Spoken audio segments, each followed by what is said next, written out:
Finally, it starts. Wonderful, wonderful Google. Don't you love it? Yeah, it's fantastic. So, YouTubers and internets, welcome to my realm. Now, this is going to be a no prep, improv one shot. I'm running with these fine gentlemen. Uh, if you would be so kind as to introduce yourselves and your characters, let's start with Brack. Brack Oren is the name on YouTube. I'm Samuel Caldwell, if y'all don't know that already by now. Tonight I'm going to be playing Dorn Blackfoot, the villain. He is a dwarven rogue and a crossbow expert. Very much a sneaky type of character. He's dressed in dark leathers, studded leathers, and just pretty much looks like a pretty nasty guy to deal with. He's pretty ugly. He's missing a couple of teeth, but all in all, he's looking to have some fun tonight.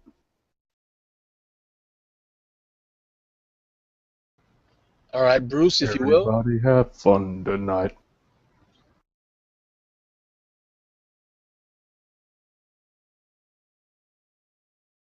Unmute yourself before you talk, please.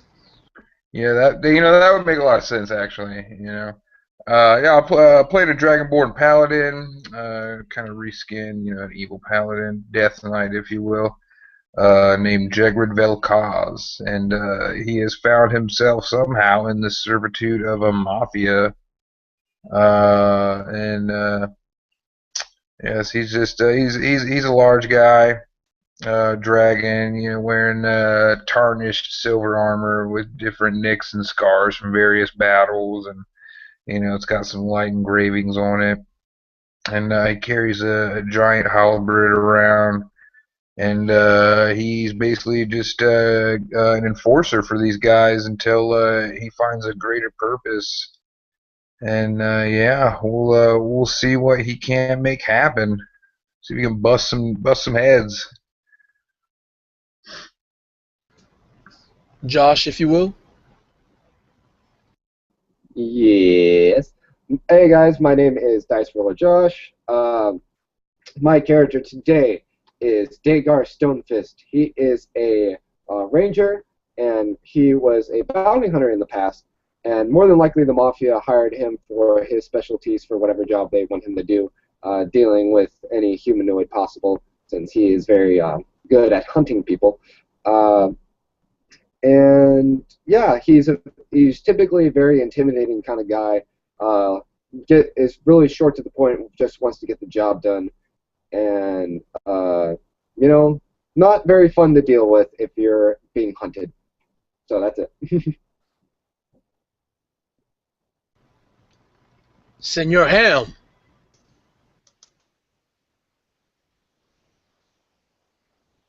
Hello, Himanopi here. Yes, I am Luckbringer Brightwater. I am like a cleric. Ooh, that's what I'm wearing. I'm wearing clerical vestments. I do have some weaponry and stuff on me. However, it's not really at the ready. It's all tucked in the backpack. And I help out the family. I help out the union, as you say, the dock walkers. And I give them, I give them their healing and shelter. And if they get injured, I take care of them. But I do have a very interesting sense of honor. I think that's it.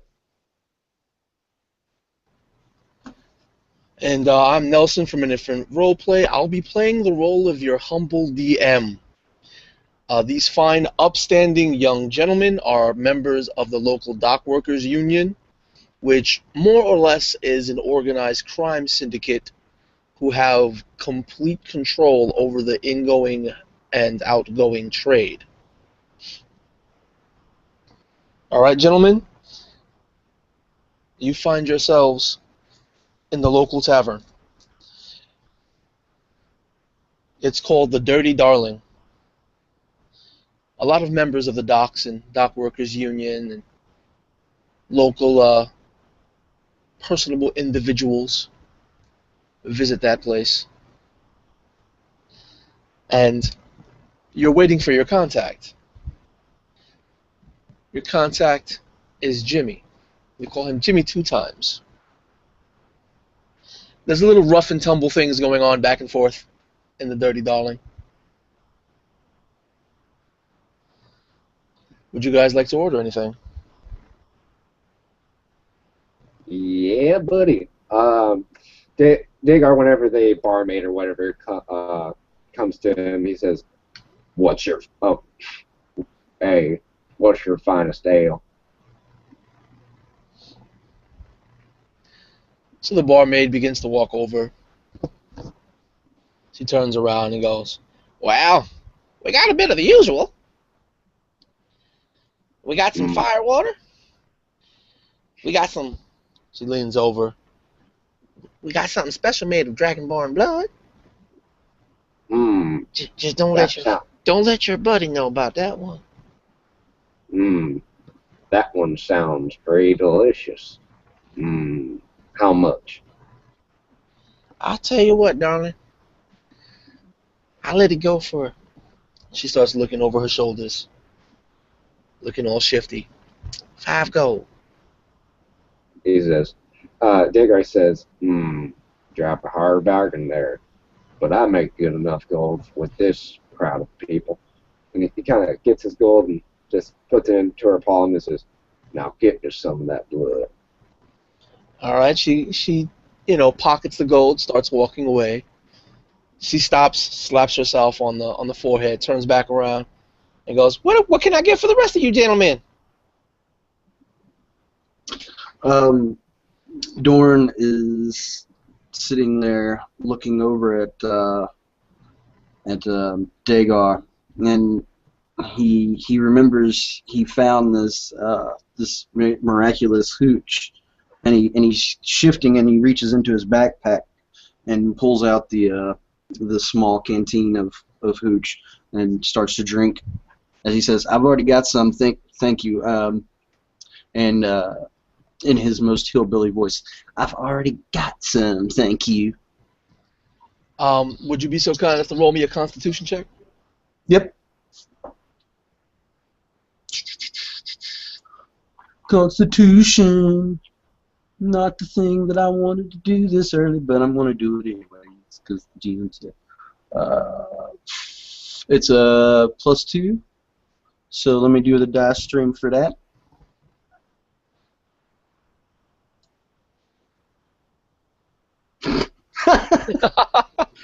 Yeah, this high quality hooch you have is very, very powerful.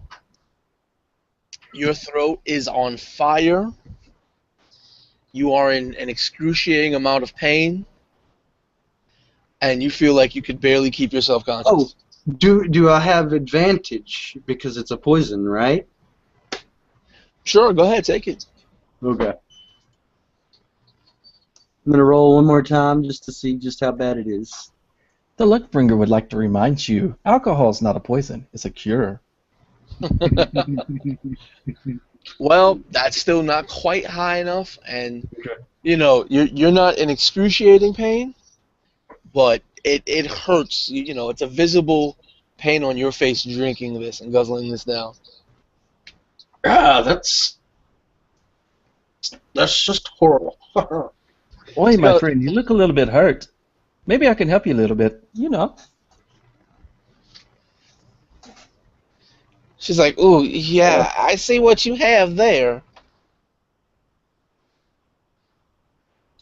Yeah, that feels so good, going down the throat. Let me tell you what. Mm-hmm. She giggles. Yeah. She begins to walk away. She dodges a body as it's thrown on the floor, and a fight ensues a few feet away from your table. Oh, look, hey, it's right on schedule. A little bit early, actually. A few minutes goes by. I put 3 gold on the halfling. Well, boy, I go ahead and stand up and join them in the fray. what's a nice rough and tumble after all? Gets the blood going. All right, so what you see is this Indeed. severely from head to toe covered halfling with some wild hair, wrestling with what looks to be a half ogre gentleman, large dude, muscular, and the halfling is just smashing the back of his head against the floor. See, what did I tell you good. guys? He's got some spunk in his little body. The halfling is letting out a horrid war scream, like, and he's like, just smashing this dude's head on the floor. Do I recognize this halfling? I mean, is he... If it was anyone you knew, at this point you couldn't recognize him with all the hair flying about, blood spraying everywhere. But the halfling is the winning... Oh, yes. But Okay. his face is not standing in one place long enough for you to notice it. But everybody knows everybody in this neighborhood, right? I'm pretty sure everybody knows each other, right, in this neighborhood? Maybe after he stops, he might look familiar. Okay. Are you going to do anything with the fight? Oh, sure. I'm going to join in and get another random person. Hey, that is not cool. Just only having 2 people in the fight. We need to have more. Let's get the whole bar into it. I grab somebody and punch them right in the face. All right. Let's see. Doesn't matter who it is. Roll me a d20. Oh, I'd love to.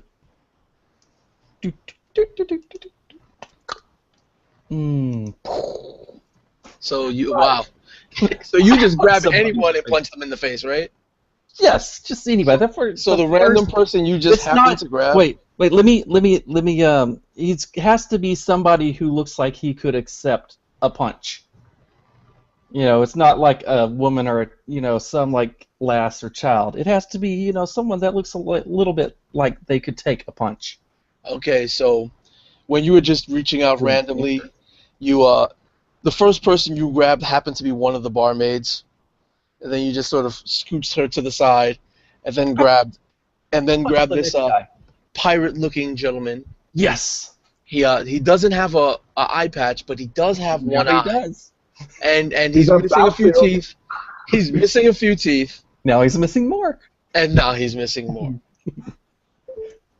So, seeing what was that? Hey, Dagar, I thought we had the best parties in town. Seems this other gentleman here is kind of showing us up a little bit. Ready to have some fun? You got it. Dagar. Go ahead. What did you say? Go ahead. Okay. Dagar is going to do the same as his friend over there, the cleric just did, and try to find a good person around him to punch an uppercut to him, get him angry. It's a good start to the day. He rolls a 16. You roll a 16? Are you looking for like the first person you can grab your hands on, or another individual that looks like they could take a hit? The first individual that looks like they can take a hit. All right, so you grab another dude. He seems to be not me, or maybe I do. No. He's someone else. He looks to be wearing some scale mail. He's got a couple of small scars on his face, and you just pop him right on the bridge of the nose. And then he gets up out of his chair. He's like, "Hey! What in the hell?" Let's have some fun. So he goes to draw his blade. As he does, I'm leveling with his blade. I'm leveling my hand crossbow at him and saying, not my friend. Boy. Why are we bringing out weapons? What the hell's going on here? Hey, buddy, I don't think you want to pull You out need to hit that other guy over there. He's looking at you like, Oi, mate, you need to quit with the weapons. he lets his sword back in his sheath, grabs his nose, trying to clear his sinuses, and just sits back down, looking at you, giving you that ill grill. Ho ho ho. He's like, mother. But slowly but surely, fights start to not full-blown fights, but it starts verbally. Few blows are thrown. Nothing too hectic as of yet. Nothing to match the fight between the halfling and the half-ogre. But it's starting to look like the half-ogre is no longer moving. And I kind of go, well, when I'm around my team, I'm like, I told you guys he would win. Hey up. All right, at this time, trying to dodge through the chaos that's starting to unfold, recklessly spilling some of the ale in the tankard. Hey, that's Barmaid. alcohol abuse. The barmaid comes back, places the tankard on the table, and he goes, "There you go, darling." And then she walks away a little bit faster than she arrived. So this is the dragon's blood. Yeah. And I kind of look look left to right and kind of shove as fast as I can it all down. It tastes like cheap ale. And I go, tastes like shit, but ain't good.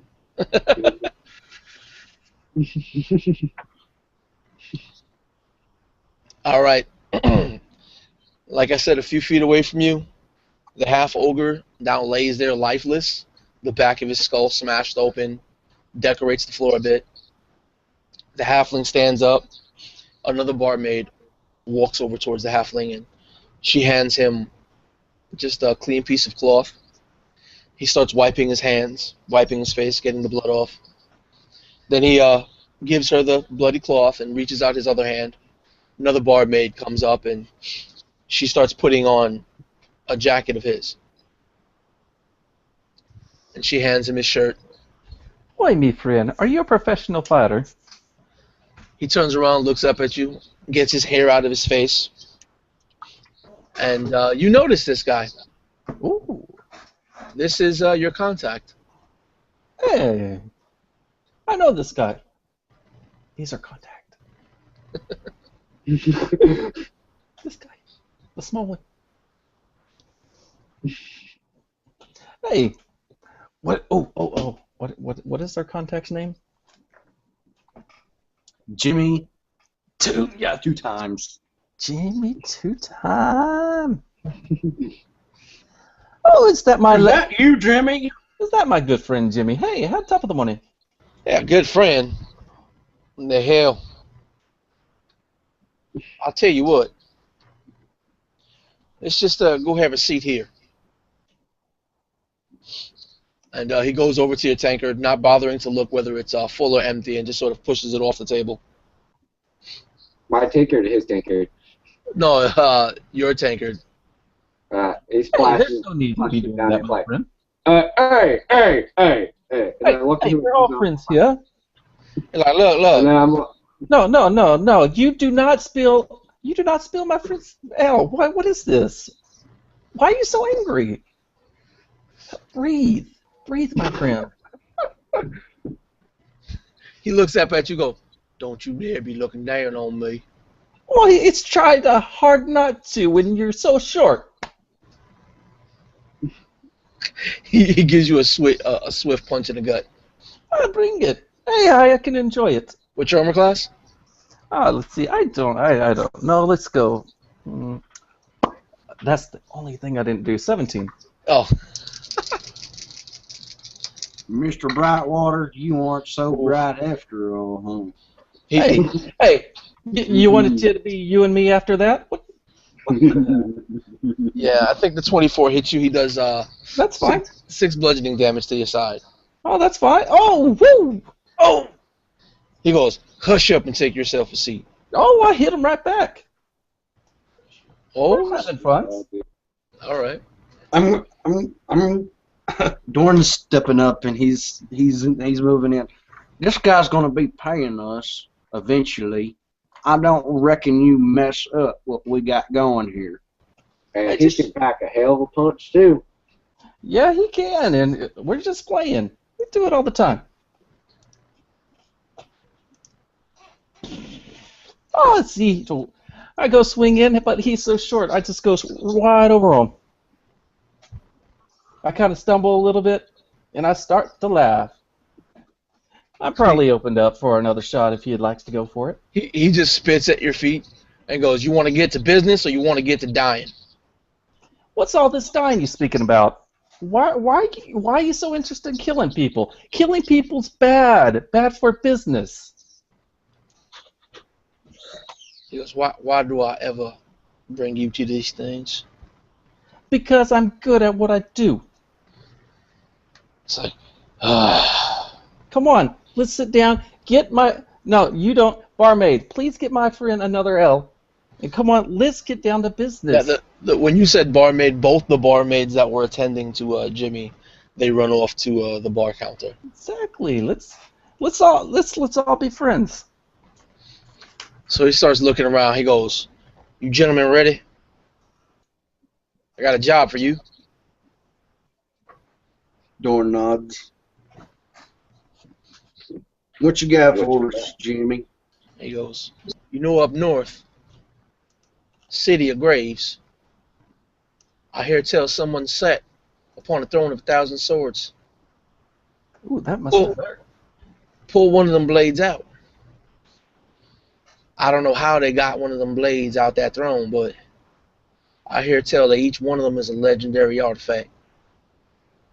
Now, you know what we could do with that? Profit. Like when you say he sits on a sword, what exactly do you mean?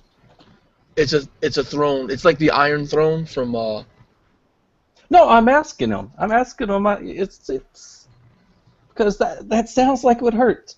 Oh, you're asking in character. Oh yeah. Okay, yeah, he just shoots an eye over to you, like, oh, God. He goes, "The myth, 1,000 swords, 1,000 soldiers, magical, forged into a throne. Don't you know a damn thing?" Not about sword thrones. Stupidest thing I've ever heard. How about this? What you know about 5,000 gold pieces I know that's a little bit low. each? Okay, that's a little bit better. Oh, And he looks around at the rest of y'all. Jimmy, we Hear what got I'm saying, right? Dorn's definitely nodding. He's rubbing his hands together. He's put his crossbow away and he's rubbing his hands together. Oh, Jimmy, I like working for you, buddy. You always take good care of us. Mm-hmm. And my crossbow's going to get some action today. By the way, what do you think we can expect? Man, you going into the city of graves. There's bound to be some of them walkers in there and undead. Hell, who knows what'll pop up in there? All I know, and he reaches into his back pocket, pulls out some parchment. It's spattered in the blood of the half ogre. He unrolls it. It's like an old map. Then he points in an area of the map in the middle of the city of graves. He goes, "My contacts tell me that the bearer of that blade is in this mausoleum right here." Well, that's kind of a weird place to be in the middle of a mausoleum, don't you think? Listen, I don't ask questions. I only know how to get paid. Indeed, I do too. And he starts looking around. He goes, "You don't get paid by asking questions." He's got a point in there, guys. I Yeah, know dude. from my experience. Where am I standing at in this conversation? You didn't even get up off the table. Okay. What do you mean? It's like I'm at the table? Yeah, you guys were all at the table in the end. Oh, okay.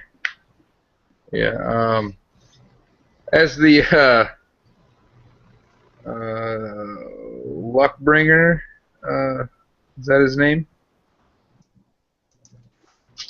I don't know. So Yes. that is actually, yeah.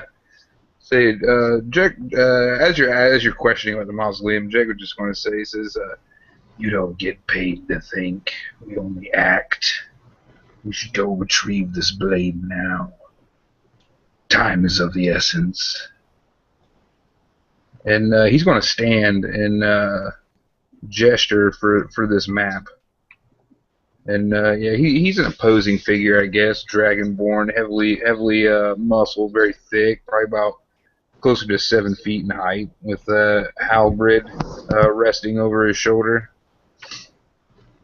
And yeah, he wears that full plate. Well, you see Jimmy nods at you, and he turns and he nods at the rest of you, and then he just gives Lightbringer a look like, What? Are you ready for round 2? and he's like, "What?" Do He jumps on the table. Now he's standing on the table. Man, how do you survive being so pent up? Why, man? You need a drink. Here, have a drink. what do we know? What do we know about Jimmy here? We've been working for him for long. Is he pretty good on his word when he says he's going to pay? Does he pay up? Yeah. I mean, being a member of the Dock Workers Union, Jimmy sets up a lot of contracts. He's a hot-headed fella. He doesn't like people looking down on him. And So now they tell us. you know, this half ogre, you get the idea that this half ogre wasn't the first person he's killed with his bare hands. Especially seeing as how nobody really made a commotion about it. It's Jimmy. He does that stuff. The person probably had it coming. But Then his last name is kind of throwing me off. That's why I'm suspicious. I'm just wondering if I know if he's going to pay once we complete the job or not. If he's good on his word. I guess I'm trying to do it insight. all right, give me a roll. Okay.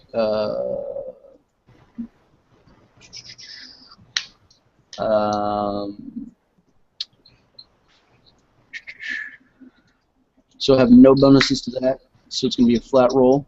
Okay. It's just a DC 10. So, what'd you get? A 7. It's a 7? Yeah. Yep. You just know it has something to do with the church. Okay. The reason why they call him 2 times. Okay. Oh, I should be knowing that then. I'm a member of the church. He should know me. We should be friends. Just give me that damn map. He just left the map on the table. All right, I'm taking it. Yeah, he's not concerned with the map. He's concerned with Lightbringer. But so if you're Luckbringer. Grr. It's okay. He's short. It's hard for him to hear. He's so you know 2 times by the fact that he used to pose as a monk in the temple, and he pretty much assassinated a couple of priests that he was under. He would pose as an acolyte, and as the priests were training him, he would betray them and kill them. Did That they was his job. deserve it? Did they deserve it? Every ounce of gold he ever earned doing it says they did. All right. Well, if they deserve to be assassinated, then that's okay. They deserve to be assassinated. That's what he did before he became part of the Dock Workers Union. You know, it's what I did before I became. So, Maybe not the assassinations. Dagar, Ygritte, let's look at this map and see where we need to go. I agree. Yeah, Jimmy jumps off the Alrighty. table and starts to walk away shortly before the barmaids come with like a full load out of tankards. Hey, watch your step there. They're like, oh, forgive us. We didn't know you were with Jimmy. Of course, how do you know? I'm El Duce. So you want to check the map out? Yeah, I'm gonna get it out and just hold it up, check it out. I guess the dwarven fellow wanted to look at it too, so I guess I'll hold it down to waist level so he can see. Dagar, you're pretty good with maps and such. Maybe you should take a look at it and tell us where we need to go. Alrighty, I'll see what I can do. Let's see. He's going to make a.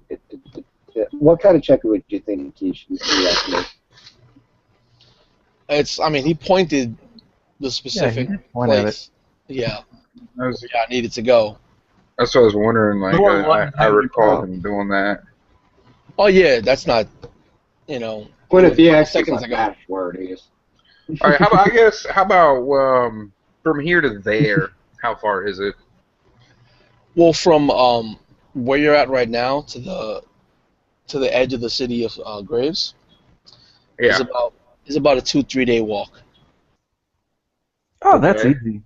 Yeah, it's not that it's very far, but the roads usually go completely around the city of Graves. Nobody likes to go through it. The question is not how far, but do you have the constitution to endure?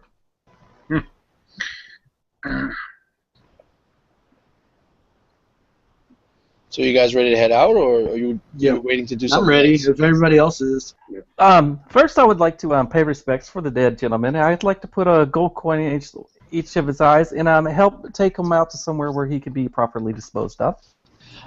When I think that's deserving. when you put the 2 gold coins, one on each of either of his eyes, there's about 3 or 4 people that rush up and go, "Oh, we'll help you with this. We'll help you with this." No, So they carry him outside and they place him wherever you would direct them to place him. oh, why not to the chapel? To No, the temple. the To temple. the temple of Timora. There's no temples Yes, in the of docks. course there are. They got to carry him into the city. Fine. So they go, we got this. We got this. You don't have to waste any more of your time. You know who I am? I'm El Duce. I'm El Duce. I'm going to waste my time. No, yeah, we know you're an associate of Jimmy over there. We got this for you. Don't worry. You see, I'm a member of the church. They go, yeah. Don't worry. We got this for you. Tell Jimmy we're doing a good job. I will tell Jimmy you're doing a good job. Help him into the city. So, Tell that jabroni.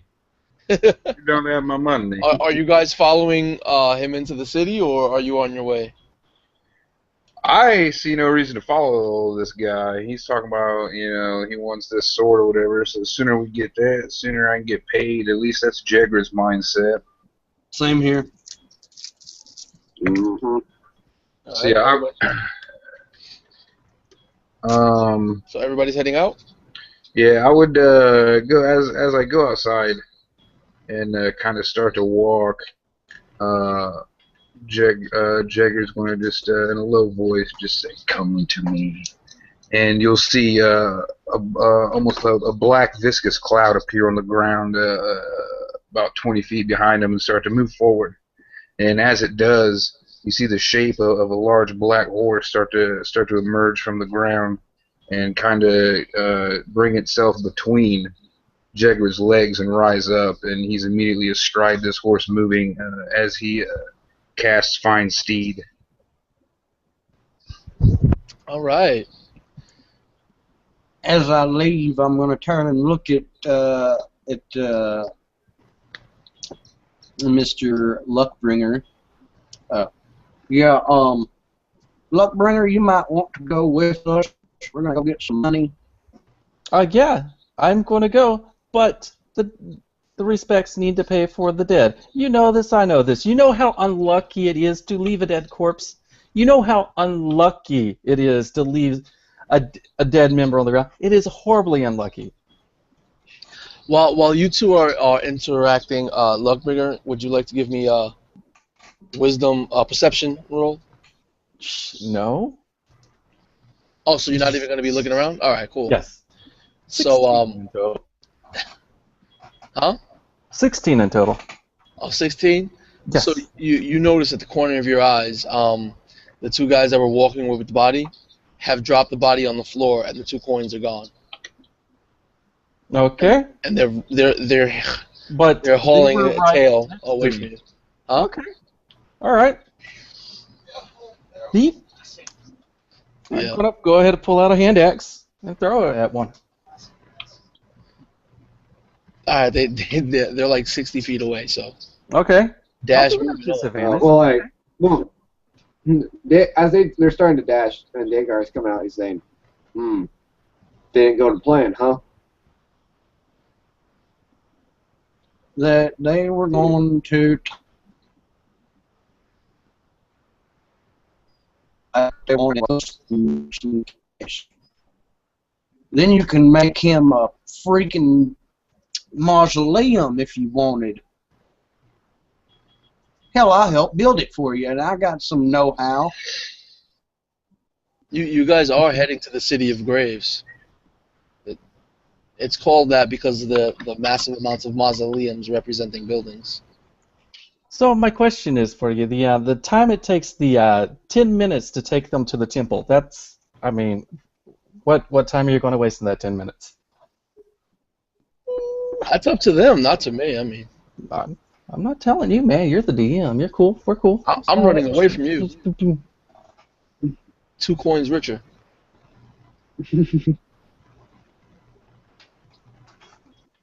And Well, Mr. Brightwater, how about if I give you...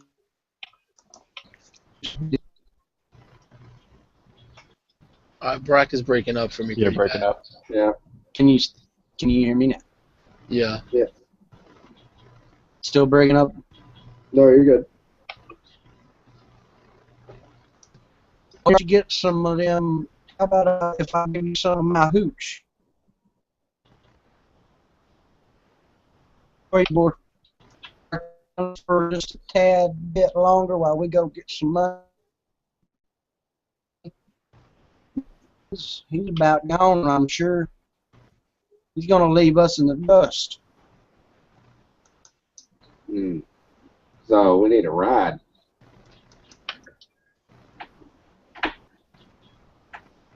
I want to look around and see if there's any nearby horses. Wow. You want to try to steal somebody's horse? Mm-hmm. I put my back axe up and I go ahead and drag the half ogre. Start dragging him myself towards the city while he does that. All right, cool. So you're heading off into the city. I'll leave the healer. Okay, whatever. Whatever. The healer's leaving us. No, the healer called his action before that. So no, y'all are leaving me. You can find a little bit towards the city gates. They have a stable. If you want to try to sneak into the stable and steal a horse. Yeah, buddy. All right, stealth check. Sure. Let's try to sneak in there first. And I do that with a 13. Yeah, you actually get it. All right, I sneak in, and what do I see? It's a stable. You see a bunch of horses. They're all sort of tied up. It's not it's not an overtly fancy stable, but there's about half a dozen horses. They're all tied up. They're in the middle of being fed. It's a little disheveled in there. You smell the manure. The stables haven't been cleaned because the stable hand is outside trying to chat up a female, so he's a little bit distracted and neglecting his duties. Let's see here. I want to look for the finest horse. There he is. Yeah, they're all kind of beat up horses. Well, I'll take what I can get. And does Brack, do you, your guy have a horse or no?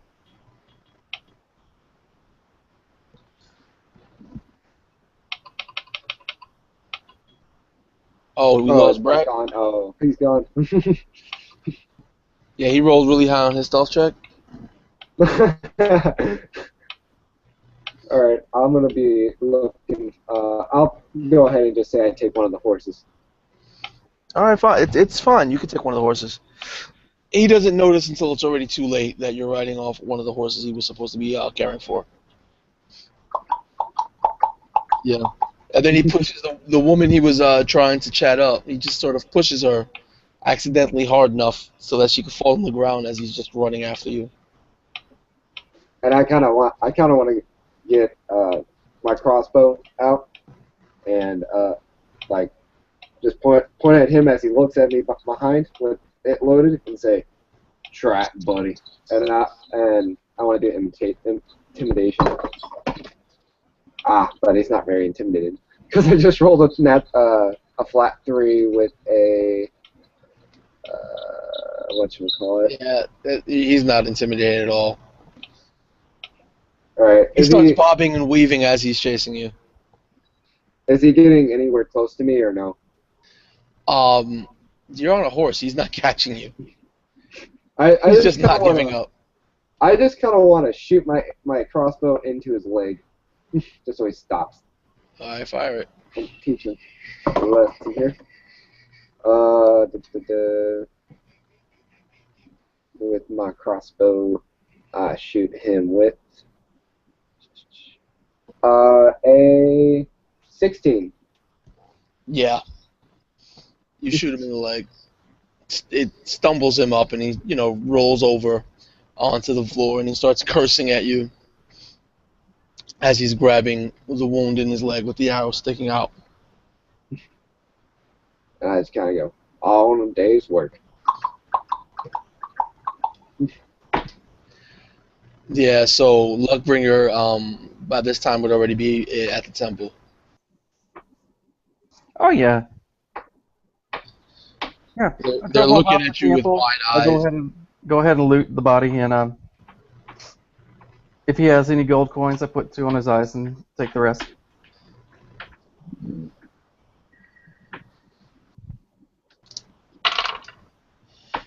He only has 9 gold coins. 9? Yeah. Cool. That means I'm like 7 richer. No, 5 richer. Sweet. So you bring them to the temple. They're looking at you wide-eyed.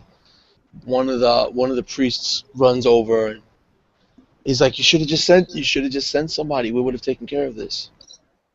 Oh, that's perfectly all right. I also needed a horse from the staple. I think I have some party members too that some of my adventuring friends, they probably could use some of the horses that we have in our stables behind the chapel. So I'm going to go ahead and use some, and we'll bring them back. And here goes some money for the collection. I think I should need about 4. 4 horses should be fine. She's like, 4? Yeah. I mean, we know what you work for, but roll her no negotiation. I'm in a negotiation. No. Why should I be rolling a negotiation? I don't need to negotiate with these people. So you want to roll an intimidation? Why would I be intimidated with them?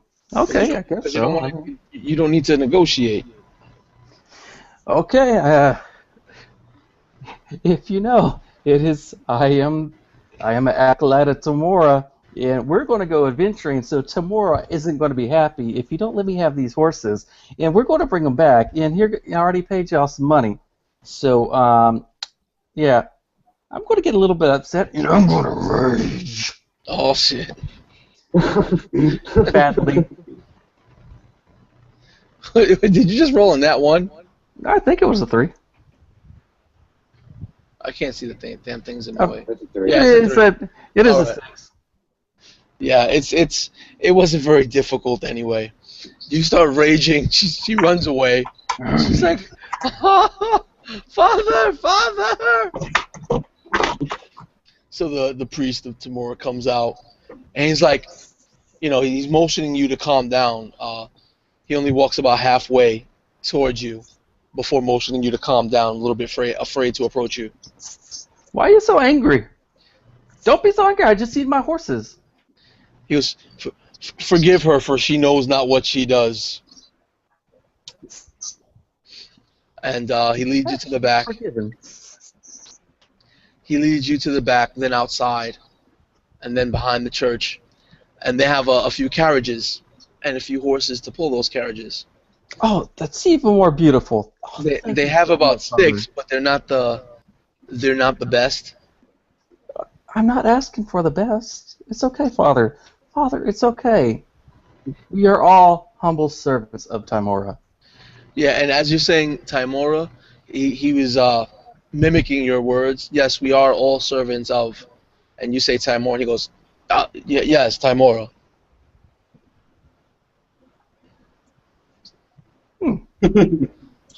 Okay, well, being left in the inn, I would like to go get me a horse. I guess I should do an insight then. Should I So- sense some motives? Yeah, so you roll your insight, I'll and look Brack, around. where would you plan on getting a horse? Hopefully Oh, that's outside the horrible. stable. So you're heading towards the stable? Yep. It's 10. Yeah, there's nobody guarding the stable. All you see is a young female sort of dusting herself off and walking away upset, yelling and pointing and off into the distance. Yeah. I'm gonna just grab a horse and start riding. Okay. I'm gonna go towards. I'm gonna go towards the chapel. See if I can't pick up my friend. If he's already preoccupied with whatever he's been doing, then I'm just gonna. I don't know what I'm gonna do. I'm at a loss for how to get back with the party. All right. Well, you're riding towards the chapel, right? Yep. All right, by the time you get to the chapel, you see Luckbringer coming out with one horse, two horses, a horse and two horses and a buggy. Yeah, sure. It's Two horses beautiful. and a buggy. Yeah, sure. Yeah, you see Lightbringer driving a buggy, being pulled by two horses as you meet up. You found your chariot, it seems. Yeah, and now we have all a ride, and look at all the trouble that y'all wanted to cause. You didn't trust me, and you know I had this. We've worked together. You know I'm resourceful. I think it's that dragon guy who he's an issue to our party. On your way out, riding to the edge of town, you see Dagar riding a horse away from a man just sort of nursing his leg. Okay. Oh, there's a wounded man there. Let us stop the chariot. I would like to bandage his wound. Oh my god. All right, you go and Good sir. bandage his wound. Good sir, could you describe the ruffian who injured you? He starts yelling out, "That rat bastard Oh, the rat bastard. shot me in the leg! He'll Look. get his. Look, he almost hit me in the knee. Do you know what would have happened if he would have hit me in the knee?" He probably would have won Damn it, anyways. Brightwater. It would have been better. You know, 21 medicine check. you were incredibly resourceful and all that, but I think I'm going to have to just go with my friends over here. And he starts riding off towards All right, Dagon. while he was speaking in your ear, you managed to pull the small crossbow bolt and bandage the man's leg Yeah. well enough so that he could stand on his own 2 feet. And shortly after that time, you see a young woman reaching your position, and you could hear her, "You son of a bitch!" yelling at him. And he's like, I got shot in the leg! I got shot in the leg! And they go and loudly bicker with each other. All right. Well, if I got left, I'm going to start walking in that direction. You're not taking the buggy anymore?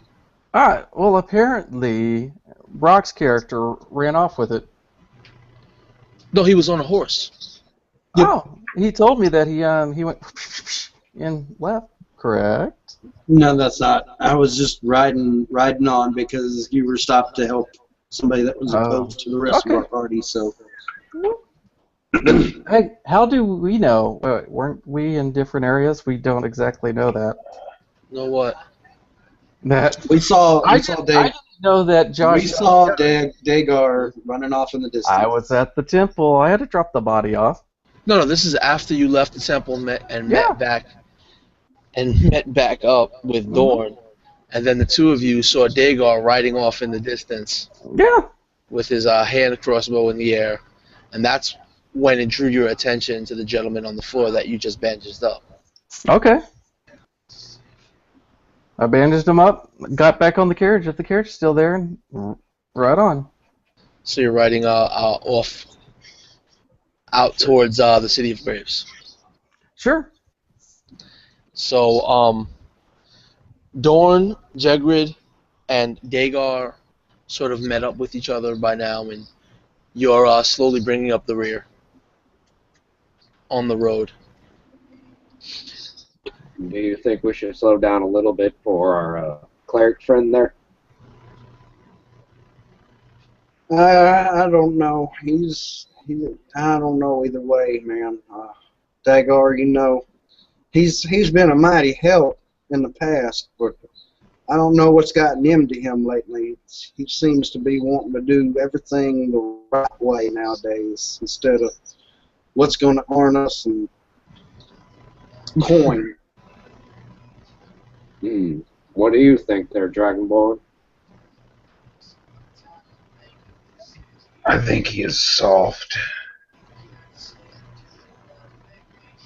He doesn't have the stomach for this work anymore. Well, let's see if you can catch up and try. So with the horses, it's going to take like half the time to get to the city of Graves. So you only have to camp out one night, and I'm assuming you leave early morning. Oh yeah, before the sun's even up, like Jegwood's rolling out. This motherfucker has conviction. I'm going to need to pray first. Yeah, sure. Dragging us behind, man.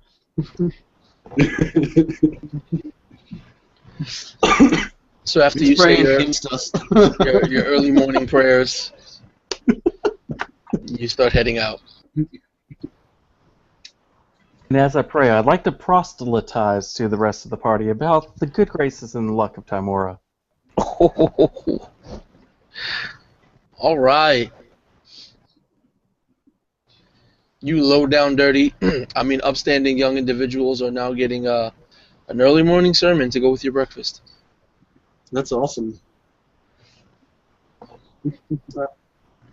That's some mighty fine speaking. I wish I could talk that well. I feel the Lord.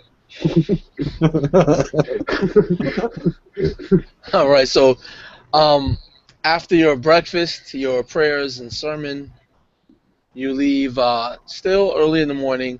Only by now the sun is cresting the horizon,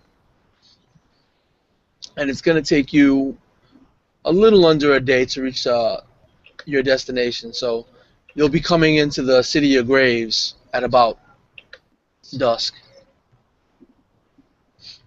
You can see that the city of Graves is named not because it has buildings, but because it has very large mausoleums and sealed temples. The myths behind the city of Graves is that at one point there was massive amounts of killing and death and undead and rampant magic just destroying the land. And after the land healed from their wounds, they buried all the dead here in the city of Graves. As the sun is setting and turning its hues of light blue and navy blue, orange and red, it's casting somewhat of an eerie shadow on the city of Graves. Some of these shadows don't necessarily seem to be falling in the directions that you would expect them to.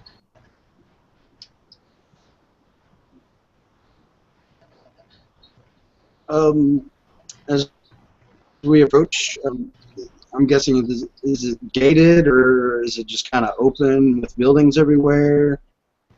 They're about a 1.5, maybe 2-story tall. These mausoleums, Mm-hmm. and there's graves around the mausoleums scattered about, and the roads are not very well worn. They haven't been walked in many, many, many years. Well, when it starts getting difficult for the horse, I'm gonna hop down and kind of guide the horse, aim it back towards the way we came, and slap it on the ass to make it go back to town. Daygar And sees this and he does the same. and as that happens, I'm going to stealthily approach even further. Start scouting out the area for everyone. So let me do that. So you start hiding in the shadows? Yep. What is everyone else doing at this point? Daygar just basically did the same thing, slapped an ass and saw the carriage. He's like, yeah, I can handle that next time. And he's going to basically peer in from where he can right now to see what he can see. So he's just going to use perception. And he has a perception. That's passive. Crap. Where is my? As I try to find where the heck the perception is. Yeah. If you get more than a 20, you're good to go. More than a 20? Yeah. No. A 20 or higher total. Nope. 21 stealth. Ooh. So what does Jegrid and Luckbringer do? Ooh. I'd like to descend out the carriage and gently stroke the horse's mane, and probably with a little brush comb it a little bit, and then feed it some hay and tether it into a pole. Probably caress this wonderful hair, and then say great praises into the great Timora about the luck we shall endure as we adventure onwards. All right. You have to actually tie it to a tombstone. There's no poles around here. Oh, that's fine. Okay. And Jegrid? Yeah, he's just going to continue to sit astride his mighty war horse, and sitting tall. One hand on his halberd as it hangs, at his side. The other on his the reins. Just gaze forward, locked on the destination, and continue to ride in. All right. Wonderful.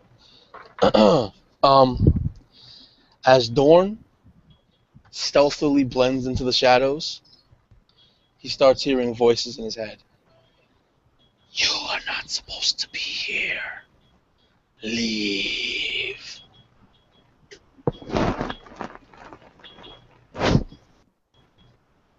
I'm gonna make a wisdom saving throw to see if I'm frightened.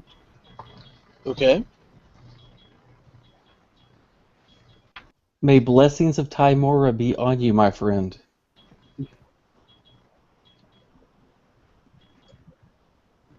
So I'm just kind of caught in my tracks there for a moment.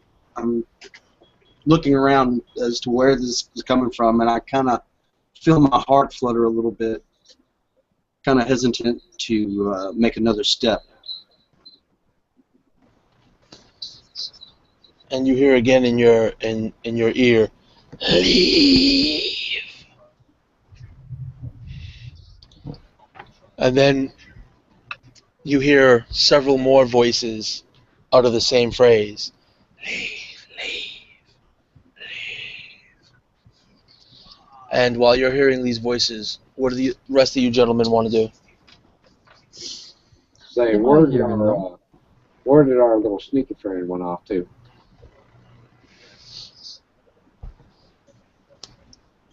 Real quick, do I hear those voices too?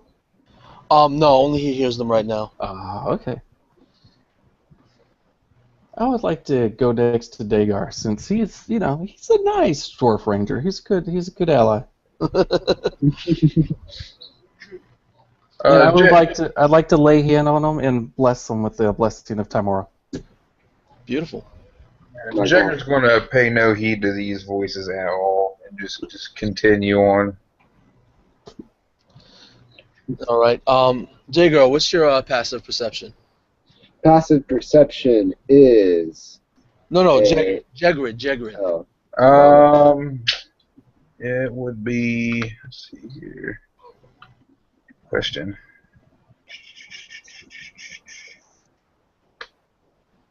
$12. 12? Yeah, it's up there. And your horse is like a midnight black steed, right? Yeah, with plate barding, over its chest, and its hindquarters, and running down the fronts of its legs with the barding on its head. It's got almost like a twisted cold iron like unicorn like horn on it. All right. Your war horse actually starts fidgeting a little bit, like if it doesn't want to move on any further. Can I make a handle animal check to get this piece of shit moving? Sure. How would you like to handle your animal? Whoa, now. Just kind of, with the stirrups and reins, kind of, give it a bit of a, tug to kind of straighten itself out, and just tell it, just kind of tell it, to steal itself. We've been through worse. So you're gonna dig your heels into the side of the horse? Not so much dig, just kind of try to, gain a little more control over its posture, kind of thing. And with the reins as well, just kind of get it to stop and talk to it and tell it, stop being a bitch. As you're trying to get control over your horse and basically tell it to stop being a bitch, you start hearing voices. Okay. Your steed is wise. And then another voice on the other side of you. Yes, leave this place. If you want me to roll for handle animal, I got a 15 plus 2, so a 17 total, if that matters. It's fine. You have a war horse, so it's not, Right. I'm gonna pay these voices no heed whatsoever and just usher on forward.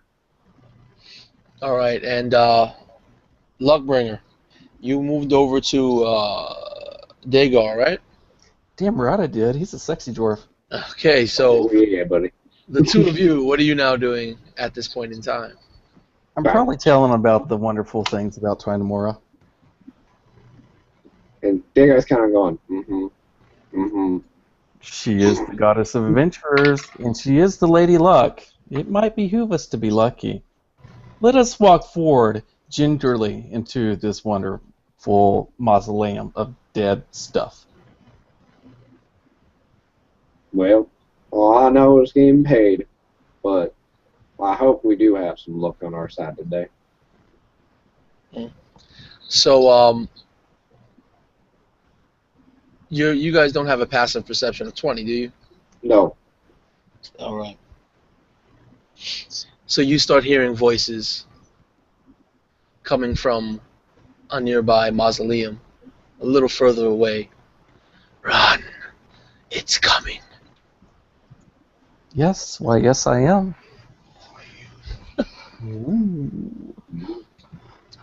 So you guys are just all continuing forward?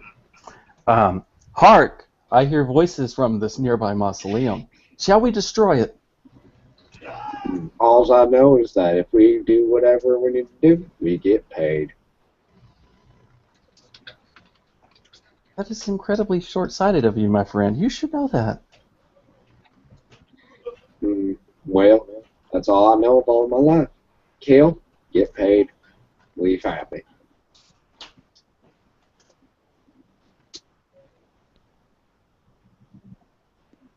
Okay, I just have to ask Brack this. What do you mean 20 with advantage? You get a +5 with advantage for passive checks.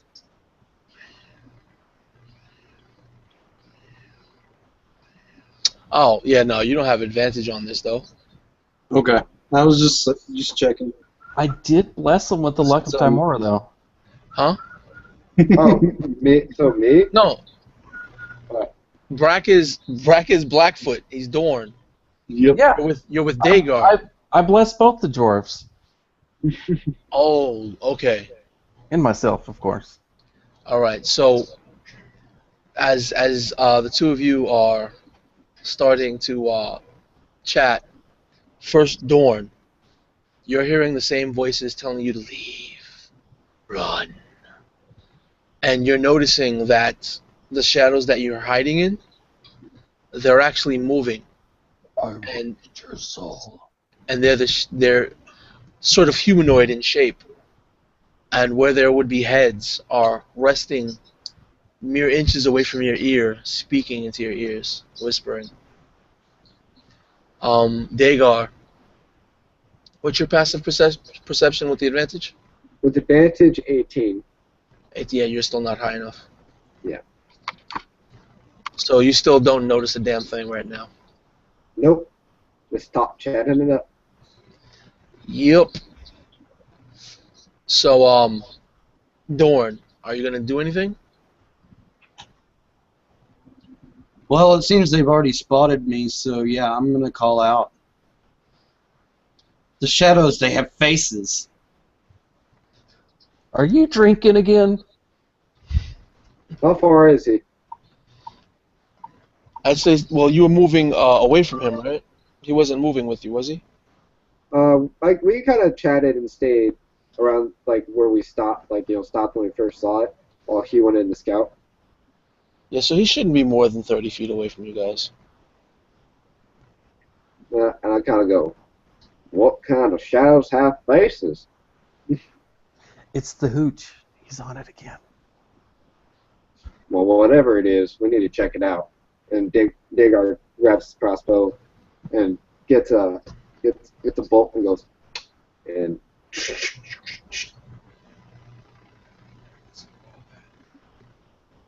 So And he with knocks that, you I'm down. hightailing it into. I'm hightailing it as close to Yegrid as I possibly can. So you're moving deeper in to meet your friends, right? Yep. All right. So the shadows reach out to grab you as you're trying to run away.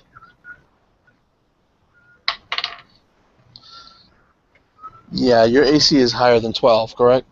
Yes.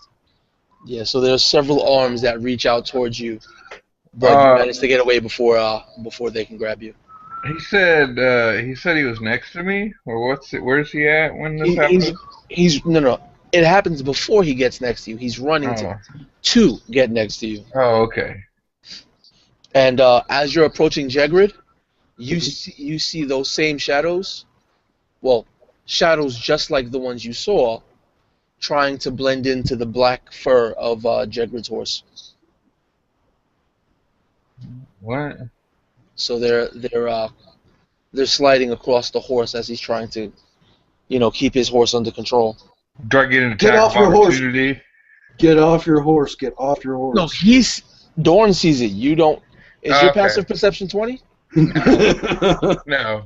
Yeah. Dorn's going, get off your damn horse. Get off your damn horse. They're all over it. They're going to eat him. Must be fleas. So, Jegrid, how do you react to that?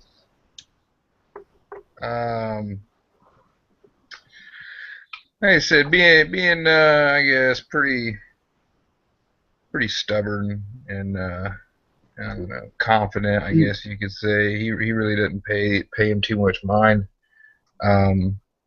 Again, and has all the faith in the world that his horse will continue on. And he just says, "Fear not, little man. I am not easily frightened." And he just keeps going, staying on his horse.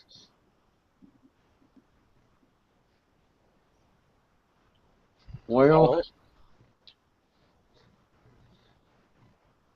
So roll initiative, everyone. So I'm sorry. If you wouldn't mind, just type your initiative in the chat box.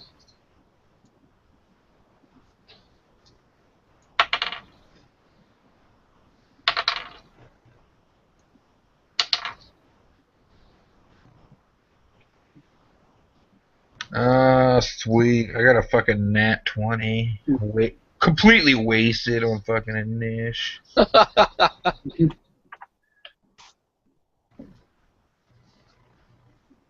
Oh, so if I have advantage, do I get an extra to my initiative? You have advantage on all your rolls when you're blessed. Do I? Luckbringer. No, barbarians get advantage when they roll initiative at a certain level. Well, you said you blessed him, right?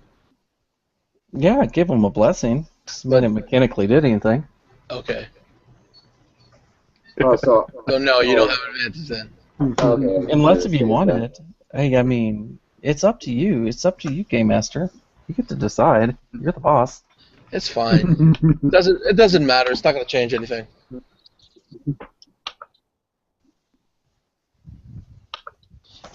We're still at Shit Creek without a paddle.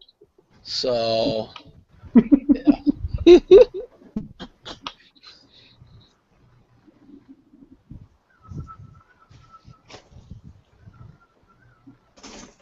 Let me just write down these initiatives.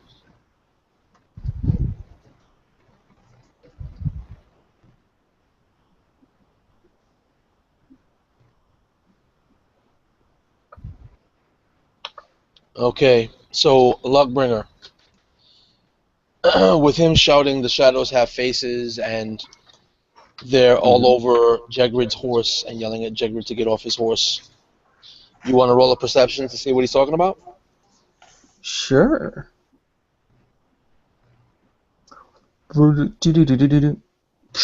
Yeah, probably didn't perceive anything. That is a 12. Total? Yeah, Yeah, no, you don't perceive anything. that's all right. I pray that Time War gives them luck. But it is your turn. Yeah. My action would be to pray that Time War gives them luck and blessings, and if I see anything, I will crush it with my bare hands. Alrighty then. Jegrid, you're next.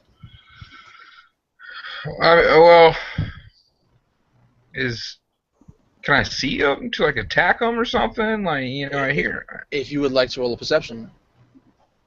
I like to. Yeah, I guess. Why not? Let's see here. What is it again? Okay. 18 total. Yeah, you see two shadowy figures almost blending in perfectly with your horse. Now, when you say figures, do they have like some girth to them? You know what I mean? Or are they like two-dimensional? You really can't tell. They just look like amorphous darkness. Okay. Well, I'm going to. How many do I see?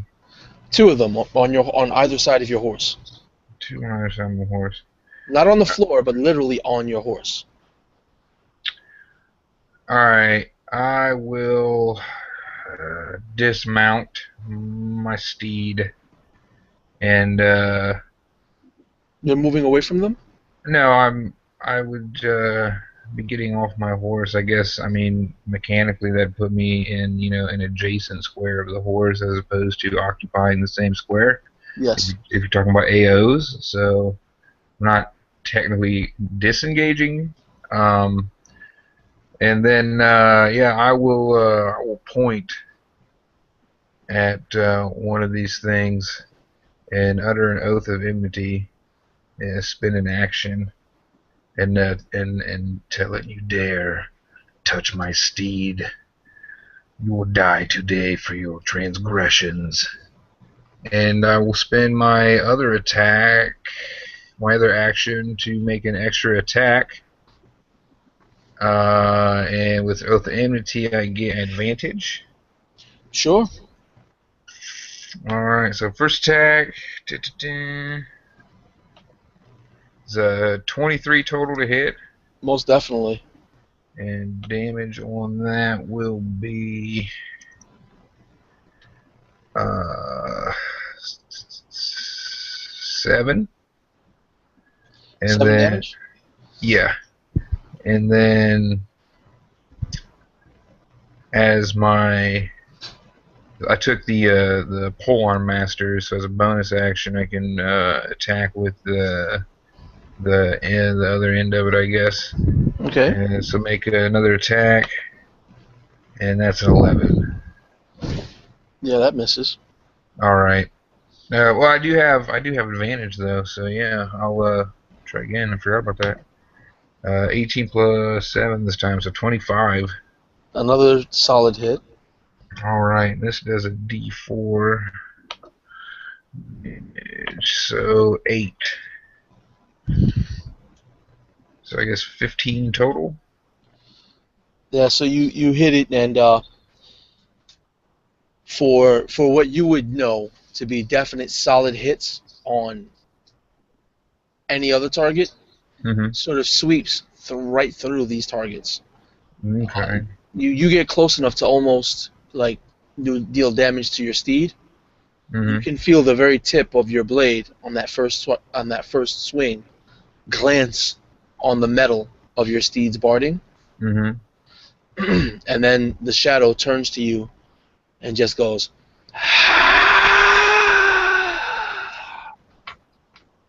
So it didn't even actually hurt it. I guess, son of a bitch. All right, well, I guess I'll see this thing do that, and I'll just, I don't know, furrow my brow a little bit, and kind of look at my halberd and look back at it, and with that, I'll come up with a different course of action, and that'll be my turn. All right, so Dorn. Dorn has stepped out of the shadows and ran his happy little ass over close to the horse, but not directly adjacent to it, seeing these two faces on the horse. And now he's kind of stopped and he's looking around, looking to the healer, and he just shakes his head and he waits. He shakes his head and he's thinking for a moment, and then he reaches for his crossbow and he levels it at one of the shadows. And as soon as the shadow comes towards him, he's going to fire. Okay, you're pointing out the shadows on the horse or the shadows on the tombstone where you came from? Probably one of the ones that were on the horse. All right, cool. So if the ones on the horse move towards you, you're popping off. Yep.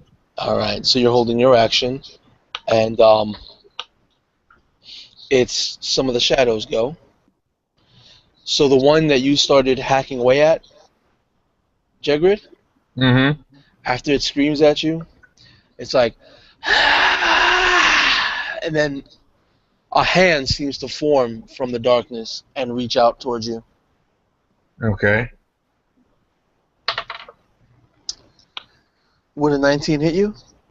It does. Okay. He touches you. He doesn't swipe at you. He merely just touches you. And he deals 9 points of damage to you. What is there? Is it a specific type of damage? Yes, it's necrotic. Okay. And whatever you're wearing in that one area, all the metal begins to slowly rust and tarnish. The cloth begins to harden, and the fibers in the cloth begin to separate and crack. This motherfucker. And you can feel your strength drained from you. You take 2 points of strength damage. What? He drains 2 points of strength from you. This guy. That temporary? Yeah, you need to rest to get it back. course. All right. Kind of recoil a little bit at his touch and feel myself weaken a little bit, but actually more concerned about him messing up my favorite armor. And the shadow on the other side, you hear it as it raises from the flank of your horse, and you hear it go.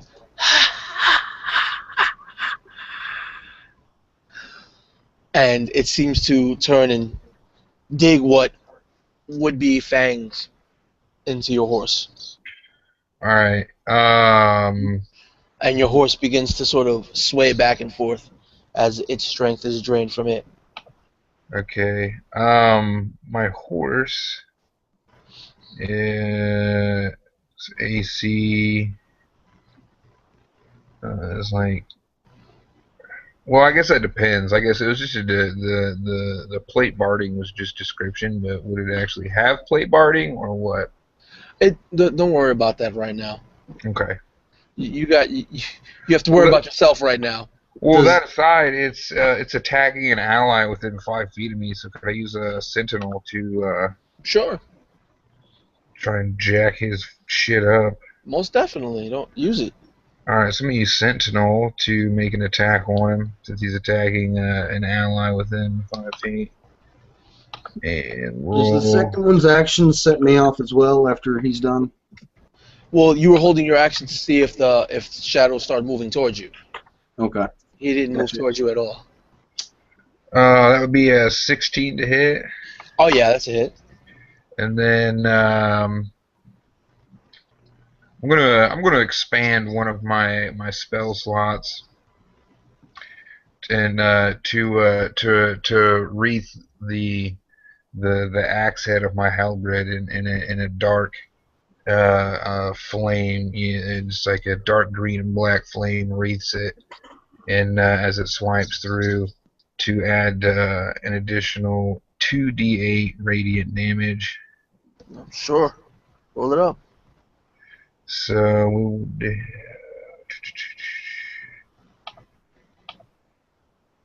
it'd be 10 radiant damage and 10 slashing damage.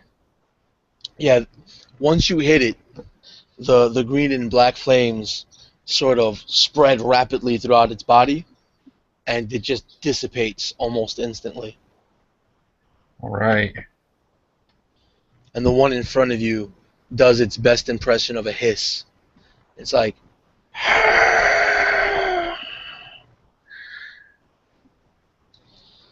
and from those shadows, it is now Dagar's turn. Dagar, he's seeing those shadows, right? The ones on the horse, yes. One of them just got dissipated into nothingness, and the other one is still sort of halfway on the horse fighting Jegrid. Dagar kind of wants to know what the hell he's dealing with here, being, insightful here. So what does he have to roll? You have knowledge religion? No, but I can roll a flat check. You go to what check? Flat check. Flat intelligence check? Yeah. Go for it. Roll it up. Oh, 4. Yeah, you know that you're dealing with some scary shit. Well, no, I'm dealing with scary shit. I level my crossbow with the other shadow that I can see and take a shot. Let me know what you get. I got a 15? Yeah. Sure, you hit. Alright. Rolling damage. Where are you? Here it is. It is 1d8. Oh, that's poop. 4. You do 4 points of damage? Yeah. I rolled a 1 on my d8, so that's shit. Wow. Yeah, Jegrid, you see a small crossbow bolt flying past your face. It flies into the shadow, and you hear the ting, as the tip of the crossbow bolt makes contact with your horse's barding, and then you see the bolt fall to the floor. Oh my god. And the dark thing is just still right in your face. So, Dagar, was that all you were doing? Yeah, I'm just staying back just to perceive what the hell's going on, because my guy's not an up-close person unless he has to be. Okay, Dorn. Yep. Well, everybody would notice this, but you start noticing two shadows come from the same area Dorn was, and they're shooting outwards towards Dorn. So, Dorn, you were holding your action. You want to take a shot at one of these guys? Sure.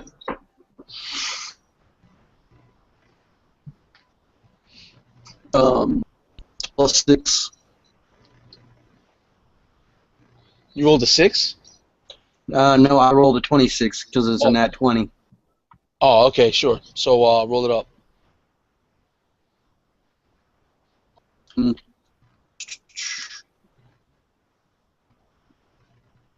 Well, nat 20, how do you handle criticals? Max the first roll, and then roll the rest. Okay. Like you do max damage with your weapon, Mm-hmm. and then you roll all the additional damage from getting the crit. Okay. So 9 damage, and then I do another dice. Yes. Okay. Gotcha. Yeah, this way it ensures criticals are always worth it to get. The other way, I hate rolling a crit and doing 2 dice because you could still do less than a max hit. Right. So I add my strength bonus twice, or just once, or my dex bonus No. just once. You add your dex bonus only a single time. Okay. So that'll be math is awesome. 9 plus 6 is 15 points of damage. 15? Mm-hmm. So yeah, your arrow flies through this one, and the one behind it it doesn't necessarily step, but it swings itself to the side, and the one in front of it starts to break up and dissipate from where the arrow flew through it, and then it just fades away. Your crossbow bolt doesn't even stop, and it keeps flying.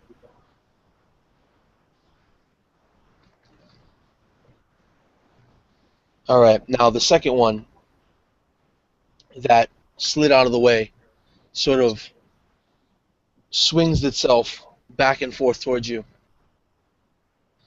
And then as it gets to you, it reaches out to grab you. Yeah, I rolled a nat 19. So, 23 total. Going to, what is it? There's a thing I can do. What thing can you do? I don't know. Is it evade or something, or what?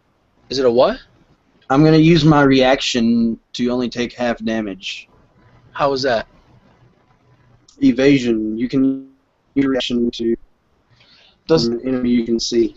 That has to deal with melee attacks? I think that's only for spell attacks. Evasion. It says right here, level 5, evasion. You can use your reaction to take only half damage from an enemy you can see. Yeah, it's any attack as long as you can see it. It's pretty much it's actually uncanny dodge. I think they got it mixed up here. So yeah, that's what I'm doing though. Beginning at 7th level, you can nimbly dodge out of the way of a certain area effects, such as a red dragon's breath or ice storm spell. When you are subject to the effect that allows you to make a dexterity saving throw to take only half damage, you can instead take no damage. So that's evasion. Uncanny dodge. Starting at 5th level, when an attacker that you can see hits you with an attack, you can use a reaction to half the damage. Alright, bet. That's what I'm doing. Actually, uncanny dodge, not evasion. That Yeah, they just had it backwards. They had it backwards on the damn sheet, so I need to tell them about that. Alright, cool. So you only take 4 points of damage as it touches you. You know, you're wearing what, leather armor or metal armor? Studded leather. Yeah, so the metal studs on your armor where it touches you begins to tarnish and the edges begin to build rust, and the leather actually starts to rot away a little bit. In addition to that, you take 1 point of strength damage as your strength leaves your body when it pulls its hand back. Damn it. Okay. And since we lost, yeah, Did we lose him completely? it looks to be so. He just sort of dropped. Maybe a message him on Facebook or something. Uh, yeah, I don't have a message from him, but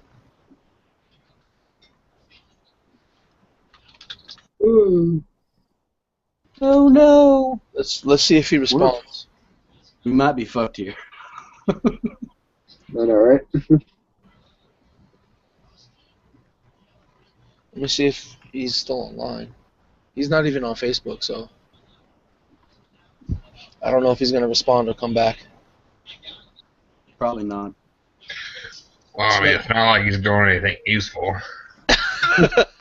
So you gentlemen are all that's left, and unfortunately for Dagar, you hear behind you, "We told you to run." And 2 more are actually rushing you from behind. They come up upon you and reach out to grab you. One is an 18, That hits. and the second one is an 8. That doesn't hit. So the 18 hits.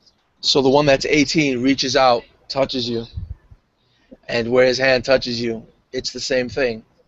Your clothes begin to sort of rot and fall away in that area. Whatever metal you have begins to rust and tarnish. And you take 9 points of necrotic damage. And as it pulls its hands away, it pulls away 4 points of strength from you as well. God damn it! And since Lucky is no longer here, it goes to Jegrid. All right, and the one is still on my horse directly in front of me. So I will point at that one and tell it that you will get the same treatment as your other friend who was transgressing upon me, and spend an action to do an oath of enmity on it. Okay. So I have an advantage, and then I will attack. Sure thing. So yeah, that's literally the same roll twice. So 21 to hit, Definitely a hit. and again, as he's coming in to swipe at this thing, you'll see just like a burst of black and green flame just shoot up the shaft of his halberd to wreath the axe, the bearded axe part in flame, and as he brings it to bear, it leaves an inky trail of black smoke in its wake, and he will deal an additional 2d8 of radiant damage. So it'll be 5 radiant and 7 slashing, and then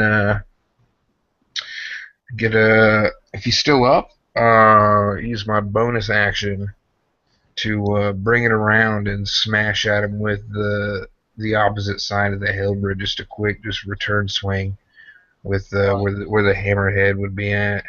So don't even bother rolling it. It's all right.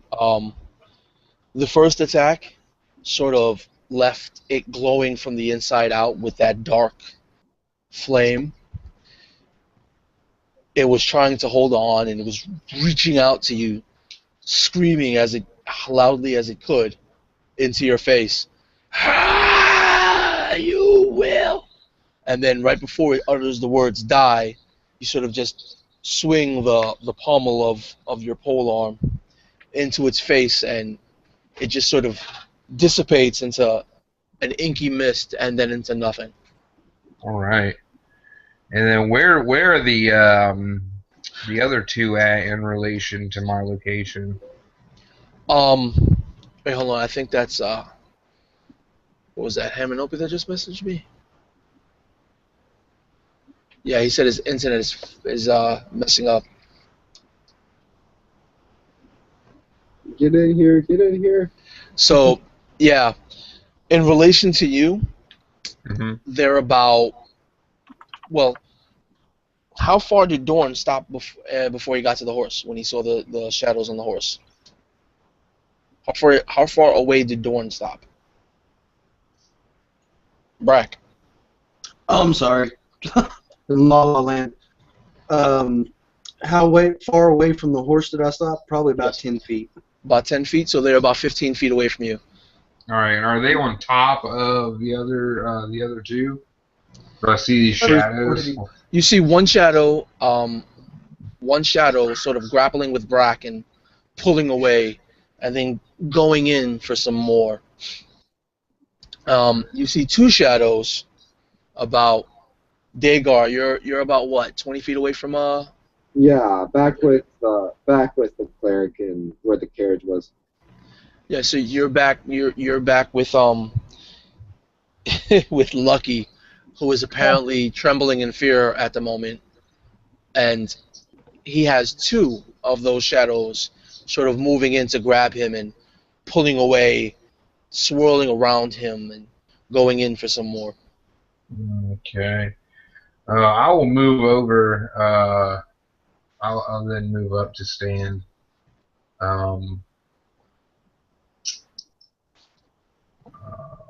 Behind. I think this will work. To stand behind Brack, and that will be it then. Just use my move to go get into position. All right, and then after Jegrid, it is Dorn's turn. Yeah, Dorn. Jegrid just moved behind you to get your back. Okay. I'm going to try and fire at this thing right in front of me here. All right, so a point blank shot. Yeah. Roll it. Oh, shit. It says. I'm sorry. It says. Well, never mind. Never mind. I messed that up. He's a rogue. He can deal with it. If you stopped 5 feet next to the shadow, he could have. But yeah, Dorn, what are you doing? That's a 24 to hit. Okay, that definitely hits. You fire it. You fire between where its eyes would be if it had them.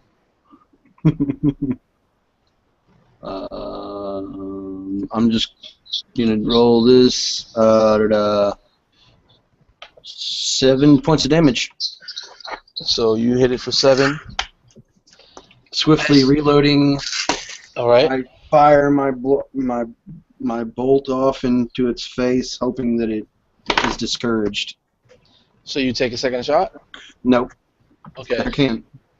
All right. So when you fire your bolt into its head, right in its face between where it has its eyes, if it had any eyes, it sort of opens up a hole in its head, and then as the head opens up, the head sort of extends, and it now looks more like a shadowy maw filled with teeth.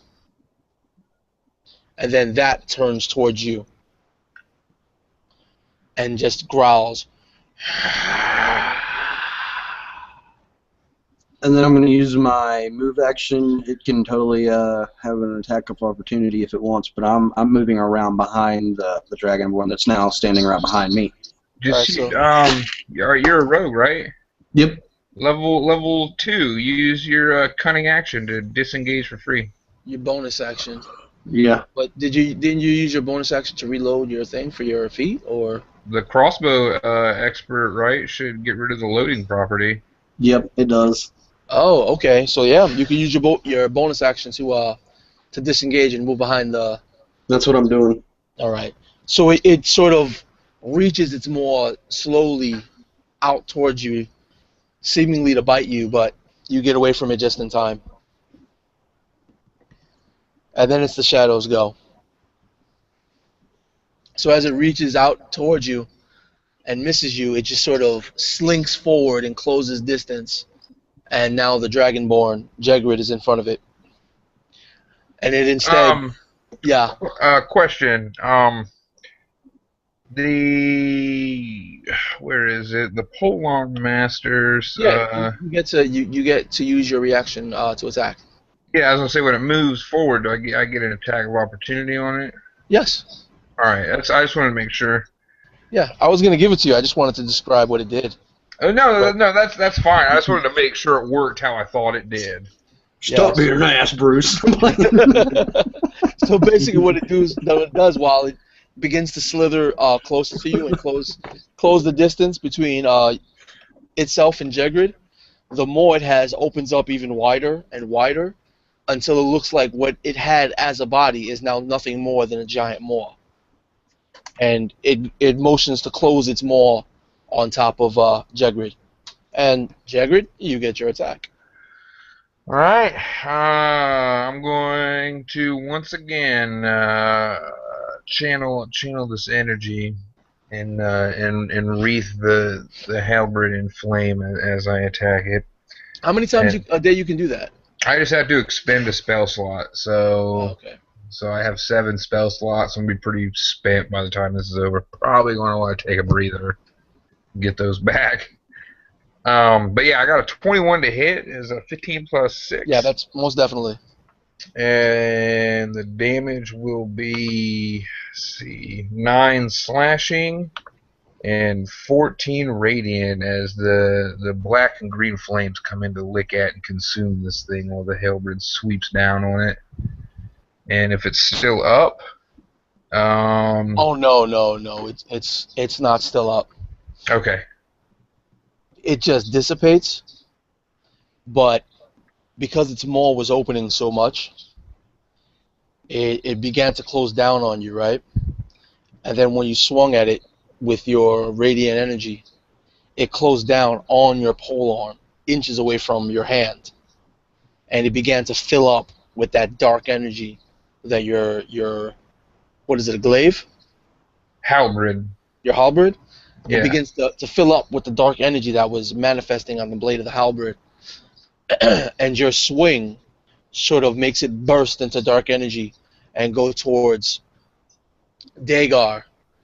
And that dark, shadowy creature falls into one of the shadowy creatures by Dagar's side.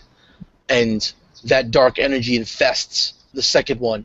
And the two of them are twirling in just a miasma of darkness and energy, letting out screams.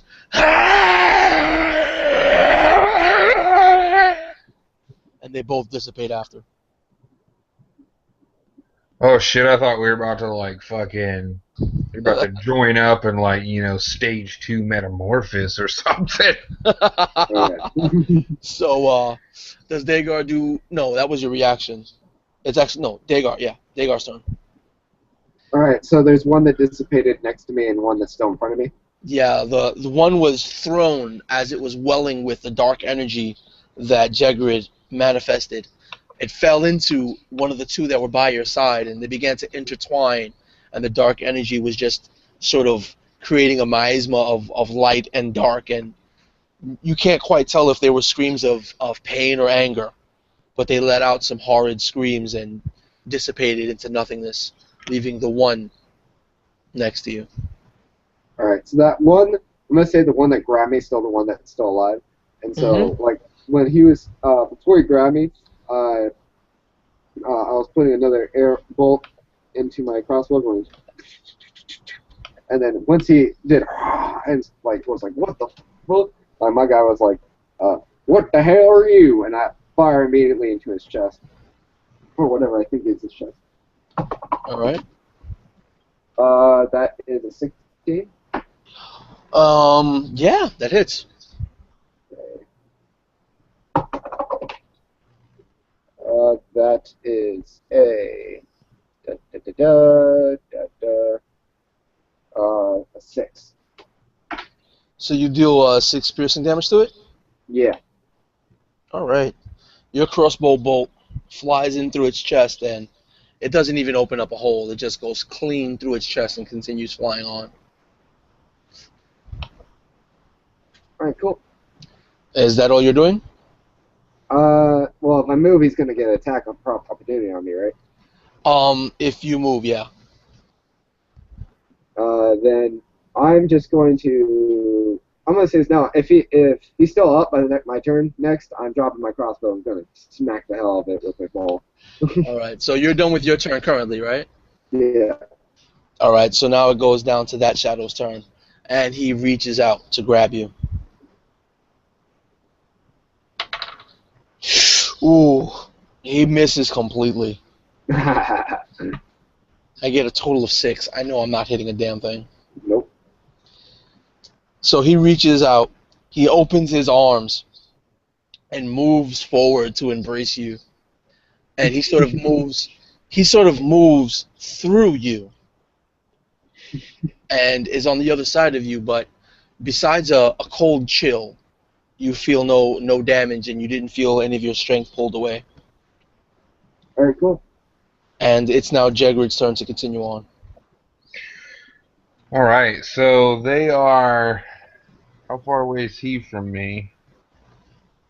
Like 20 feet, maybe 15 feet at this point. All right. What about the shadow creatures? They're right on top of him, right? There's only the one left. The one. All right. So I'm gonna move up, and I'm just gonna charge forward and dragging my halberd behind me through the gravel or dirt, Mm-hmm. and as I approach and get close to it. You don't have to worry about Oath of Enmity. I'm going to give you flanking, and in the newer rules that you can do, I can give you a advantage for flanking. Okay. Yeah, so like I said, I'm gonna run in, dragging that, along the ground, and once I'm about 10 feet from it, I'm just gonna bring it in a sweeping upward arc, and again wreath the halberd, the bearded axe, as part of my halberd in green and black flame, and try to hit. Green flame. Yeah, yeah, those are great. And a natural 20. Oh God. Okay, don't even roll it. For what it's worth, that would be 16 radiant and 10 slashing plus my mod. So 30 damage. Damn. Yeah, it That's just without the extra rolls. as you bring your halberd. Matter of fact, go ahead. You describe it if you'd like. Yeah, so he comes running in, but no bloodlust in his eyes, just rather stoic, like it's another day on the job, dragging his halberd behind him as gravel and dirt fly in its wake, and sweeps it up in a wide upward arc as you see green and black flames shoot down his arm to wreath the axe part of his halberd, spraying the dirt out as he brings it across, just dragging it on the ground, and slashes through this thing, and it's just a mighty upward chop. And then, with a trail of black flame or smoke trailing behind the halberd, and as he comes up, he just kind of holds it aloft in the air, the flame illuminating the area around him a little bit, spits on the ground, and then tells him, "I told you, your transgressions will be punished." And it disappears in almost a pillar of dark light. And besides the gravel and pebbles spitting in your face, Dagar, you get the feeling that Jegrid just saved your life. There I go. Might have found what you did there. And in the background, you guys start to hear.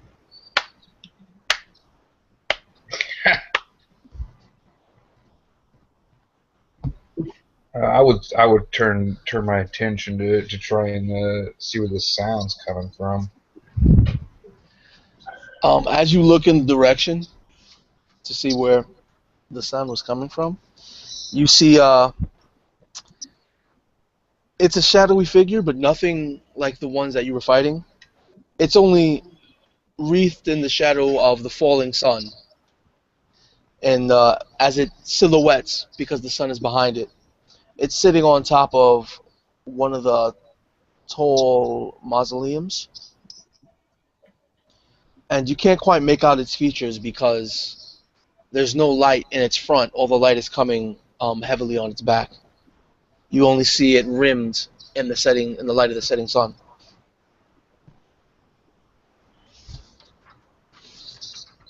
So Dagar is gonna look at the same way. He's gonna get his crossbow and, what the hell are you? Pointing at it, not firing yet. The figure goes, "How rude." Well, your buddies here have been rude to us.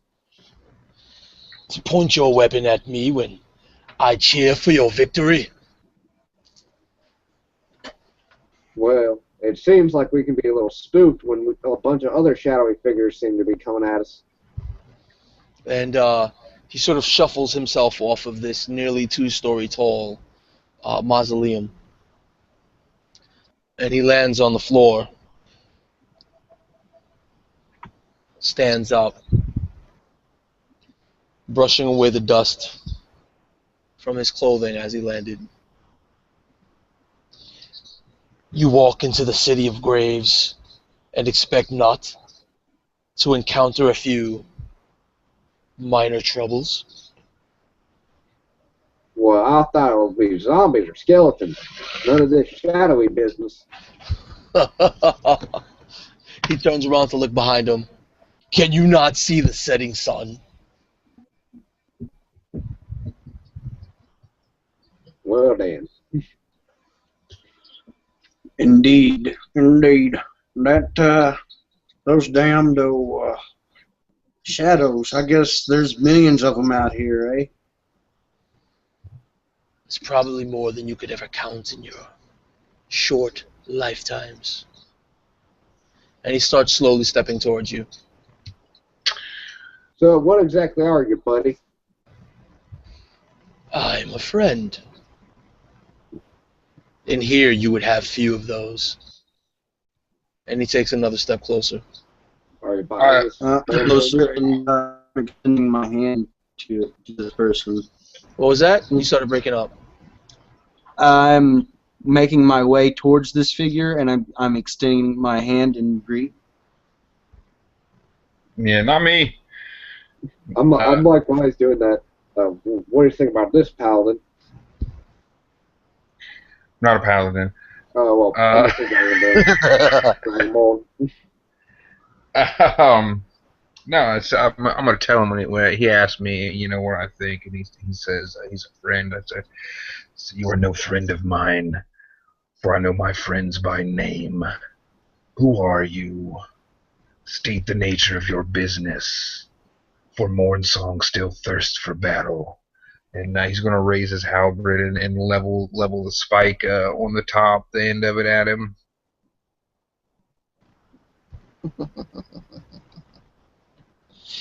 You are jumpy short, aren't you?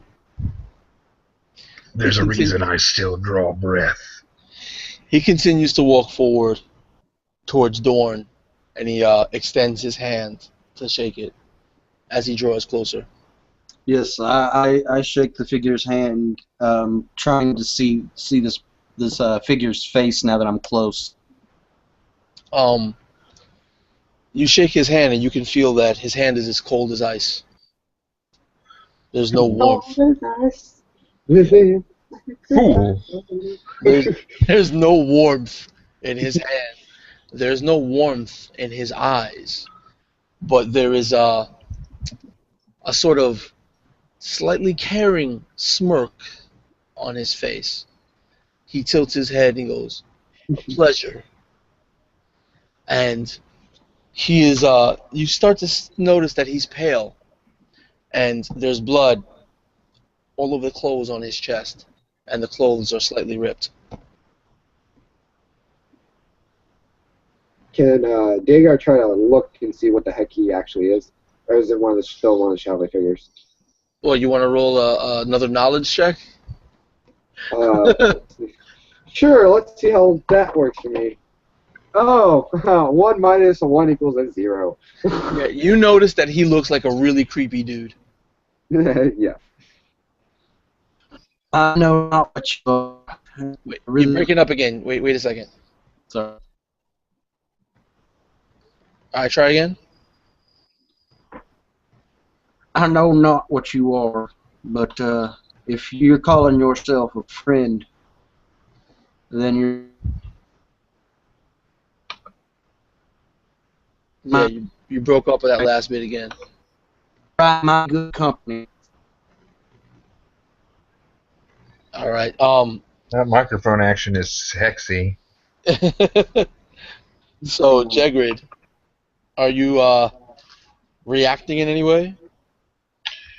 Yeah, I said my piece, and I'm keeping my halberd leveled at him, ready to run him through. I mean, he claims to be a friend, but doesn't even tell me his name, and just shows up conveniently after we murk these shadow creatures, and gives us what I would take as a mocking applause at the best. And then we got Dum Dum up there, just shaking hands, fucking stranger danger. The figure extends his left hand and puts it over. Wow. And he extends his left hand and puts it over Dorn's outstretched hand that he was shaking to cradle your hand in between the two of his. Then he pulls you slightly closer. Not in any sort of aggression, just very gently pulls you closer and slowly leans forward. Blow that rape whistle.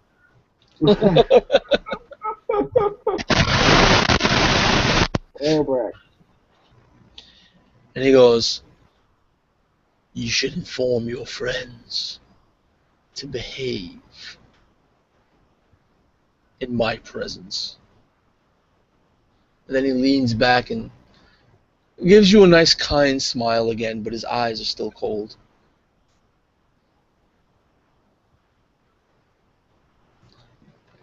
Then he lets go of your hands and starts taking steps backwards, slowly.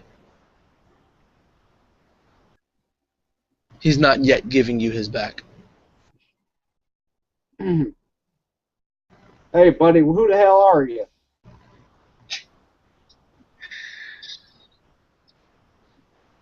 As you Can say hear me any that, better now? yeah.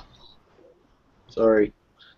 In reaction to all of this, as he was leaning in, I was checking out his hands to see if I could maybe spot some clawed fingernails.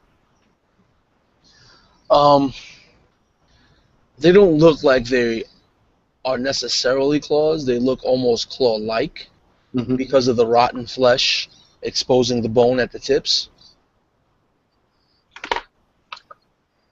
I look over my shoulder and shake my head. I'm looking back and forth. I'm kind of like, well, I'm sorry for these folks back here. I don't know about them, but friendship is a rare commodity and it's highly valuable, if you know what I mean. Thank you for not interfering with our endeavor.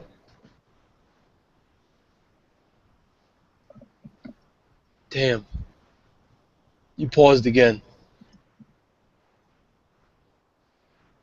Nope. Yeah, he's probably trying to relog to see if he can fix that issue. Anyway, this figure, as oh, there he is. As you start saying what you're saying to the figure, he turns his back, raises one hand, and waves. And he goes, he says, "I won't interfere with you if you don't interfere with me." And then just walks away into towards the setting sun. And then that's when I say, "Who the hell are you, buddy?" He doesn't even bother responding. He just keeps walking. I don't like the looks of this. Nope. So, would you guys like to make camp? I mean, Uh, would I like to make camp and rest? Yes, I would. All right. Where would you like to make camp then? How far into this place did we get? I don't know, like about 400 or 500 feet. You're still on the outskirts of this place. I mean, it might be prudent to, go back about 400 or 500 feet and do it, on the outside of this place and wait for the sunshine to come back. I think that wouldn't be a bad idea. I could go for a rest. I kind of spent myself pretty good with all that fucking flaming goodness. Like if I need more of that, tanks about on E.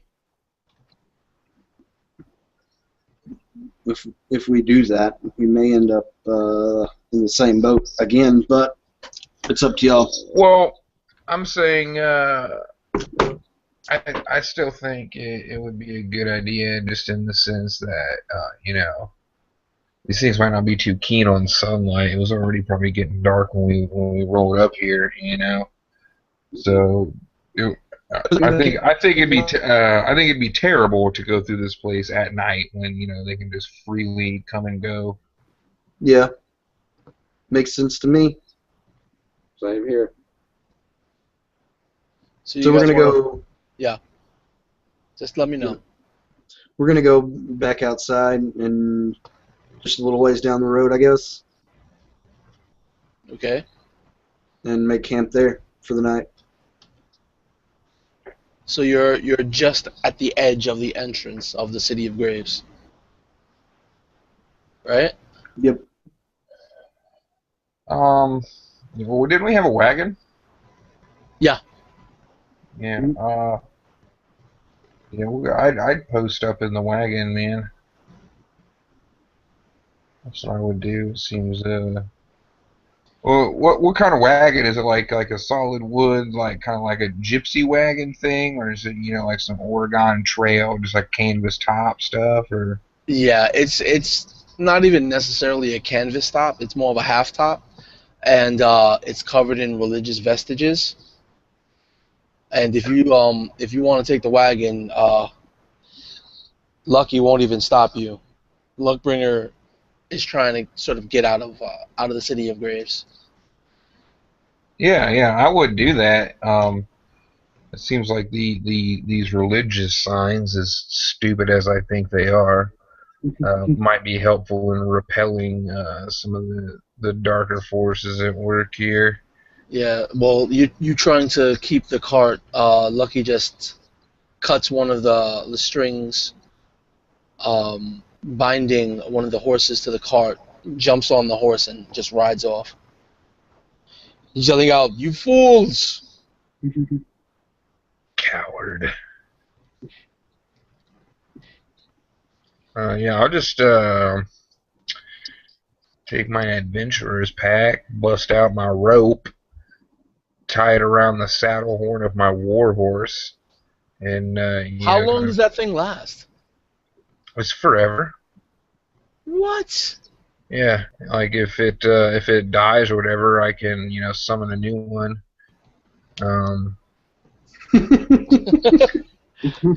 That's ridiculous. Paladin Mount is awesome. So All right. So how would you guys like to rest for the night? like I said, I'm getting in the wagon. I'm taking first watch. Yeah, Derek goes. I'm pretty beat right now. I'll take second.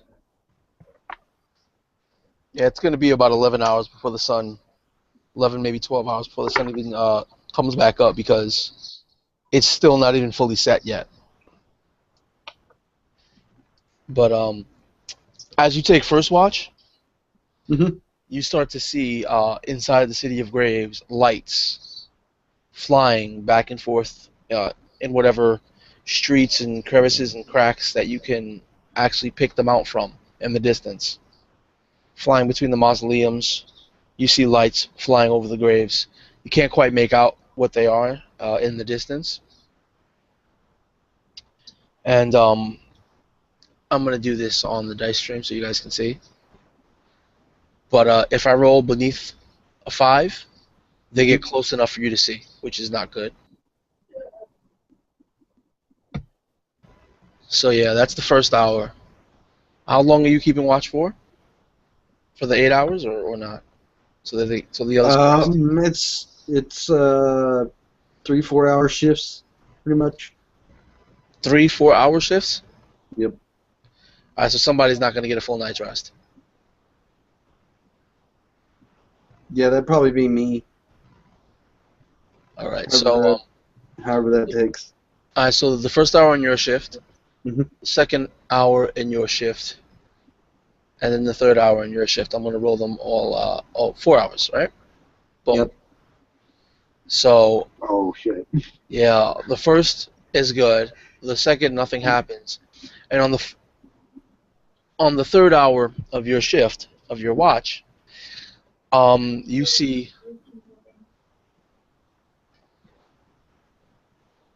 Oh God.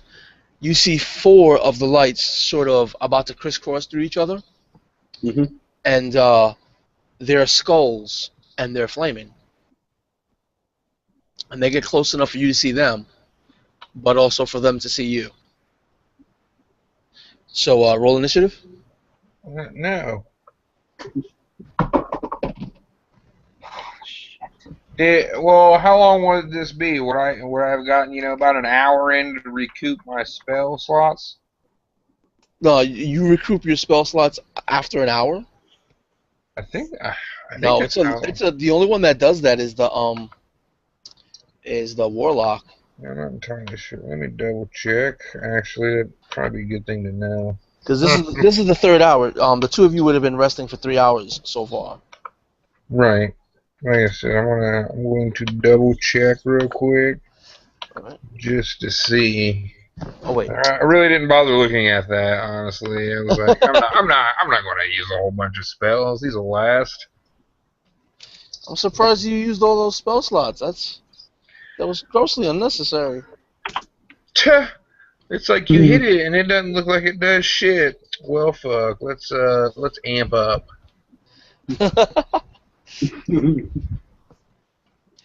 Yeah. So, what was your initiative? I got 15. All right, so you got a 15. 4. 6, 6. Oh yeah, let me get that for you real quick. Yeah, so you managed to go before them all. Okay. I'm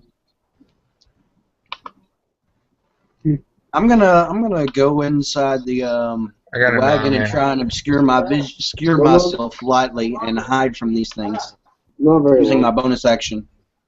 You have a little homework to do after that, and we're done. All right, so you're gonna try to hide from these things. Yep. I wonder, do these things have rogue seeing? Nah, go ahead. Roll your stealth. I don't know, do they?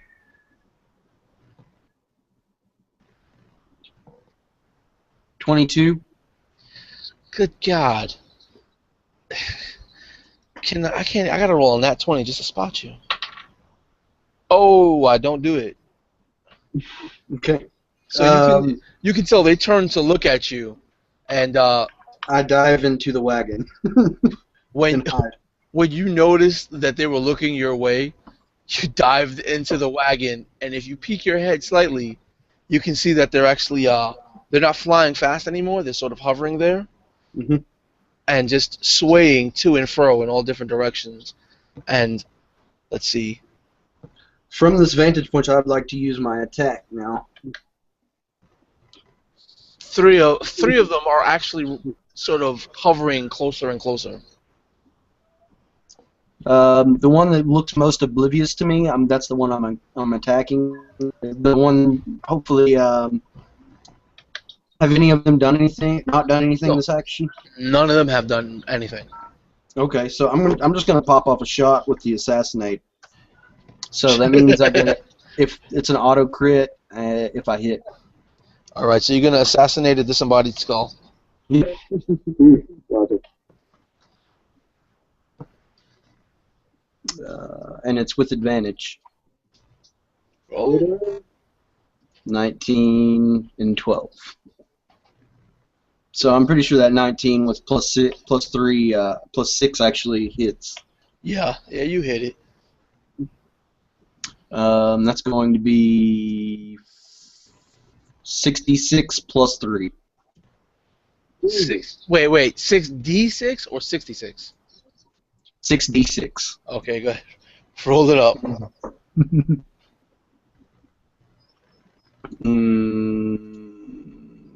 And then I'll change the counter just to help with the math.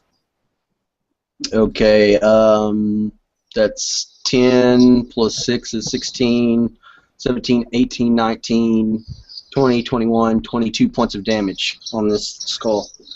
22 points of damage. So you do 22 points of piercing damage, right? Yep. All right. You see your arrow fly through one of its eye sockets, and your bolt, because you're using crossbow, your bolt flies through one of its sockets, and it bursts through the back of its skull, and the bolt leaves, and it's on fire, and then slowly melts and falls as a spray of molten material to the ground.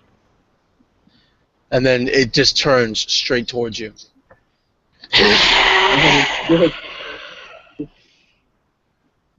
And that's all you're doing, right?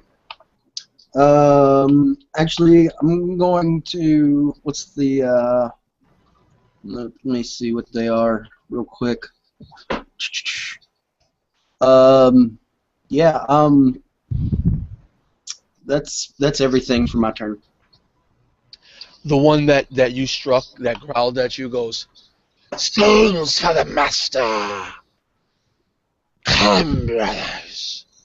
And it flies off to one side, and then it takes two of them fly off to one side, and then it stops sort of towards the west, and one continues to circle around the cart to the south, and then two fly towards you again, one stopping in front of the cart, and the fourth stopping on the east side of the cart.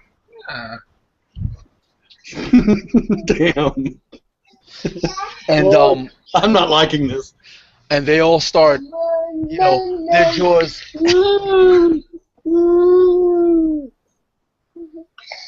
Their jaws start clattering, and then you see flame build up in their mouths, and they just go, and then they just hock just a ball of flame onto the ground, all four of them, and the balls start rolling towards the carriage. So, what is it? So the cart takes Oh God. 7. Wait, let's see. That's 7, 10, 15, 20, 28 points of damage. So the cart sort of just bursts into flames and starts charring and giving way underneath you guys that are in the cart.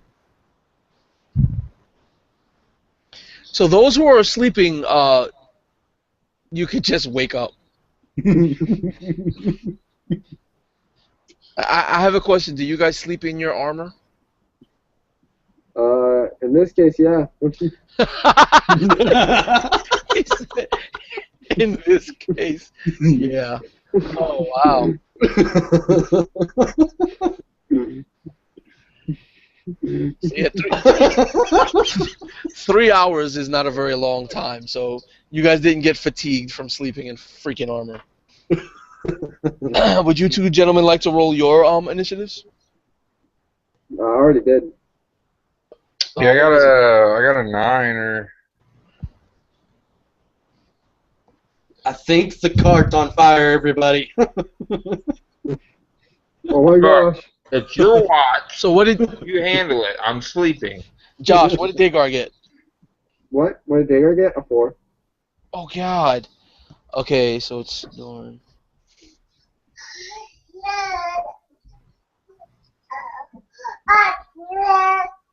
Damn.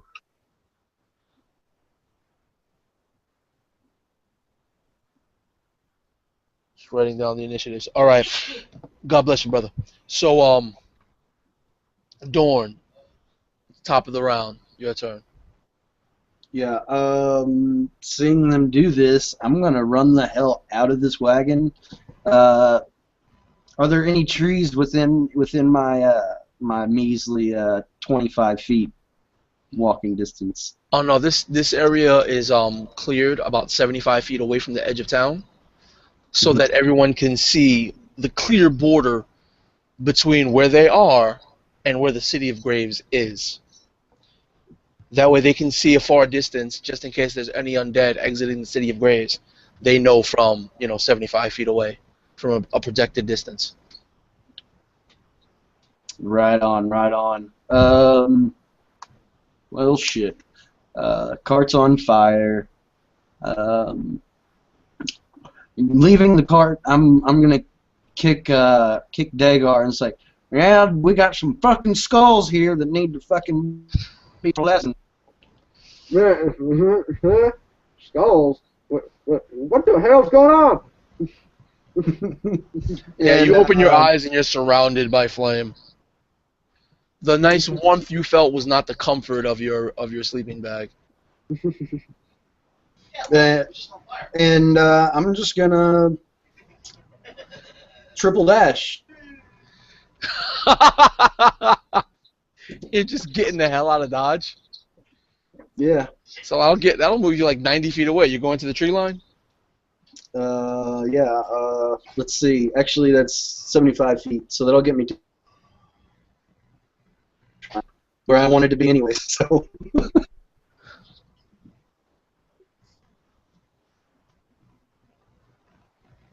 All right, you're freezing up again.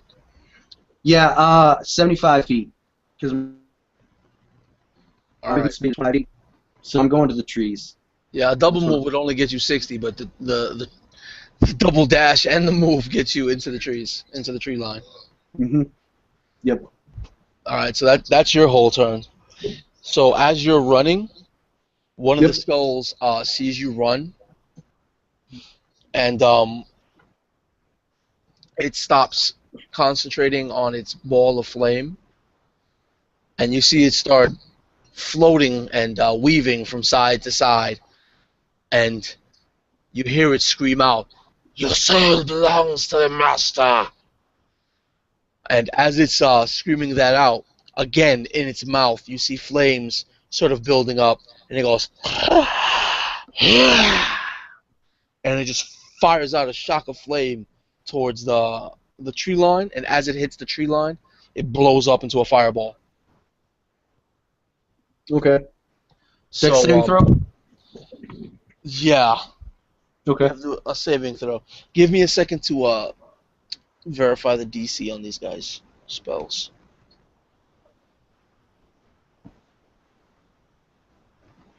DC 13, dexterity. And you have evasion by now, right? Yep. So it's either all or nothing, correct? Yep. It's half or nothing. Oh, half or nothing. Yep. Oh wait, that's the wrong dice. Dex save and I get it at advantage, I believe. Let me make sure on that.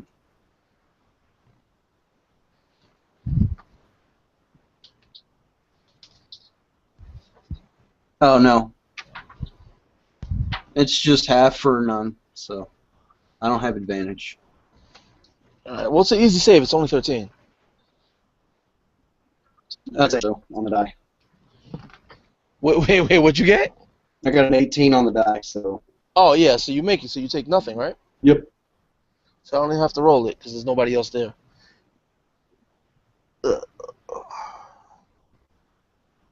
Yeah. So You make it. Let's see if it tears up the trees.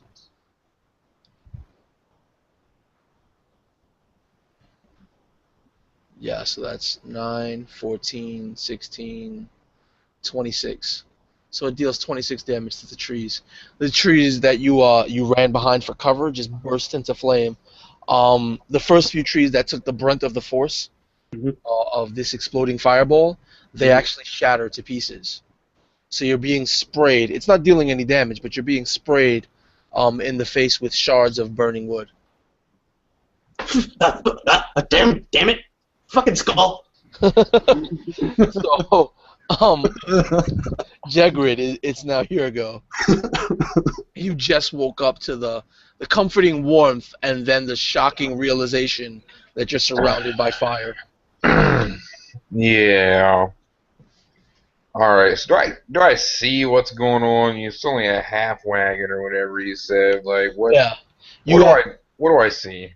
3 skulls surrounding the cart, and they look like they're chanting. And if you look down by the cart, there's 3 sort of small spheres of fire lighting the cart ablaze. So they're right around the cart then. Yeah, they're like 20 feet away from the actual cart, Okay. but the spheres are right on the cart, like they're right on the sides of the cart. Okay then. What the fuck did you guys get us into? Who I was wasn't the one keeping keeping watch. watch? A very, very poor job of that. I'm saying that much right now. All right, so, hmm, Jagrid's going to stand up and grabbing his halberd as he rises and seeing this new threat. And the first thing he's going to do is utter a slight incantation. And as he's doing this, you see the shadowy, translucent shape of what just looks like a large armored figure, big with a helm with big horns and just bulky, kind of settle over top of him. And as he casts Shield of Faith, and then he's going to charge the closest flaming skull and attack it. And hopefully, blast. And we'll see. 21 to hit. Yeah, that's a solid square hit. All right. For 12 damage. What kind of damage does it deal? It is slashing. All right, so you hit it for 12. Yeah. And then as he comes in and slashes, he's gonna follow through and kind of do a quick twirl and come to smash it with the back end of his halberd. Ah, beautiful. And 14 to hit. As you come around to smash it with your halberd, it sort of spins. It does a 360-degree spin, and it calls up a small wall of flame that the ball of your halberd just bounces off right before the flame dissipates. He used shield to deflect your blow.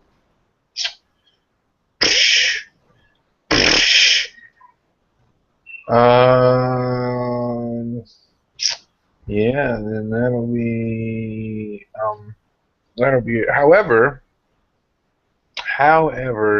I believe with the Polearm Master, is his movement 0 now. I think that's how that works. No, that's Sentinel, and only if it was provoked by opportunity attack. But don't you have 2 attacks plus Polearm Master? Yeah, well, I believe casting that spell was an action. Okay, I see. Yeah, you're kind of hit now. Yeah, so I'm pretty well spent. So you're gonna stay standing in front of this flaming skull? Yup. All right, the skull.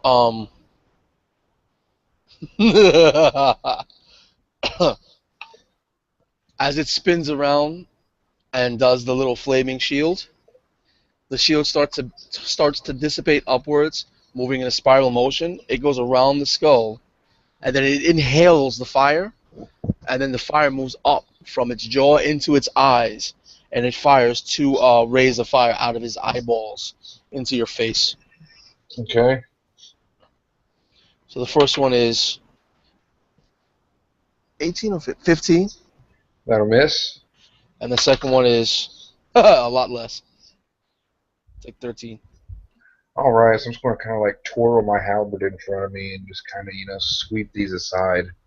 Yeah, you twirl your halberd in front, and they just bounce off of the blade. And it is Dagar's go.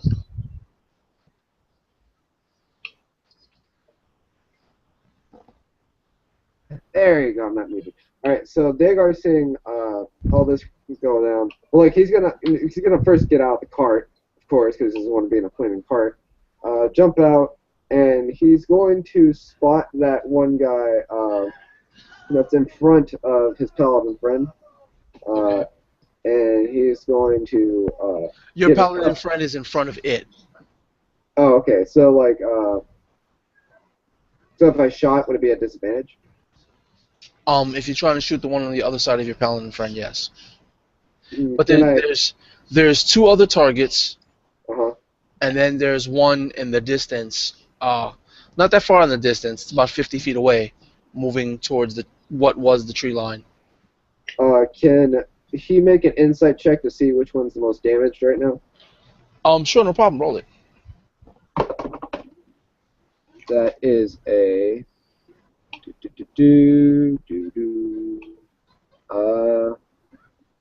that's passive. Hold on. It's down here. 10. Yeah, it's kind of difficult to really tell. They're wreathed in flames and firing flames everywhere, Mhm. and you can't quite discern how to tell how much damage these skulls have taken. All right. So he's going to see any of the ones that are like in what's it called, not being covered by his paladin friend, and it's not the one that's going after his friend way far away. So Yeah, this one, there's still two more focusing on their balls of fire burning up the cart. yeah, I'll attack one of them. So get a bolt, crank it up, and then fire a bolt for what I believe to be, yes, 23. Ooh, yeah, that's a hit. He's gonna roll the damage. Come on, dice. And as I drop the dice, hold on.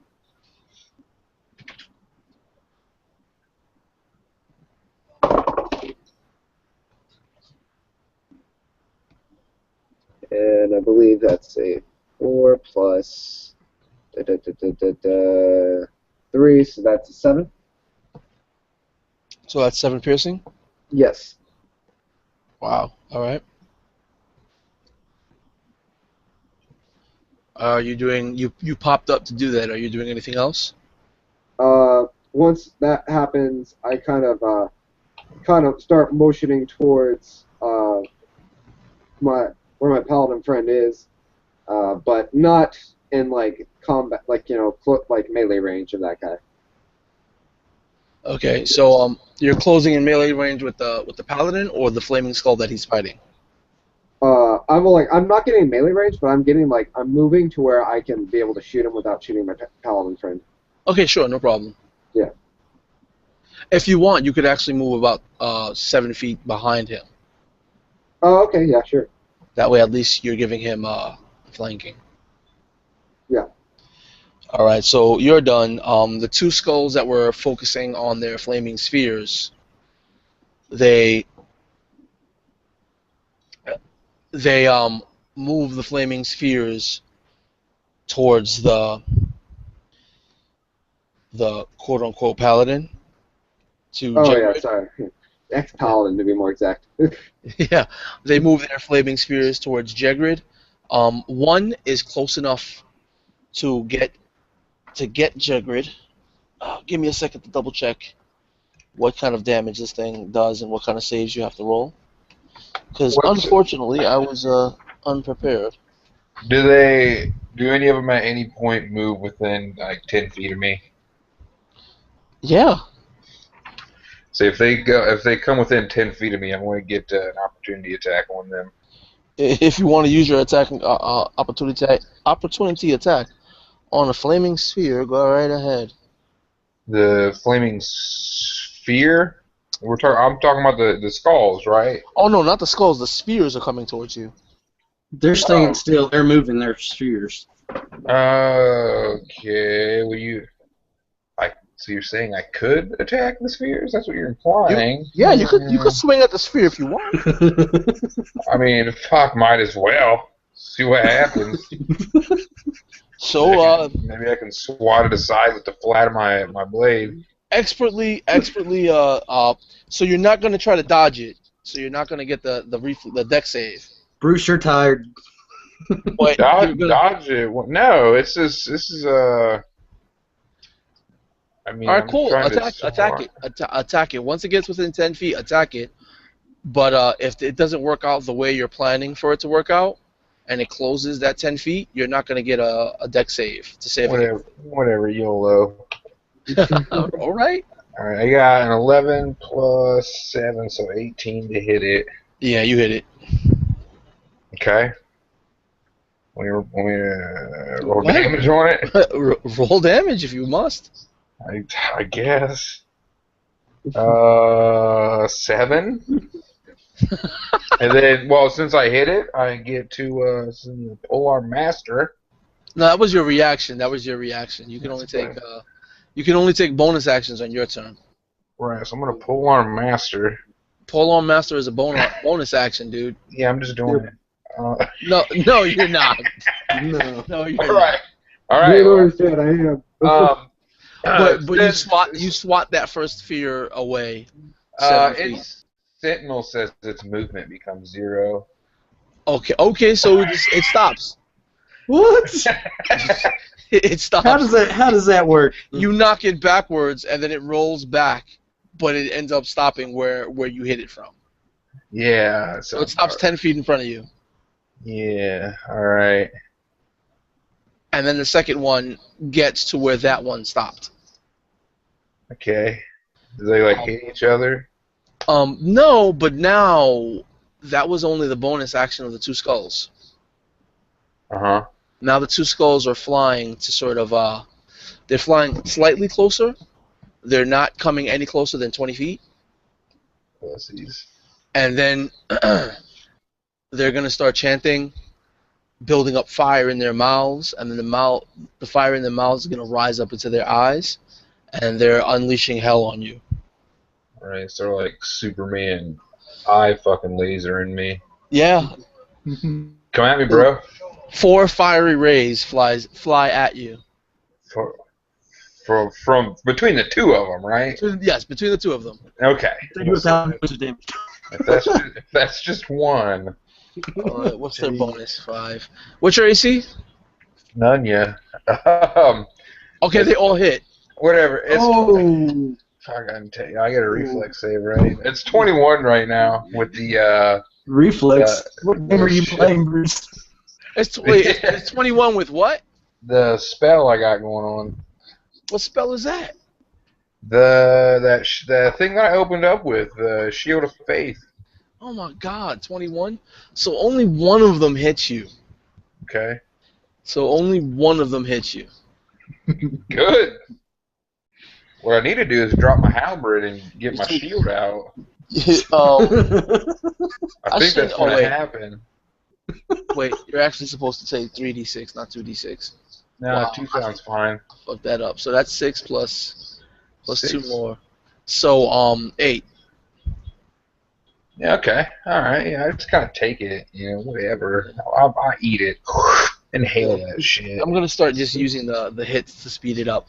So it takes 8, and now it moves back to the top of the round, which is actually you, Jegrid. All right, I am going to begrudgingly drop my halberd woe song and take my shield off my back and from my hip draw out a hatchet and axe. And that's what is that? That's an action to draw a weapon or something, isn't it? Mm-hmm. All right, so If you're drawing one weapon, it's part of your movement, but if you draw two, it eats up an action. Alright, so we would so I got that's the shield and the axe. That'd probably be two then, yeah. Yeah, so that eats up an action. Okay, that's fine. Yeah, the skull that I hit earlier, I'm gonna go up to bust it right in the face. But you already used your action. I have two attacks. Yeah, Extra, but you, extra that's attack. that's only if you take your attack action. If you take an attack action, you get to attack twice. You can't take your attack action because you took your action to draw both your weapon and your shield. Wait, what? Yes. Yep. Yeah, whatever, dude. Whatever. I'm doing it. I'll just do it anyways. Draw my shield, and then yeah, I'll post out. All right, so you so eloquently post up. Hey, Dorn, after hiding behind some trees and then getting the ones you were behind obliterated and having shards of flaming charred wood fly in your face and the trees behind you alight, what do you do? yeah. I'm going to simply go further into the woods and step behind the tree Okay. and try and hide with my bonus action. Sure. There's fire lighting up the trees though. That's fine.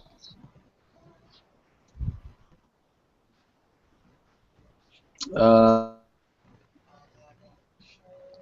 right, if you're talking right now, you're just froze. I can't hear a damn thing.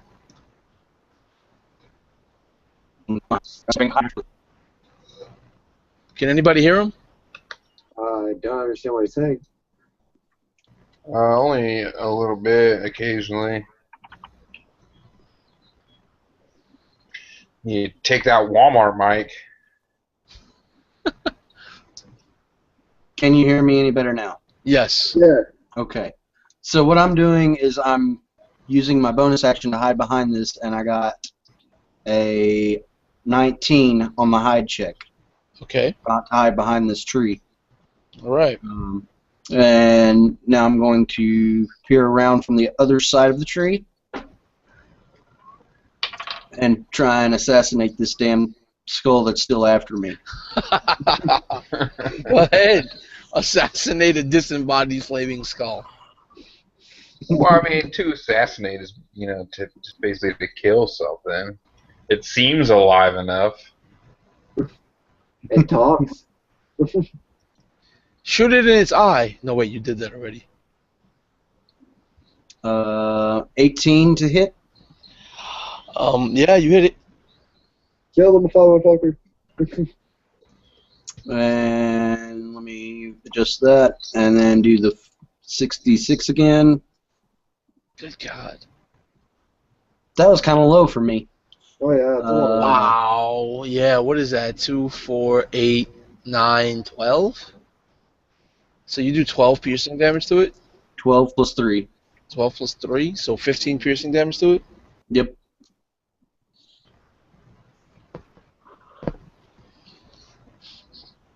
Alright, you shoot it in its other eye, and the bolt comes out of the back of its head again, this time on fire, but it seems like the bolt took the skull's flame in its entirety along with it. And then the skull is like, and it falls down to the ground and shatters. Good. Keep in mind, I've only done, I've only popped off for. Don't worry, meta won't help you.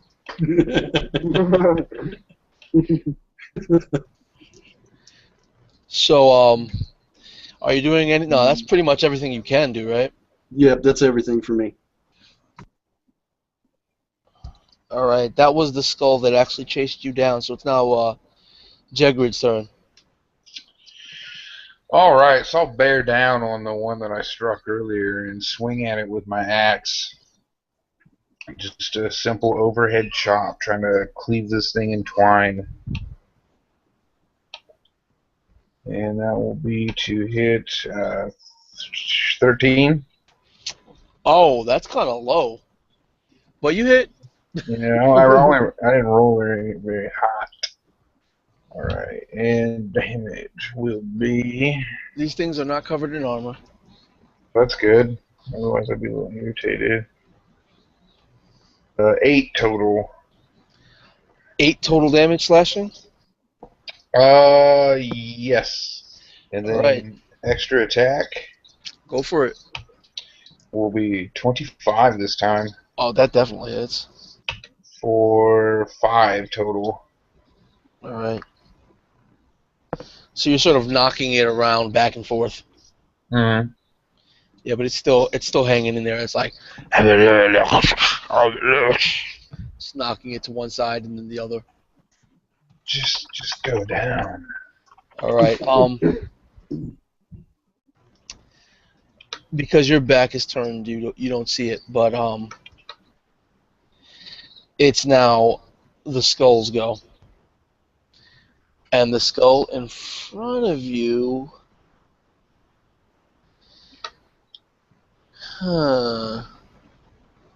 It starts chanting some wicked words, and as it's talking, the sound of its voice starts to reverberate. And as it's reverberating, you can see the pulsing of the air around it.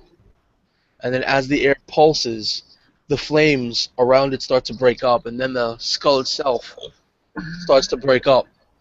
And you can't tell if it's 2, 3, or 4 skulls right now. It seems to be vibrating within reality. And it stands before you. Dagar. Crap. So It's Dagar's go. One thing Dagar can see after seeing the skull vibrate and sort of partially echo itself, and the distance towards the line of the City of Graves, you see a humanoid silhouette running out of the city. shit. Can I try to perceive what that humanoid silhouette is? I'm sure. Roll a perception check. Fuck. Hold on. There you are. Shit, that's low. That is a. Da, da, da, da. 4. Well, I actually did roll a 4 for the base thing, but perception that's a 7. Yeah, that you can't quite tell. What you can tell, it is humanoid. Like, it's not a skeleton running out or anything. Okay. I'm gonna say this. I'm going to if I try to hit the guy that's vibrating, what will happen? Like, do I have to at disadvantage or what? Yeah, you would have disadvantage.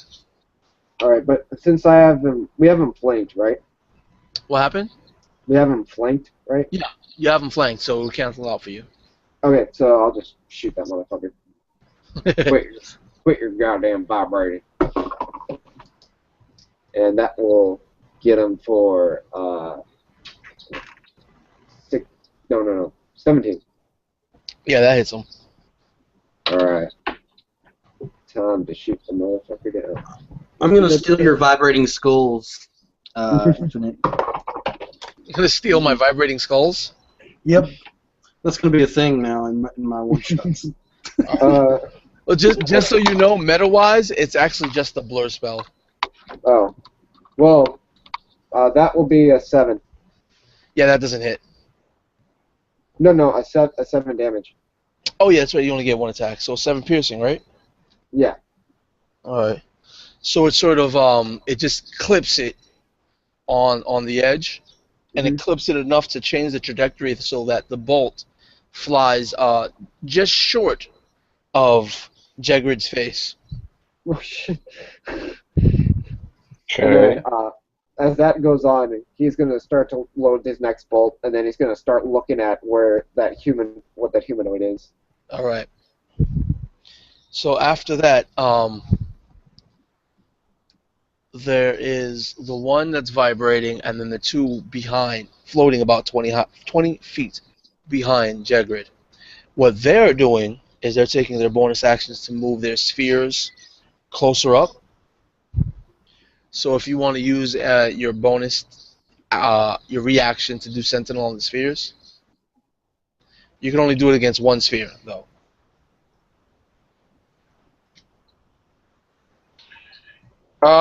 Yeah.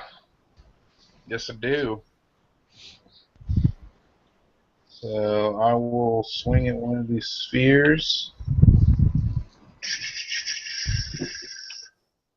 You're also taking the minuses to your lowered strength, right? Didn't I get that back after a short rest?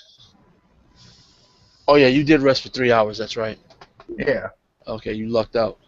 No, I remember it. Sleeping in your armor. Oh no! Give a fuck. It's part of me. Like my flesh is like grown around it, you know. It'd be 15, Yeah, that's a hit.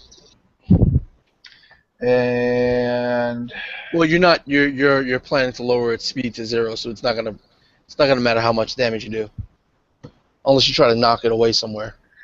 yeah, I actually think I might do that. I'll have to just try and see if I can bat it away So roll your damage.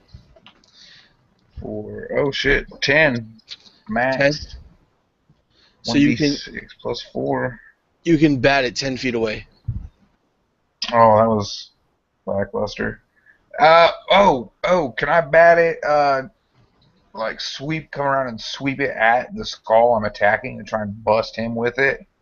Um, yeah, it was 10 feet away from you, and they're 20 feet away from you. So that would make the 20 feet. You want to knock the flaming sphere at the flaming skull?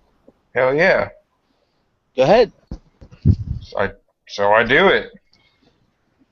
Yeah. It flies up to the flaming skull, and the skull just opens its mouth, and the sphere just goes right back in its mouth, Um, and then it starts laughing. yeah, well, at least it's gone, so fuck you, buddy. So what about this other sphere coming at me? Yeah, that one gets to you. Now remember I said that if you use your reaction to attack, that you're not going to be able to attack and dodge. I feel okay right now about that. All right, so it does a whole whopping 2d6 damage to you. Does it? It hits me? Yeah. Oh, it's just a dex save. It didn't actually have to Yeah. hit my. So you take 6 points of fire damage from that flaming sphere, Mm-hmm. and those two skulls are going to fire their beams of eye light at you. They're fucking fuck eye lasers. All right. Yeah, the eye lasers coming your way. So that's two. Just gonna pound my axe off my shield and taunt them. So yours is what, 23 now? Yes. All right. The 18 I rolled hits. That's the only one that hits. All right. So you take 5 more points of fire damage. All right. And they sort of they're oh wait, I'm flanking you. Let me roll those 3 that missed. Good thing I remembered. What? How are you? Yeah, you get hit by 1 more, cuz there's a skull in front of you and they're behind you. The same All right. the same way that Dagar is flanking, they're flanking. All right. So one more hits you for another 7 points of fire damage. Okay. Still doing pretty good. And it's the top of the round, so Jugrid, it's your go. All right. I thought I was at Just- 15.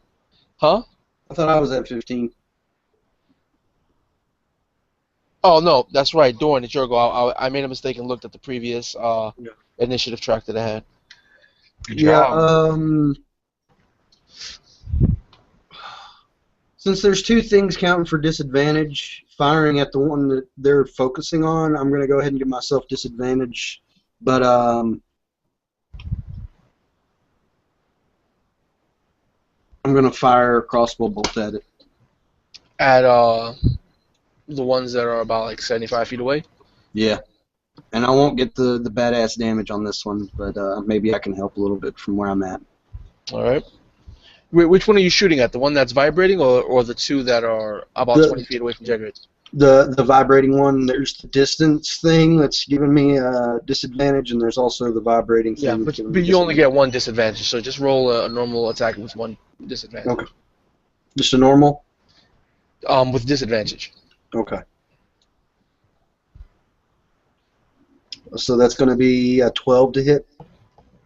A 12 does not hit.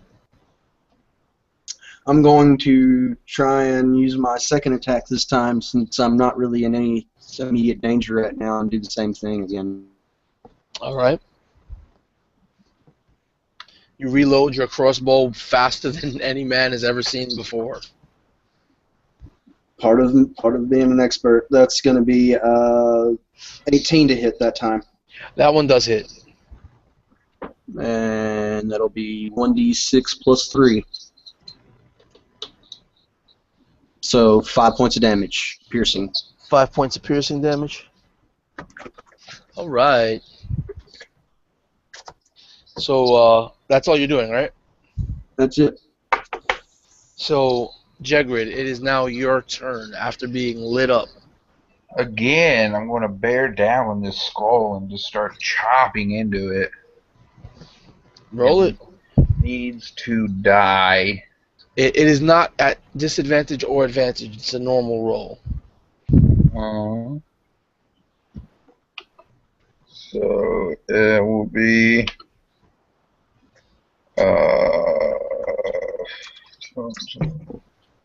15 to hit with Yeah, that's first it. attack. Okay, damage is 9. So 9 damage. I got it.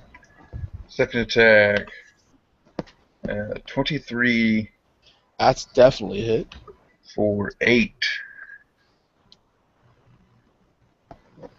And is this damn thing still up? Yeah, it's still up. How does it look, man? Like after getting blasted, like It looks like it might have a few minor chips in the skull, but it's really hard to look because it's vibrating so fast. minor chips. I want to blow a spell slot, and we're gonna add 2d8 radiant damage to it as I wreath my hand axe in black and green flame. And apply an additional 11 radiant damage. So 11 radiant damage. Yeah. Yeah, you can see that it starts cracking the radiant damage of the black and green flames. Sort of, this skull is wreathed in just normal flame, and it disrupts the normal flame and cracks up the skull in several areas. So you can see with that, this skull is just, it looks like it's about to burst. All right. And that'll be it then. That's all I can do.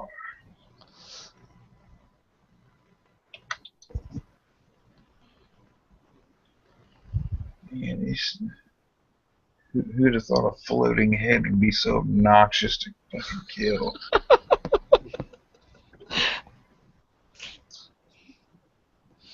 Like, you guys are just eking away. That's it, picking away at it.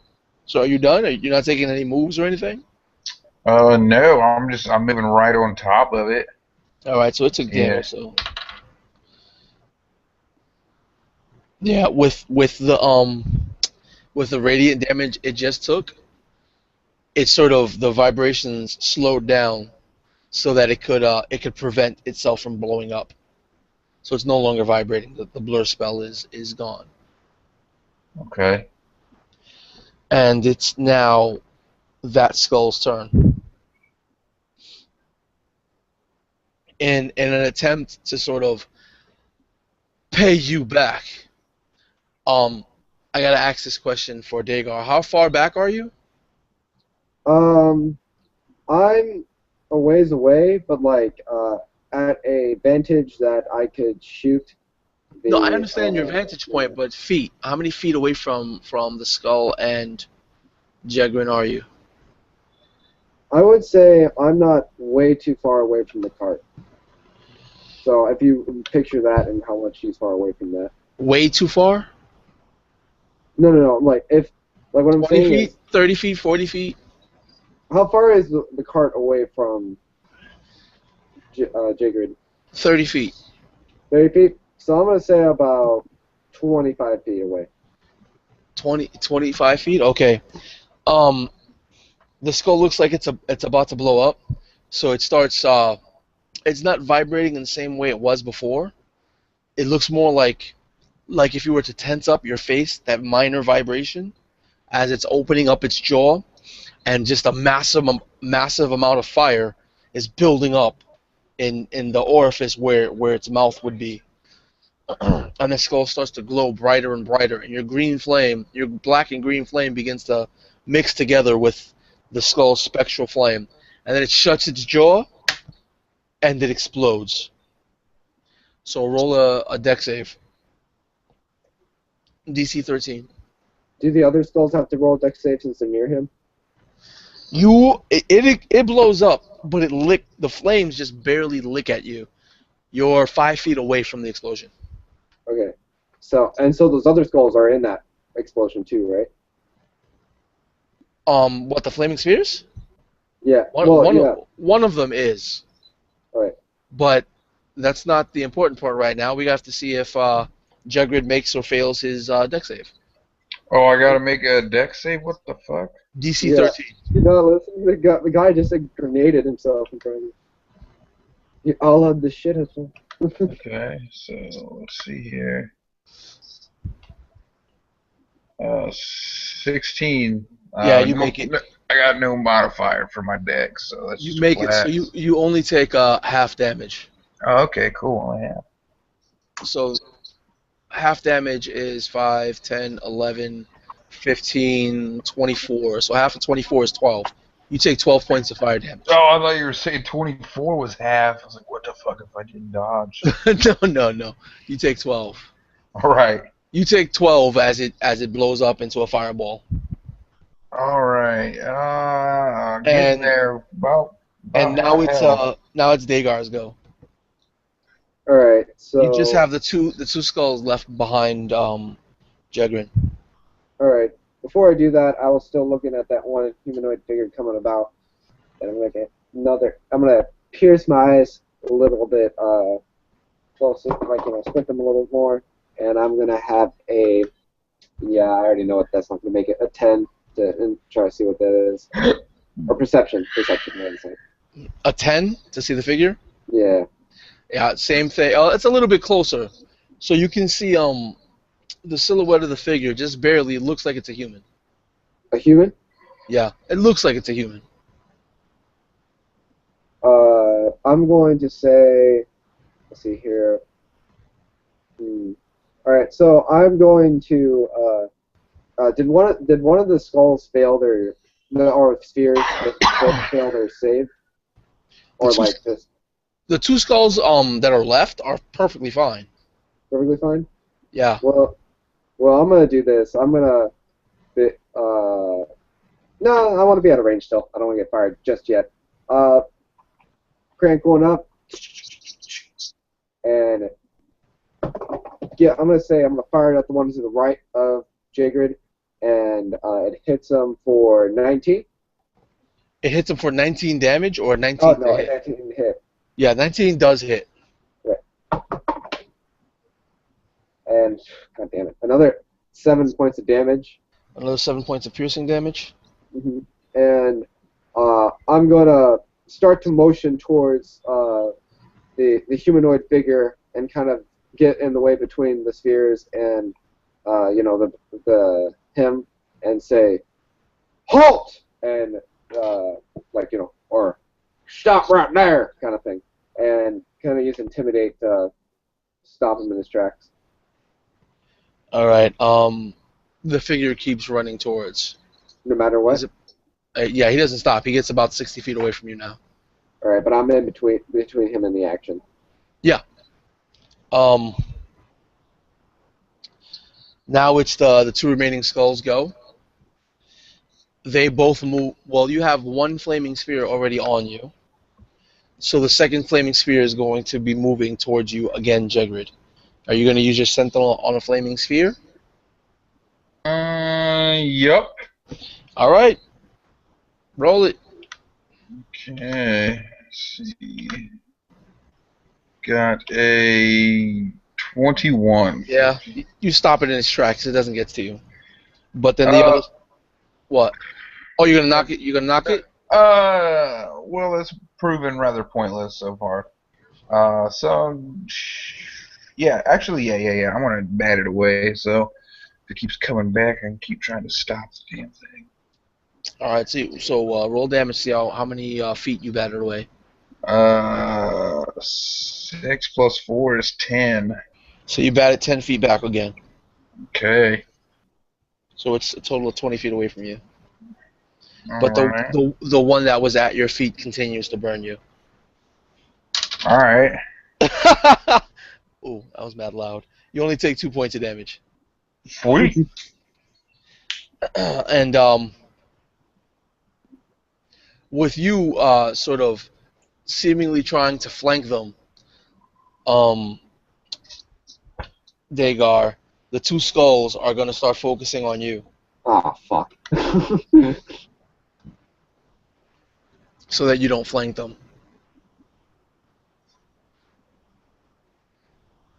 Oh god, that's a horrible roll. What's your AC? 14. Nope. 1 hits you. 1 hits me? 1 hits you. Okay, how much damage?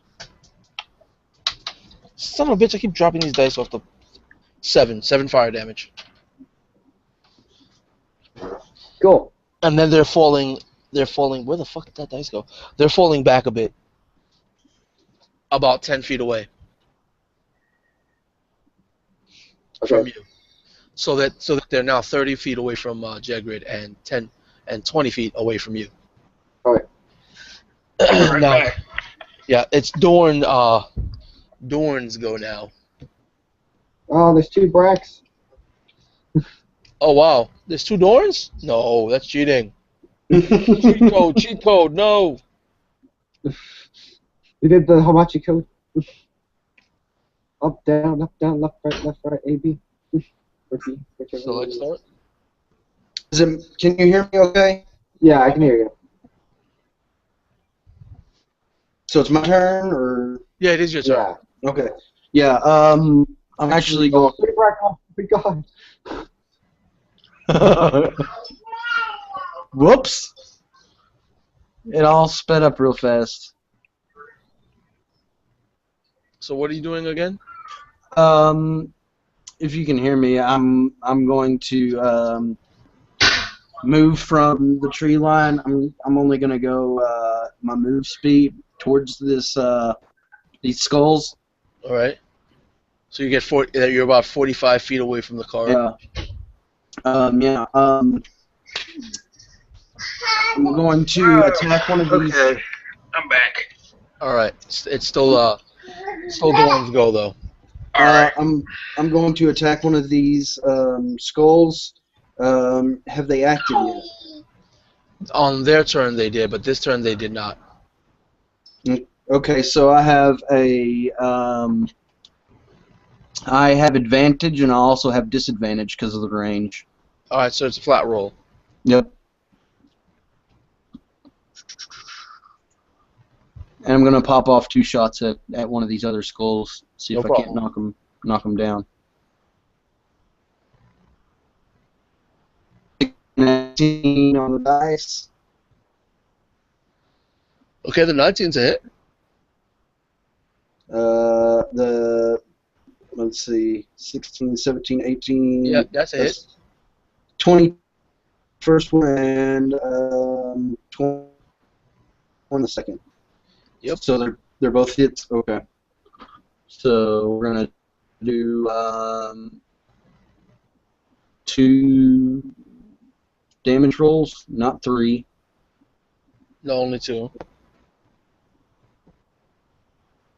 Mm.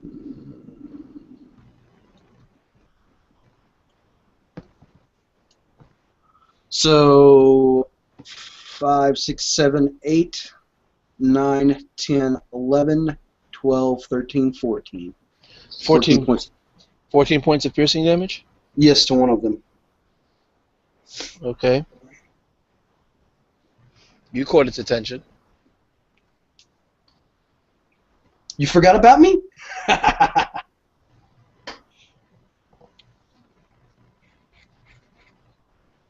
And So- that's my turn. Alright, so it is now Jegrid's turn. You're muted, bro. Yeah, I'm going to try to end this skull. Or no, wait. Yeah, the one in front of me is still up, right? No, the one in front of you is done. It blew it. Okay, it blew yeah, itself that's up, what. remember? That's right. That's right. I just want to make sure if I remember that. So I'm going to just turn and bear down on one of the other two. They've been attacking one of those two, have they not? The first bolt struck the first of those 2 just now. Yeah, I'll go for that one then. Alright. Might as well try to pile it on. You're gonna jump over the flaming sphere you knocked back towards it? Yeah, well, how close is it? Can I just circle around it? Yeah, you can circle around if you like. It's less Yeah. awesome, but fine. All right, you know what? I'm jumping. I'm gonna jump over it. Let's do some athletics to just hurdle this thing. Roll it. Would a 22 suffice? Oh, you leap it, man. Your jump is part of your attack. Fuck that. All right. So part of it. So the 22 account for attack too. Is that what you're saying?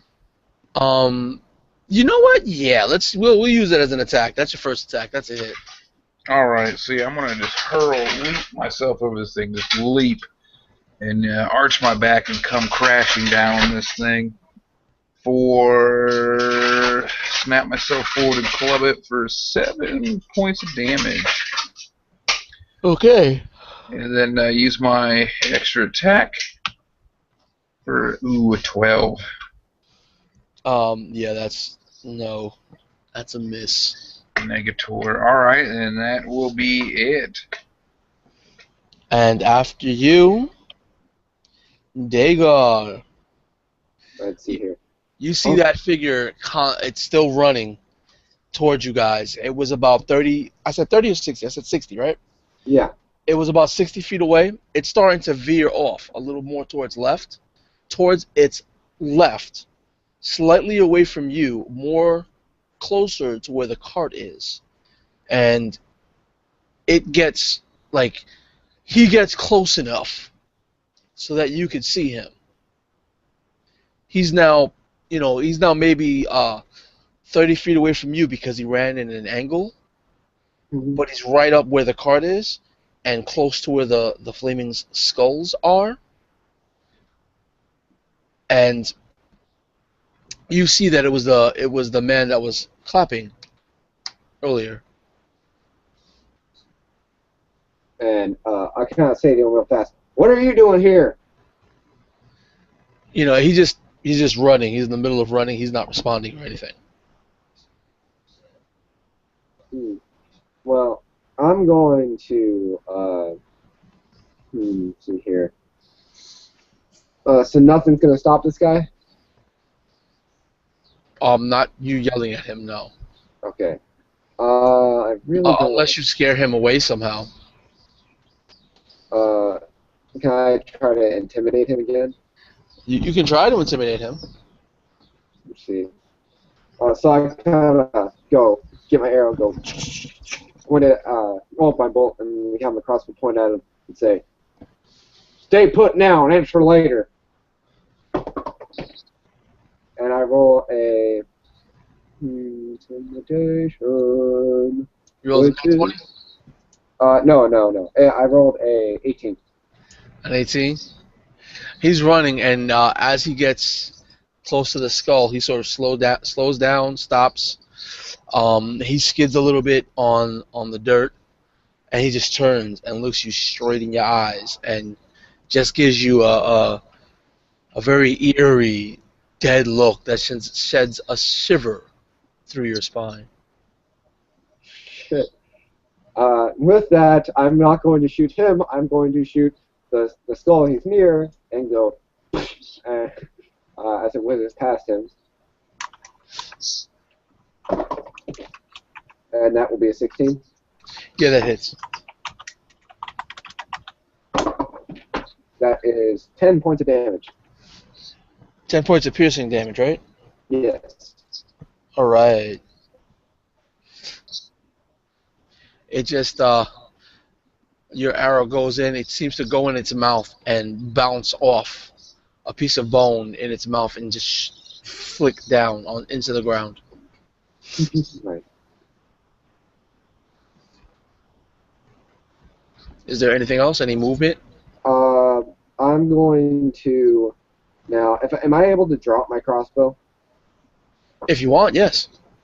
Drop in my crossbow, and I'm going to start grabbing for my maul to my back, and you're not going to go next to the figure, but I'm going to go at the skull, and I'm going to try to bash him next turn.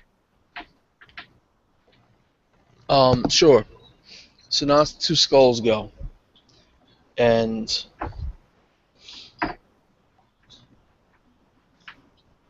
the skull, you actually move close to the skull. So the first skull to go is a skull that you're not quite next to. Mm-hmm. Oh, crap. But that's the skull that Jagrid has. Alright.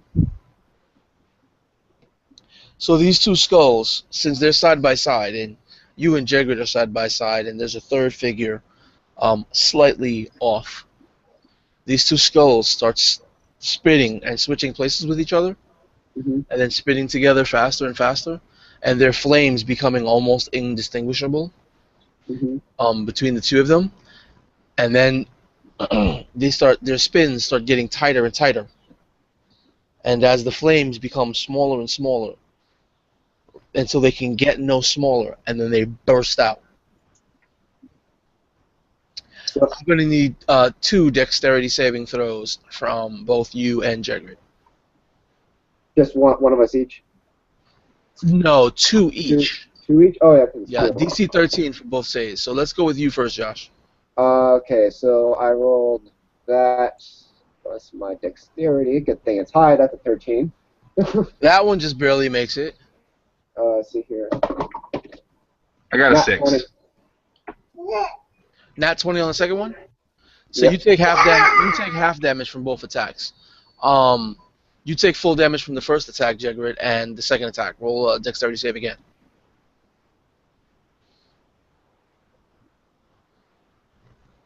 I got an 18 that time. Okay, so the first attack, you take full damage. All right, so we're talking about 14, 16, 17, 18, 22 fire damage from the first attack, Jagrid. Ooh. All right, I'm officially under half health. All right. So Dagar gets 11 from that. Okay. And then both of you take half of whatever this roll comes out to be. So that's 5, 6, 9, 10, 13, 14, 17, 18. So you both take 9 fire damage from that one. Okay. And as a bonus action, one of the flaming spears moves closer, and it moves closer to Jegrid. You want to use your reaction, or you want to use You your know save? it. All right, go ahead. Since, I have a 0 dex modifier, probably better just to hit the damn thing. 21. Yeah, let's unless you want to knock it around somewhere, you just stop it you effectively stop it in its place. Yeah, I'm going to push it away.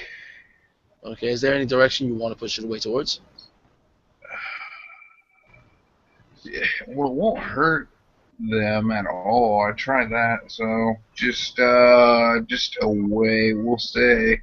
What's the widest, openest space around in my direction? Behind you, but where the sphere is coming from is now unoccupied.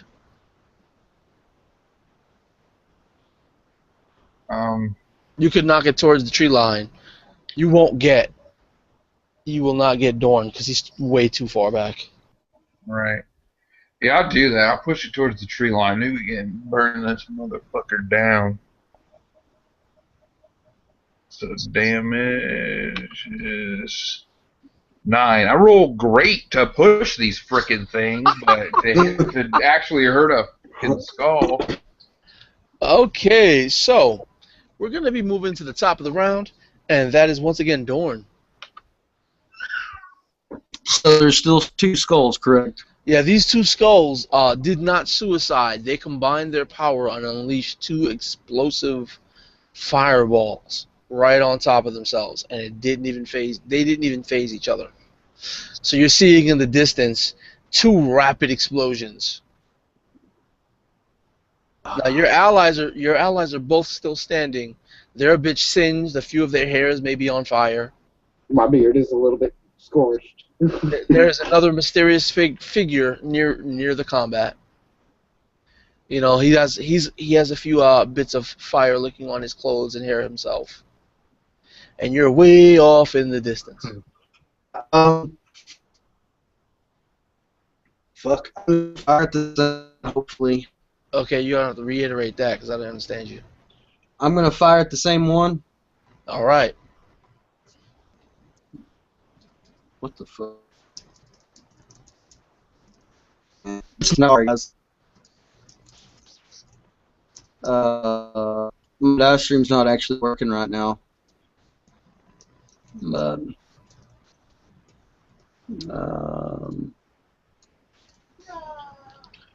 16 and a 7. The 7 definitely misses, and then the 16, as you see it flying towards him, the skull turns to look at you, and it just gouts fire out of its mouth and melts the bolt into just molten splatter before it even reaches it. Are these your toys? I shout. What happened? I shout at the figure. Are these your toys? Oh, it'll respond shortly after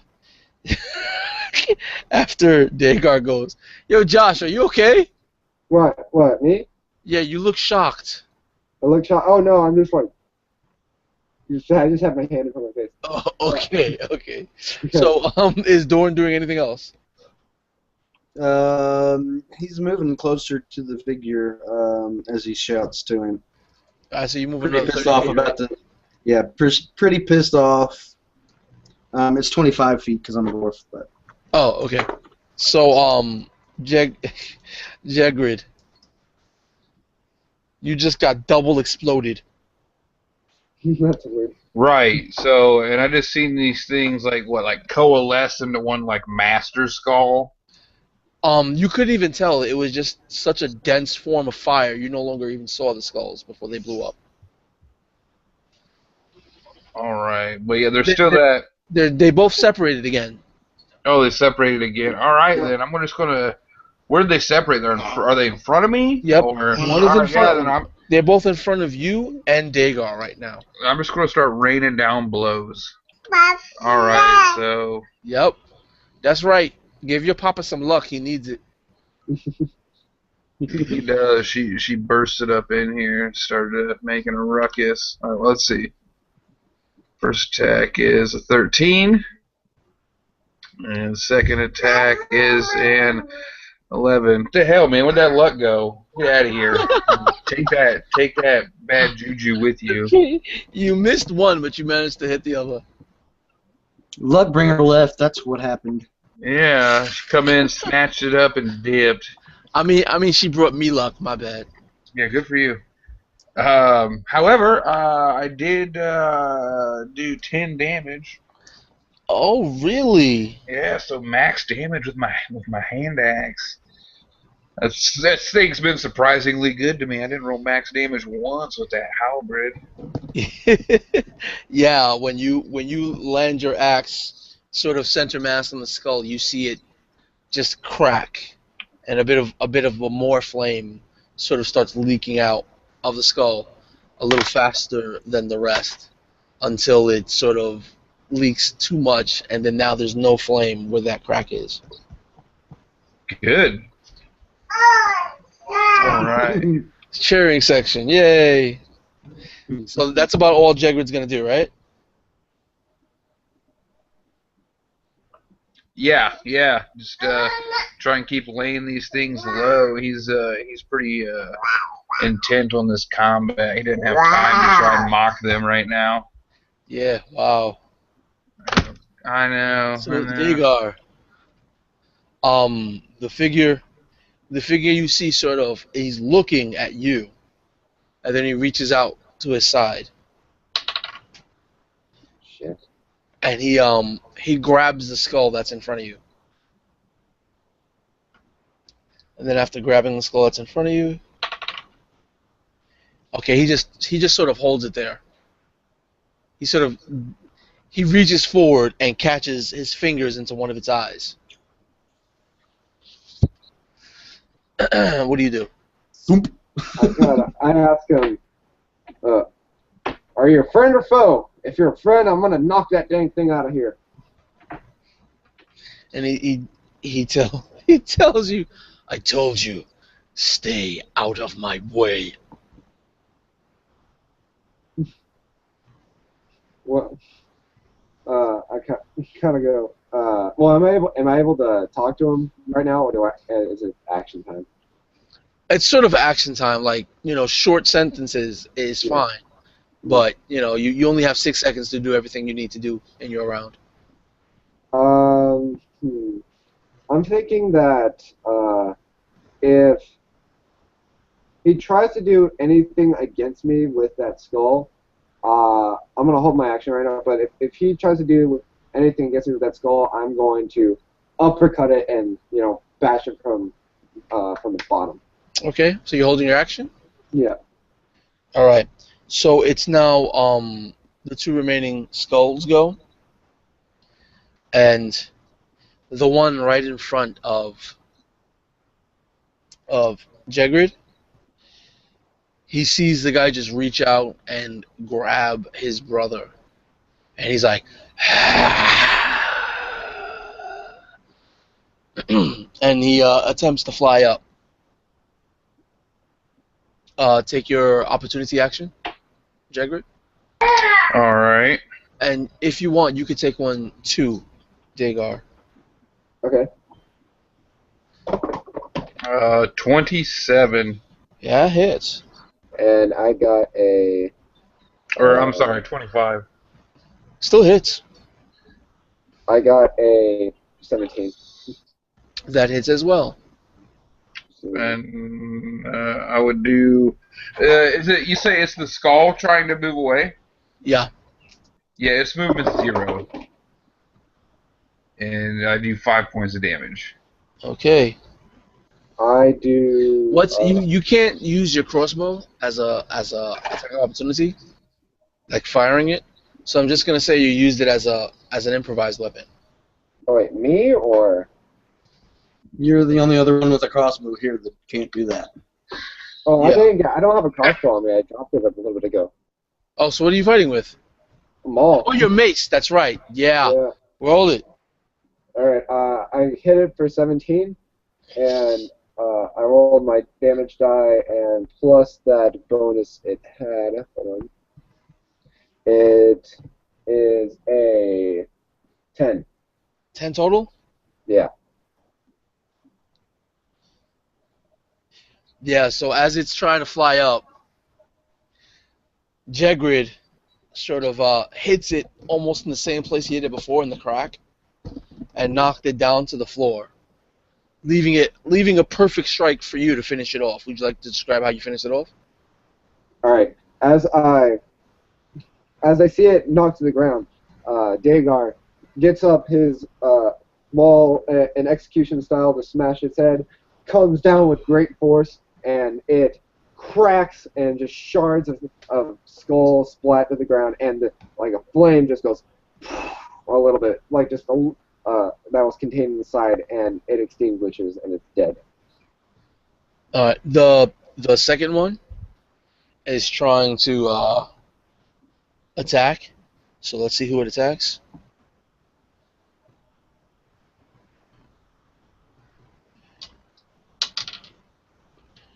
So it actually attacks Dagar. Oh, can I take my action now since it actually tried to kill me? Yeah. It looks like it's trying to fly, but the guy holding his sort of fingers and its one eye socket is messing up its flight and messing up its aim. So go ahead, swing at it. All right, I tell the guy really fast, hold it tight, and I hit it for. Roll with disadvantage. Oh shit. Okay, so obviously it's not going to do the 19, but let's see, 5 plus 7, that is, damn it, 12. 12. Yeah, as you're swinging at it, he sort of the guy at the side pulls it out of your way. And I'm like, I thought you were a friend. And the skull is gonna try to fire some eye beams at you. Nice. So you see like the fire welling up in one eye socket, and then the guy's hands start flaming in its other eye socket. So 20. No, that's a 1. A 4. I can't get worse than a 4. So, because the guy is sort of throwing it way off balance, the flaming eye beams they fly wide and go up into the air, and they just missed everything. Cool. So then the guy goes, and he sort of pulls the skull closer to him. He pulls the skull closer to him and then grabs it with his other hand, shoving his thumbs in both eye sockets. And as he shoves his thumbs deeply in both eye sockets, the flames that engulf the skull and that were engulfing this guy's hands, they start to die down and become very small, and the skull just seems to be only faintly licked by flames. You know, a small flame coming up once in a while. Mhm. And he starts speaking to the skull in a language that you can't quite understand, unless you speak Infernal. Oh, no. All right, so he's like,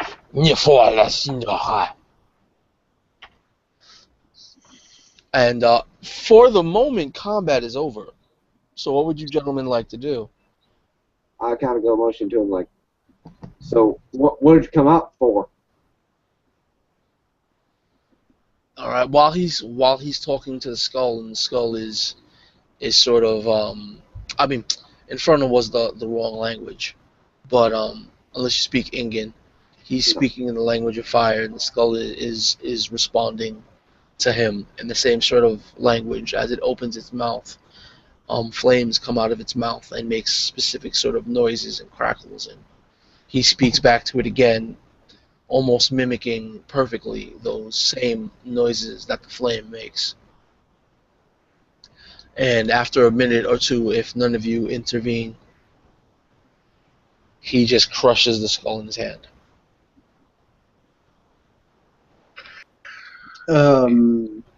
I'm seeing him do that. I'm going to go and collect my half my ammunition back up.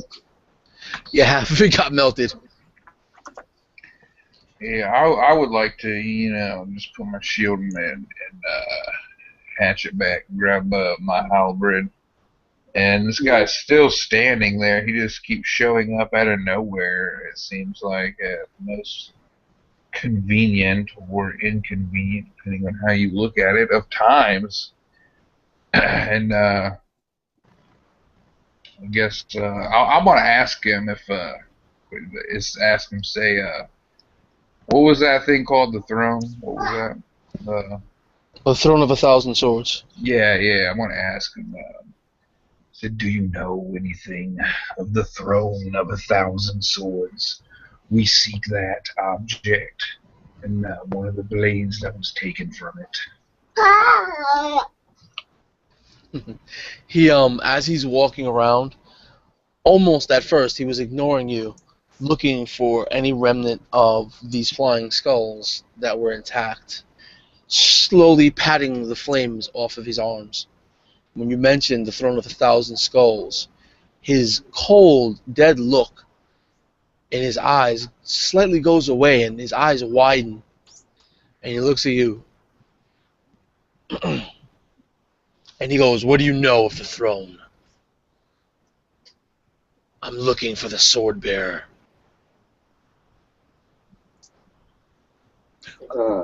Dorn's walking up as he hears all this.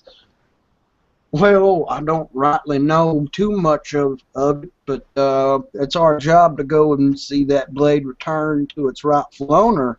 Yes, sir. So you're deceiving him right now. Yep. So roll your deception. It's going to be pretty high, though. Oh, Okay. God. Look. 27. Oh. 27? Yep. You said pretty high? Let me make sure. Let me make sure I'm not miscalculating.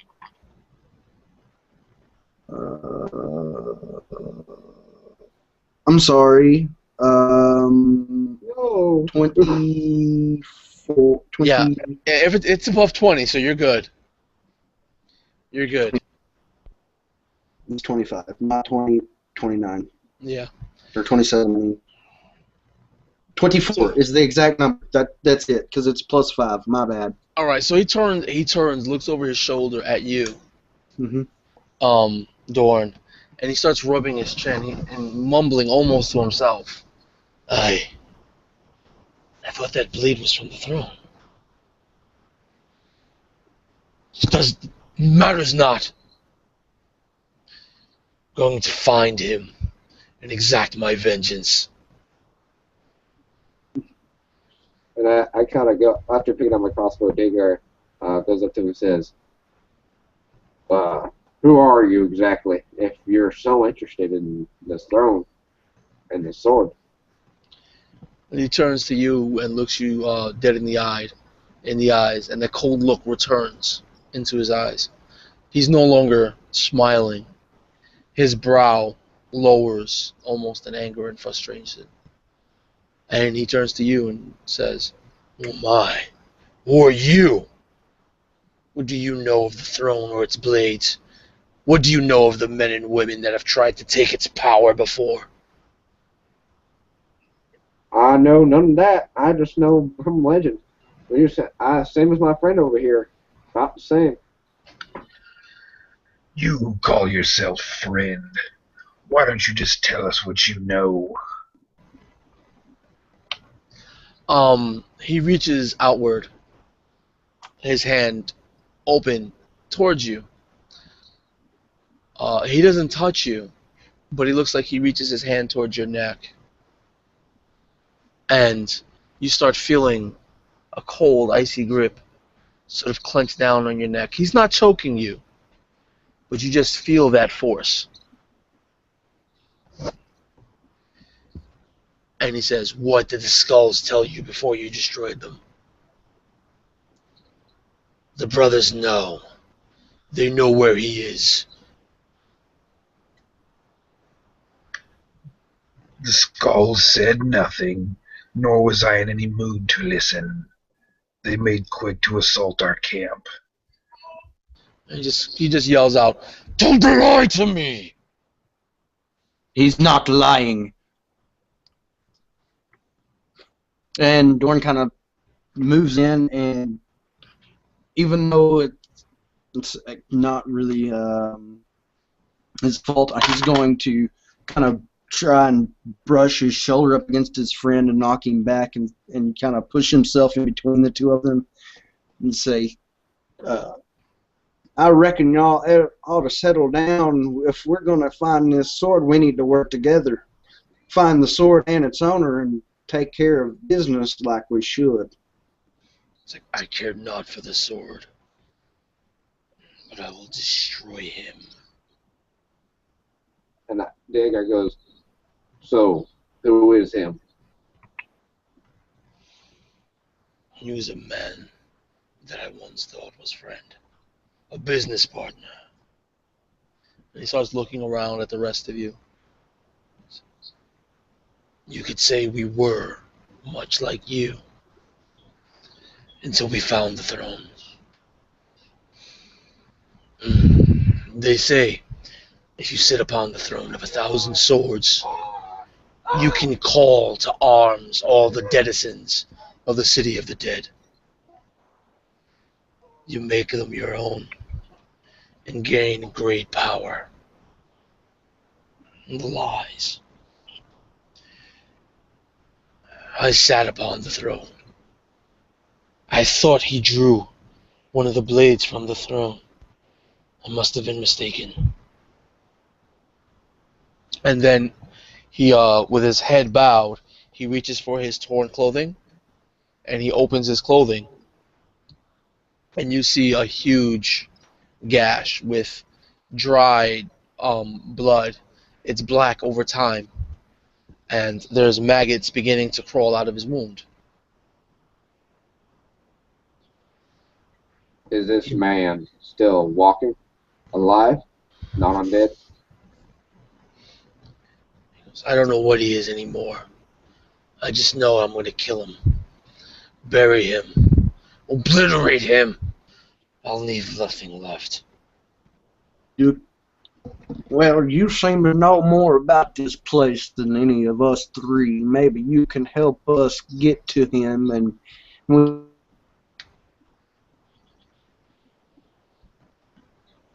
All right, you froze again, brother. Am I still frozen? Now you're good. Let me see if it fixes it.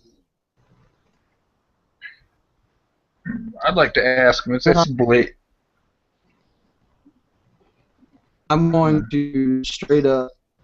Rick, I reckon you know this place better than us.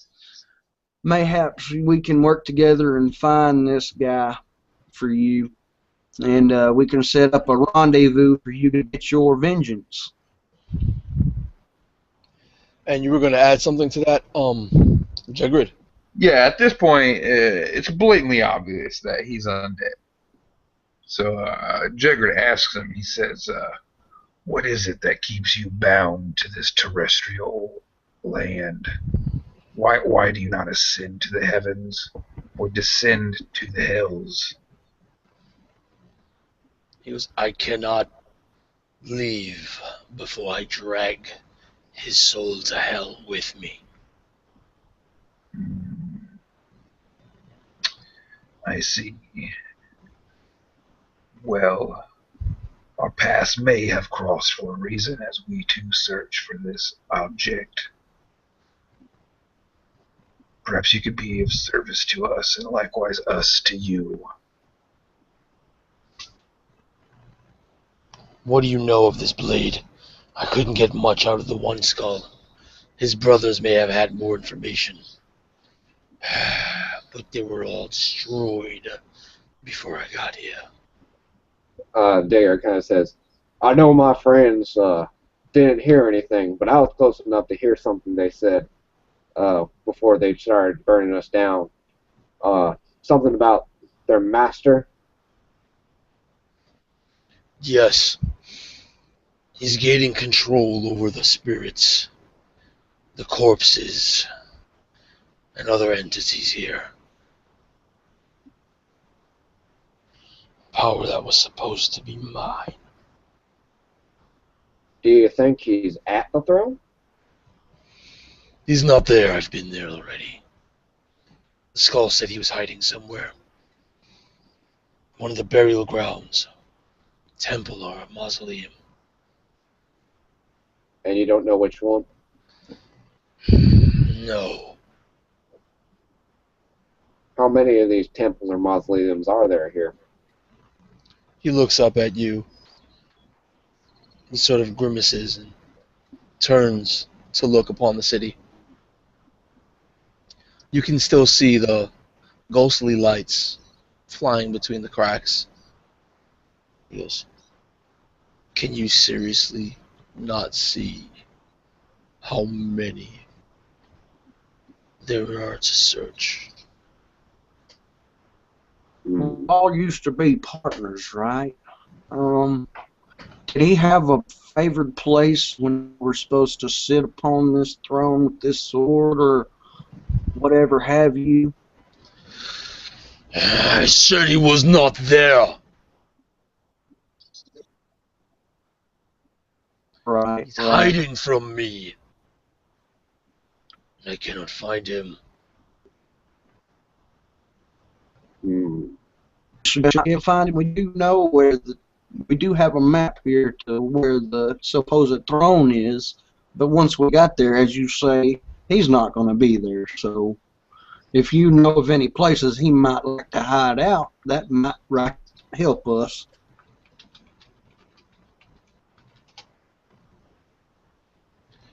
You kind of remember that the place that Jimmy pointed to on the map was not the throne. He pointed to a mausoleum. And I kind of, Dagger kind of looks at, hey, buddy, this ain't the throne. This is a mausoleum on the map.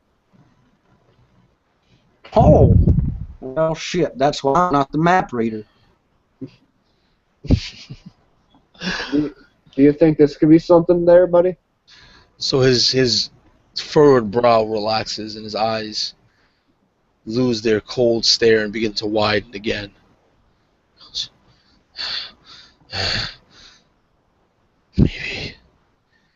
Maybe he just might be there. I'll bring his soul down to hell. It's our best shot. It'll burn in the abyss. And he just goes, "Come, show me where it is." All right. Hand me the map there, buddy. You talking to? I thought you had the map. Did he say hand me the map? Yeah, I guess. He said, kind of goes to his paladin buddy and says, "Alrighty, are you good to go?" I didn't really take too much damage. Let's see what we can do here for this nice gentleman willing to. Oh, you didn't take that much damage, huh? I, on the other hand, am at like 30 some odd hit points. It won't matter. There's much to do down there except grab and go after he takes care of what he's got to take care of. Does any of us have some cure light wounds, potions? I know I got one at least before I went out. I could just heal myself. Anybody want to drink any of that high class hooch? Hell yeah, I'm gonna drink my milk. I've worked up quite a thirst. I'm gonna get my hooch and be like, You're gonna drink? Are you gonna guzzle the whole thing? Like it's a whole gourd? No, I'm gonna take a quick cig and bring it down. You're drinking the hooch, right? Yeah, hooch. Roll that Constitution save. Be high. Yay! I think that's a plus something or other. Oh yay! 18. Wow. Okay. So your body just starts feeling numb to the pain you just took. Mhm. And how much damage did you take in total? How far are you away from being full? I took for making sure I did this right. For a ranger, it's a D8 dice, right? Yeah. Okay, good. I took from having 80. I'm 3 under halfway, so 37. So you took 37. Yeah. So after that swig, you heal for 19 points, Sweet. and you're gonna take a drink, or you're gonna guzzle down your blessed milk. My what? I'm gonna take a good swaller. All right. This one doesn't require you to make any save, Okay. but your you regain a total of 3 spell slots. Oh fuck yeah. It doesn't heal you, but it heals your magical ability. It empowers you again. Oh, that might be slightly more useful. All right. So what about Dorn? Does he take any of his high class hooch? Dorn's already drank his share for today. It burned his throat pretty damn good. All right. So are you gentlemen going to try to rest or just soldier on? I say we soldier on just to go in here. Okay, guys, stop trying to hack his mic when he's telling you to keep soldiering on. I know he's saying it. I kind of go to the rest of the party and get my crossbow, get a bolt. You ready?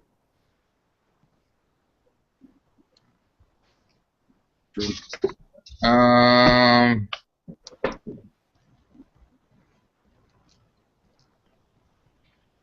I suppose. Oh. I kind of turn to the guy, our friend here, and say, "Are you able to be out at night? I mean, out at day, or can you only be out at night?" He was slowly stepping away. Oh, Even though he said to lead him, he was already like ready to go. He turns around, looks over his shoulder, and he grins almost kindly and says, "The sun holds no fear from me." hmm. Does your body fear the sun and his friends? You kind of get the image of when you first saw him, and the sun was at his back while it was setting, and his body was ringed by sunlight. So you Oh, remember he was actually exposed to the sun already. all right. So when I say his friend, I mean like his friend, like and then the guy that betrayed him. He goes, he shakes his head. "I don't know. I don't even know what he is anymore." Hmm. I want to get this thing done as soon as possible, guys.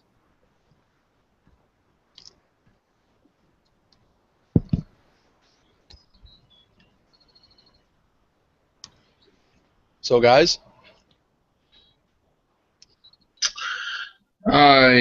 Yeah, if this is what's going down, we can go to that mosque and see what's in there. Even though I'm pretty fucked up, but yeah. Are you to heal yourself? But no, the only no, I got lay on hands. That's about it. I'm not a paladin. Oh yeah. Well, my guy's gonna look at you real fast and say, look at your banged up self, and Armory says, so you sure you don't want to swig of my hooch? I can help you. I'll pass. All right. Yeah. Well, Dagar, maybe. Didn't you have some kind of survival tactics for situations like this? I, I do know a little bit thing about heading out into danger zones and knowing how to get out of it alive. You reckon you could, I don't know, field dress or something like that? I seems like I heard somebody back in town talking about field dressing. Oh, I've done that a couple of times myself. I can try to do it right now, scout ahead.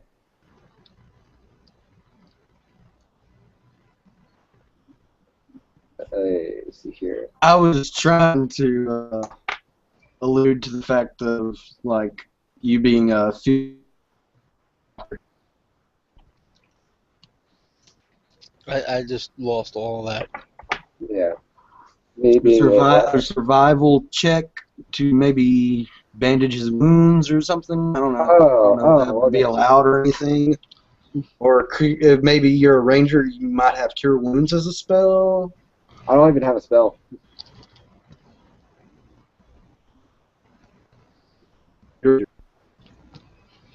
Not from what my sheet says. If you guys want to take a rest,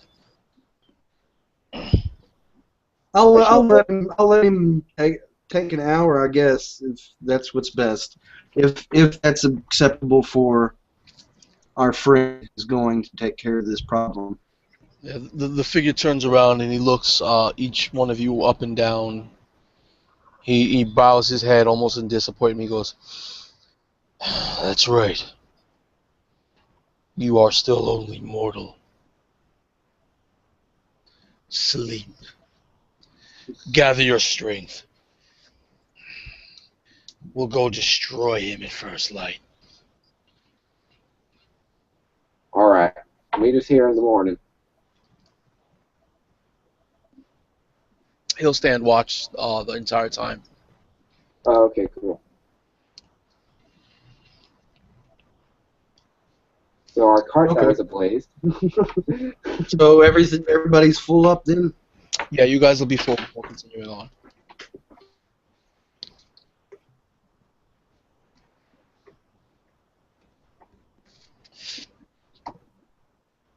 So, Okay, everybody. what was that? I'm just asking if everybody's ready. Oh yeah, after that sleep, I'm good. Who's even there? Jaggerit? Yeah, I would be now that I'm tip top. Alright, after the sun begins to rise, at the very crack of dawn, he wakes you guys up, very unsurreptitiously kicking you in your sides, saying, "It's time, it's time." I get up immediately, throw my armor on, and check my crossbow to make sure that the string's still good. I start looking up my crossbow up and down, making sure everything's good to go as I slide into my leather armor and crank a bow in, or a dart in. Let's go. You can see this guy's body is even though it's pale, all the burn marks and fire damage he suffered the night before, it's completely gone. It's completely healed. The only thing remaining is his death wound. Otherwise, he looks fine. He looks just like a pale dude.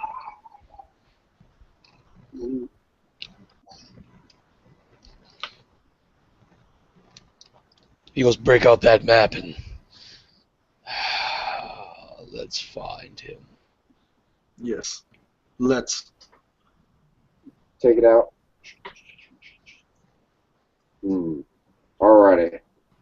And how much do you think it would be a distance from where we are to the X marks the spot? It's a pretty decent walk through the city of Graves. However, now that you're accompanied by one of their own, the undead, sort of keep away a little bit. What you manage to see are skeletons and zombies more than the other things you saw before. Mhm. And as he walks, they sort of just give him a wide berth. And because your guys are right behind him, they don't ever get close enough to mess with you guys. Even though you can see in the eyes of some of these zombies that they might want to eat you. So he's taking your direction as far as the map goes because he's not very skilled at map reading. Dagar, that one's eyeing me funny. I think he wants a piece of this ass. That ass. Stay focused. We have a task to complete. Right. So, onward. So basically, you guys are reading the map, and he's protecting. His mere presence is protecting you from the undead. And you pass thousands upon thousands of undead. You even notice a few skeletal minotaurs and ogres in the mix. Finally, you come upon the mausoleum that you were instructed to go to on the map. There's sort of a little marking on the door, not a carving, but a piece of for lack of a better descriptor, like graffiti. Uh-huh. And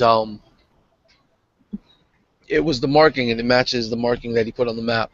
So you know that this is the place where the informant said the sword was. And I kind of look over to our friend here and see this mark and say, "There's a little spirited halfling. Ring any bells coming through here?" This is the place. This is it, isn't it? I can sense it. I can feel it. He goes to the mausoleum door and forces it open. Door Okay then. helps. And he just screams out, "I'm coming for you!" And he runs in. I'm following behind him as closely as I can. All right. There's no light in the mausoleum. There's no windows to let the light in. Well, The only dwarf light is dark coming vision. from the open door. Dwarf's dark vision covers that. All right. So as you go in there, it takes your dark vision. It takes your vision a minute to switch from light to dark. And you do suffer a moment of blindness when it does switch. And in that time, you sort of lose sight of this guy. You just hear him running in and running down some steps, yelling out, "You're mine! You're mine! I'm coming for you! Prepare to pay!" And his voice starts fading in the distance as he gets further and further away. And as I start gaining composure, I'm like, "Yeah, let's get in there." Double time it. We have to.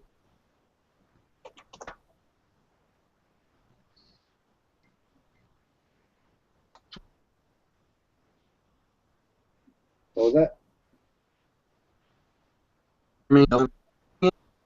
All right. I really can't understand you again.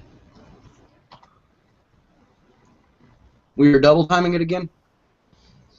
The dude double timed it.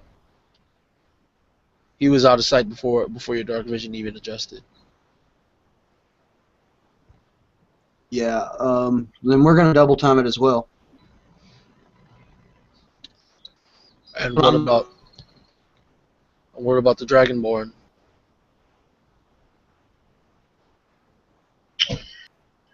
Yeah, I'll follow in tow. Because you can't see inside of the mausoleum. Yeah, I'll use my halberd to tap around like a blind man's cane. So your double timing is only moving your base speed. Yeah, that's fine. Yeah, they're actually double timing it. They're making 50 feet every turn. Yeah, I mean, it is what it is. Fuck those guys. So you hear the pitter patter of dwarven feet fade into the distance. Yes. Oh God, you might not even find the fight. Okay, so for our dwarven friends, you're running and running, and you're just behind this mysterious figure, and you're running down lower and lower. You get about 4 levels down. You know, there are turnoffs to get off the steps to explore these levels, but you can hear that his sort of fanatic yells are coming straight down. So you get about 4 levels down until you reach the bottom. And there's an archway. And in the distance, there's a light. It's in sort of an eerie blue light. Like, it's definitely not natural. And Okay. there's just a cold silence. You don't hear any of those fanatic screams anymore. Can we, I don't think we can detect magic or anything about it, so. I kind of go, do you want to wait for our paladin friend up there? I suggest you wait here. I'll go scout it out. Can you hear me? All right. Yeah, we heard you. Okay. So I'm gonna go stealth through this room. Alright, as you start going into the room, it's incredibly easy to see that there's this large figure that looks like it's almost an amalgam of corpses. Right? But the corpses are fused so perfectly that it is clearly humanoid form. The form has no neck, but it does have a skull for a head, and the skull is wreathed in what looks to be blue flames. And they're icy and cold, but they look like flames. And it has an outstretched hand with its claws wrapped around the mysterious figure's neck. And you see that its other claw is already thrust through its body. And just as you walk through, it rips the mysterious figure in half and tosses his upper half aside, as if it were nothing.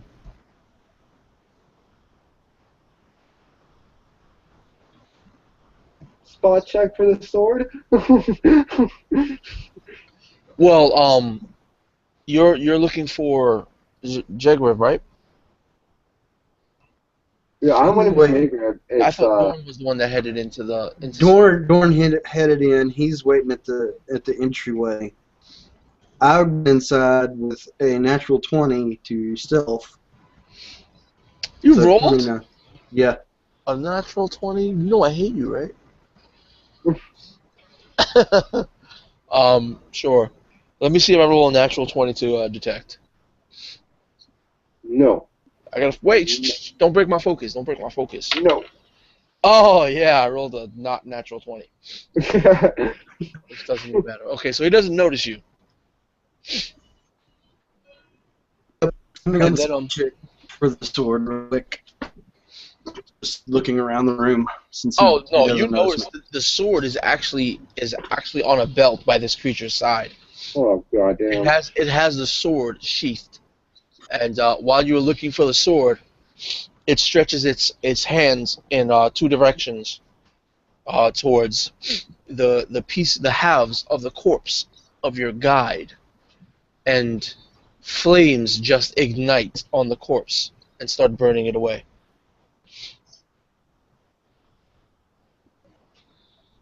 Dorn's going to think to himself, gosh damn it, why did he have to run in there like a damn fool?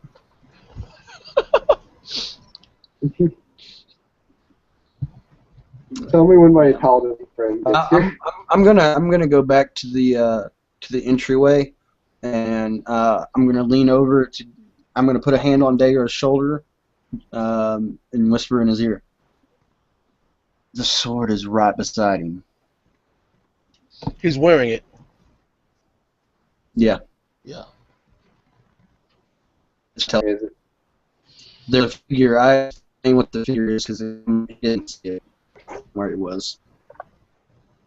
He ran. What happened to our guy over there? Little idiot got him so cute. Mind you, I'm whispering all this to him. Hmm. If I need to do another stealth check, I can do that. It's fine.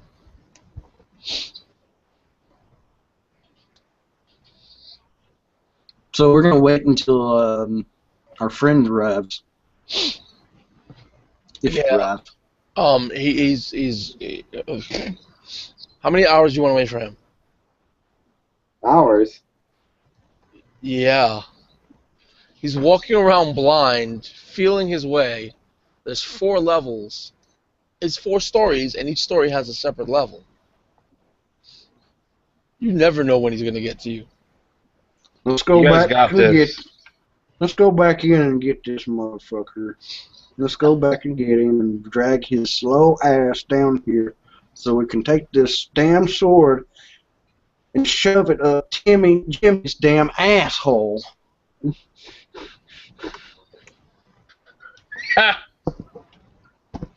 All right, so you guys rush back up and look for your dragonborn compatriot. Yeah, hopefully Yeah. finding him and not a dead body. Yeah, you would actually find him intact. He's just very unskillfully walking around with his halberd, trying to feel around, and he's barely got away from the door. He made a left turn, and he's just been Do you following not- the walls back.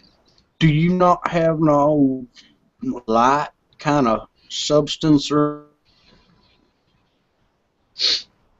anything? If not, I think I got a torch in my backpack here. I didn't plan to place myself in underground tunnels. I'm reaching into my backpack and I'm getting out a candle and handing it to him, All right, cool.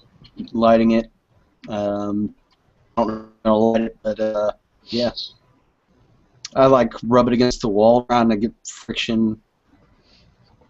The logic in that. You roll a d20 and tell me what you get.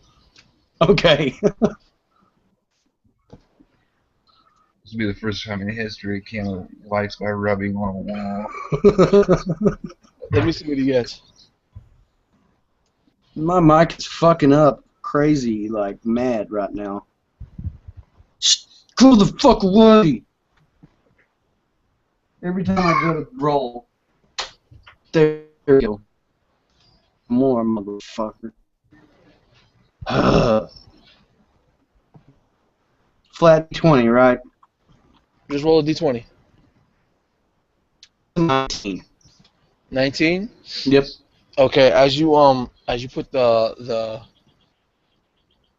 torch against the wall, Mm-hmm. your intellect dictates to you that if you rub it against the wall, you're gonna rub away all the wrappings that are soaked in the ignitable material Mm-hmm. and make the torch useless. So you don't rub the torch against the wall. Okay. I kind of go. I got some flint and steel just in case you need it. Yeah. Oh my god, you guys fucking. Yep. I just raked my hatchet across the wall to throw some damn sparks On the torch. onto the torch. Okay, and then I hand the lit torch to him. Here you go. You might need this. You going in first, or am I? Wow. Brains before beauty. After you. Sarcastically, I say, this dumb son of a bitch trying to rub a torch on the wall. Yeah. You guys are walking towards the steps. and you start to feel wind, and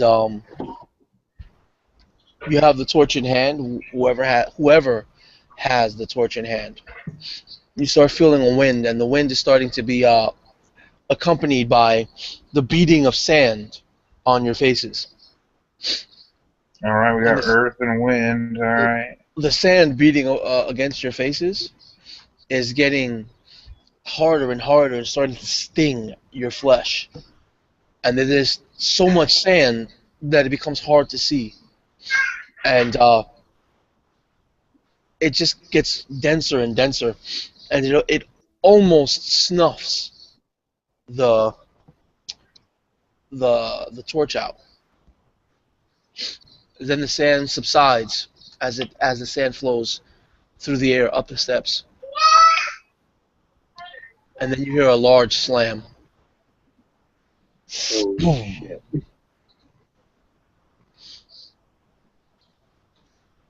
He wants to play with us, I reckon, so I'm gonna stay in the shadows.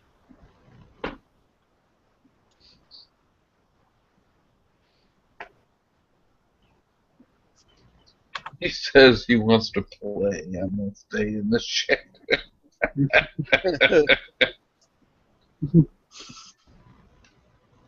Oh God.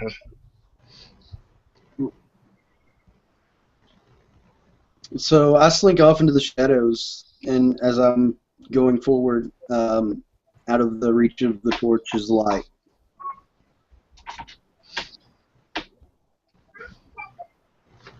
You go out of the which way? You go up the stairs or down the stairs? Down. All right. So you go down the stairs, and as you're starting to walk down, you can hear. I can hear your heartbeats. Come to me and feel me. And it's coming from above you. Oh shit.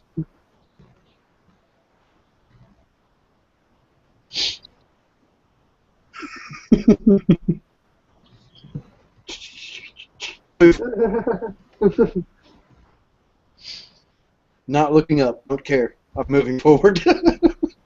Still Please. moving downward? Yeah. With the 27 still.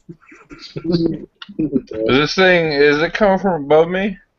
Yes, it's I coming. thrust the torch up at it. It's not coming from directly above your heads. It's coming from the floor above. You had just entered the steps and started going down. So before you reach the plateau of the second level down, you heard it come from the first level. So you're still going downwards, is what you're telling me. If that's the case, then yeah. You better go along so I don't go up there by myself. Well, nobody's downstairs. So you keep going down, or you turn around and go back up. Well, I thought it was like overhead, like on the No, ceiling it's or a something. level above you. It's Yes, the I'm level just above you. fuck that thing. If it was there, it's gonna get a face full of torch. But I'm just let's fuck that thing. I'm gonna keep going.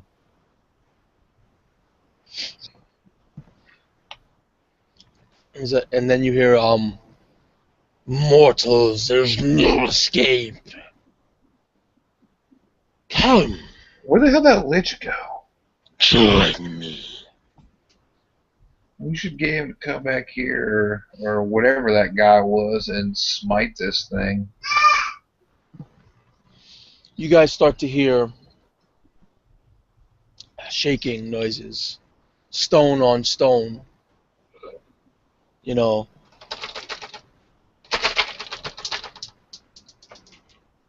through the closest level near you, as the dead try to escape their tombs.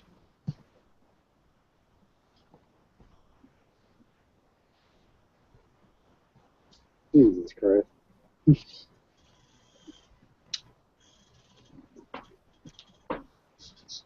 I'm still going forward. Are y'all still going forward?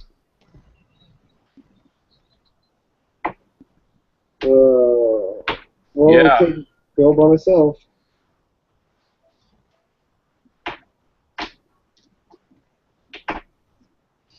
And then you start hearing the voice again.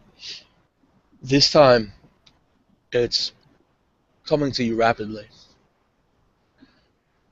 Make me work for my meal, I see.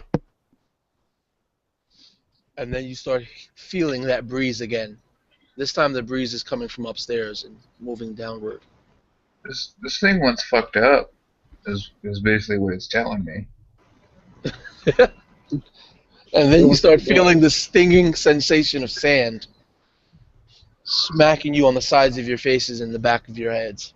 I turn and go back towards it. It's not going to leave me alone anyways, so I might as well just end its miserable existence. As you turn around, in the cloud of sand begins to swirl, and you see the image of what looks to be like a man. And as the sand coalesces, you see a giant figure standing there, about 8 feet tall. Its body is wrapped in bandages. Fucking mummy. The areas of the bandages that are actually exposed flesh, they look to be like different corpses fused together. It has no neck, and it has a skull floating where its head should be, and it's wreathed in blue flame of an icy color. Okay, maybe not. And then it reaches out and attacks you. Alright, I smite this thing. Well, it's going to attack you first. Wait. Is it rolling up in my threat range? Oh, it just appeared. In my threat range? Yep. Oh, shit, I don't know. Can you take a mummy fist to the face? Yes, you can. Can I sentinel it? Attack him? Huh? Damn it. Give me opportunity to attack the motherfucker. Let me see.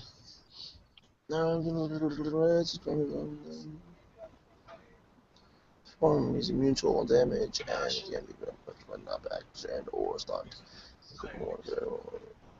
His position. No, it's just sort of appears. Ooh. It doesn't actually move, and you don't see it moving in, so it just appears. Until that point where it appears, it's immune to all the damage you do. Okay. So I'm actually going to use, because I might actually roll a 20, so let's just use Dice Stream. So he's swinging at you twice. And the totals are 27 and 12. Okay, yeah, so the one hits.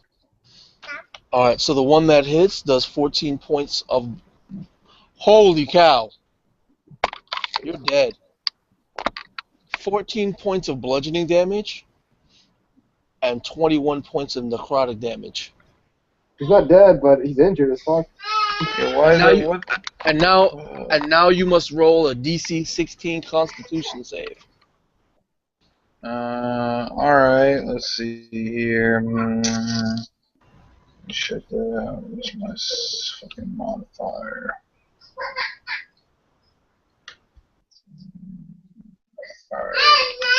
Alright, we got this. 6. You rolled a 6? Yes, sir. You have been diseased, cursed with mummy rot. Okay. And you took 14 bludgeoning and 21 necrotic, so a total of 35 points of damage. Yeah, it's about a third of my health. Yeah, gotcha. And now you guys can go. Now you can fucking go. Well, technically now we can roll initiative. Oh, God. I got a 9. But don't worry about it. Now you guys go. Yeah. Sweet. Just roll up, stick it in my butt, and then here you go. Your turn. I got 2. God, why do I keep getting poor rolls in my initiative, man?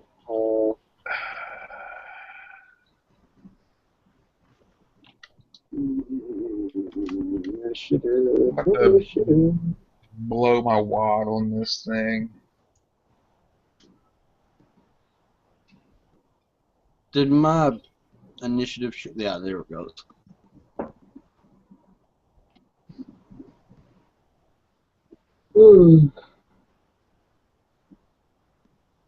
So whichever.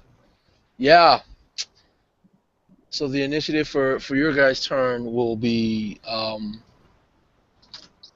Dorn, Jegrin, and Dagar. So Dorn, I hear things happening behind me. Buddy getting slammed. yeah, and you see that the torchlight is now being sort of mixed in with a very cool blue. Yeah, swiftly. About how far away is he from me right now? However far you would have been walking away from Jegrin.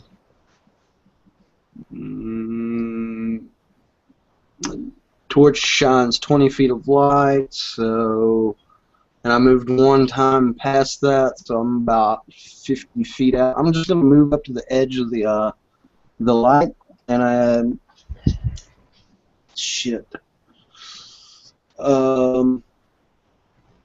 Fuck it. I'll fire at disadvantage against him. But I also have advantage because of my assassinate, since he's not active this turn.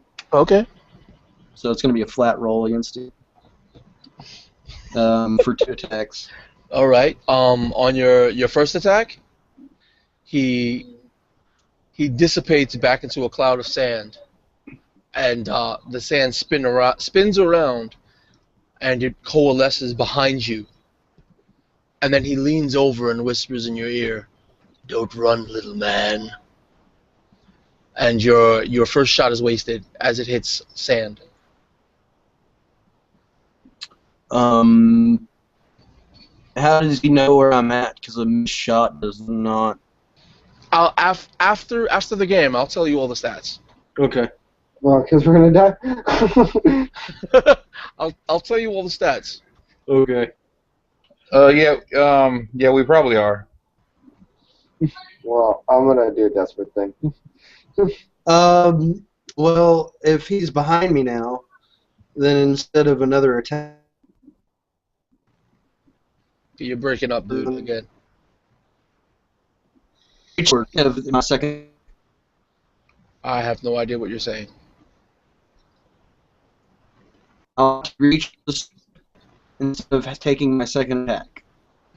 All I heard was instead of taking my second attack.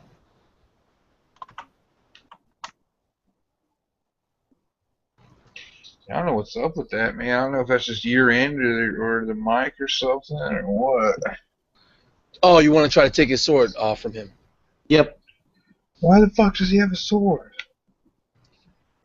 He has a sword at his side. He has yet to draw. Oh, great. So you want to drop your crossbow and try to pull the sword out? Yep. From its scabbard? Yep. All right. Give me a reflex save to see if you could just react that quickly. Okay.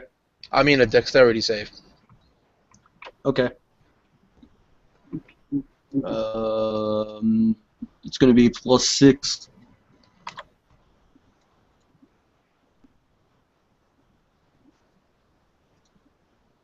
It was a 14. A 14? Mm-hmm. That's okay. Yours is a 14, so let me roll mine. Plus, oh god, somebody has some good reflex. Yeah, he reaches to stop you, and you manage to pull the sword away before he can grab his hilt. So you just barely manage to pull the sword out. I am tucking and full disengaging from him. All right. Triple move out of this motherfucking place. Coward. You can't triple move because you took your action to fire your bolt. Okay. And pulling his sword. I'll consider as part of your movement, but you can only get about 25 feet away from him. Okay. But the disengage thing, yeah, I'll allow that. When you take the sword out, the sword is a pretty massive blade. Mm-hmm. but it's feather light. Let me get that. You know, it's Run, feather you light fools! and really cold. All right. So now it's Do I need Jagger. to make any saves or anything? No, you don't have to worry about anything yet. Okay. Alright. Dagar is going to disengage and get up to first. He's gonna run for the hill for a second, but is he able to get to what's his face? Dorn and Yeah, this is quickly, all a very tight. This is all a very very tight combat. This is happening on the steps. like he says, "Hand me the sword."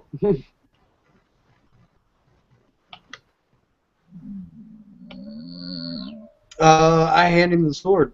And I'm out of there. I'm out of there for the Sure. time free. So you run up the steps and you exit onto the first level, Mhm. and the stone door is closed. Does it look like there's any way to bust it out open?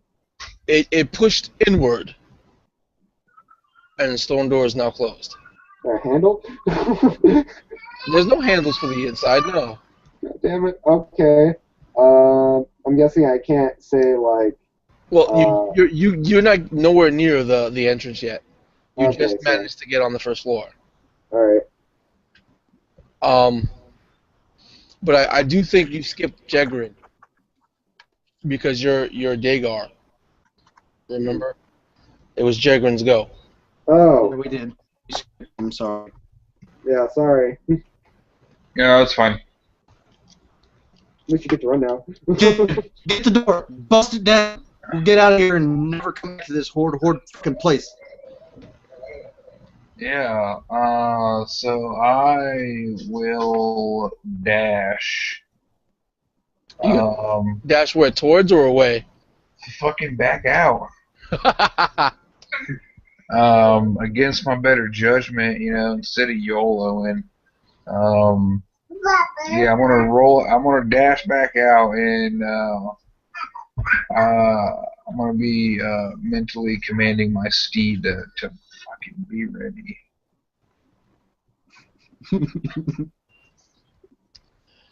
Okay, well, it is now the lovely, lovely, lovely bad guy's turn. Oh, no. Yeah, that's the wrong word to use. So this amalgamation of corpses wrapped in mummy bandages sort of shambles up the stairs. Not able to move as fast as it did once it was in its sand form. It crests the stairs and it's mere feet away from Dagar. Then it stretches its hands out and it just says one word. Burn. And Dagar, Yeah. the man with the sword, you have to roll a dexterity check.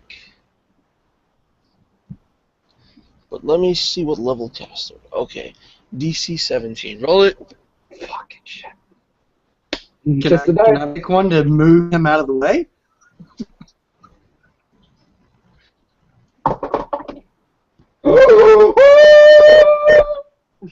Oh no, what was that?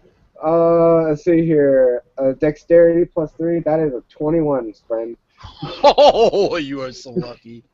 Good job. Good job.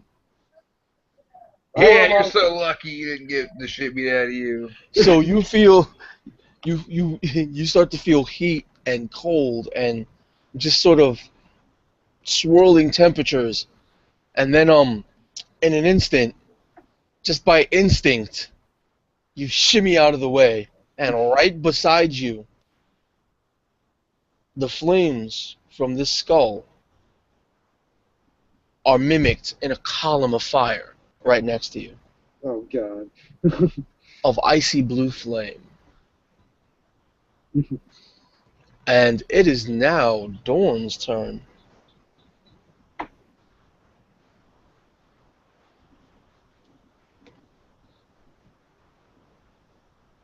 His full action turn just for I have no idea what you're saying.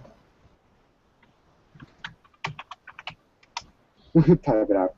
yeah.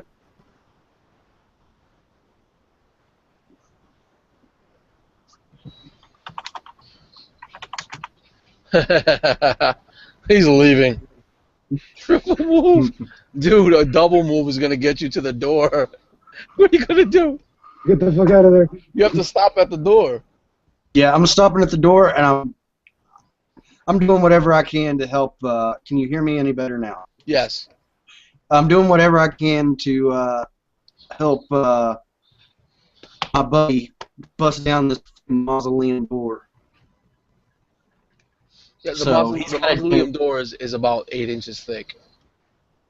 Oh, God he's damn. got advantage on anything he does towards it. All right. So Dorn went. Now let's go to the Grand Dragonborn, Yeah, he dashes. who You know, who is to who is the not door. YOLOing right now. No. So- No. I mean, Yeah. after this fucking thing just shows up like, what's up? 30 your life, dunzo. And then this motherfucker tries to get blasted, and he's like, sand. Can't touch this. No, I'm good. I'm out. Peace. So to the door, dashing. So roll your damage for the door. Oh shit. Okay. Yeah. If I can get there, yeah, I'm just gonna full on charge and put my shoulder down into this damn thing. Oh, okay. Roll a strength check then. I will do that. 22. 22. Yes, sir. Oh wow. All right. How many feet did you move? Did you run towards the door? I believe it would be. Is there You moved like 30, or you moved 40? No, you moved 30, right? Yeah, I moved 30. All right.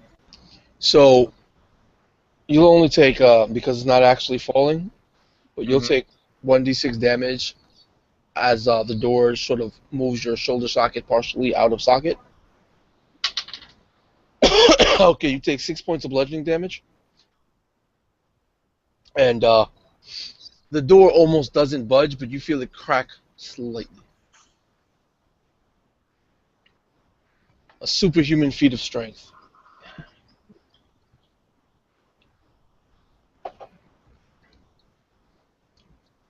And that's what you do, right? Oh, he dropped.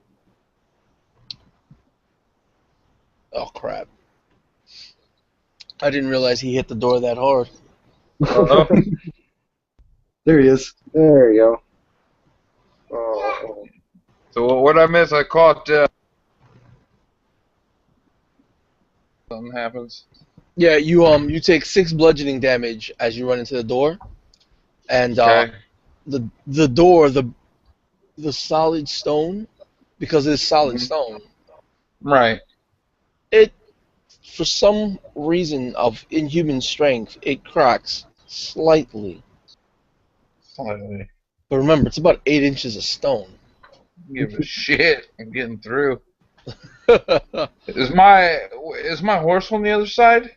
Waiting for some into commanded it. Yeah. I want it to buck this fucking door. All right.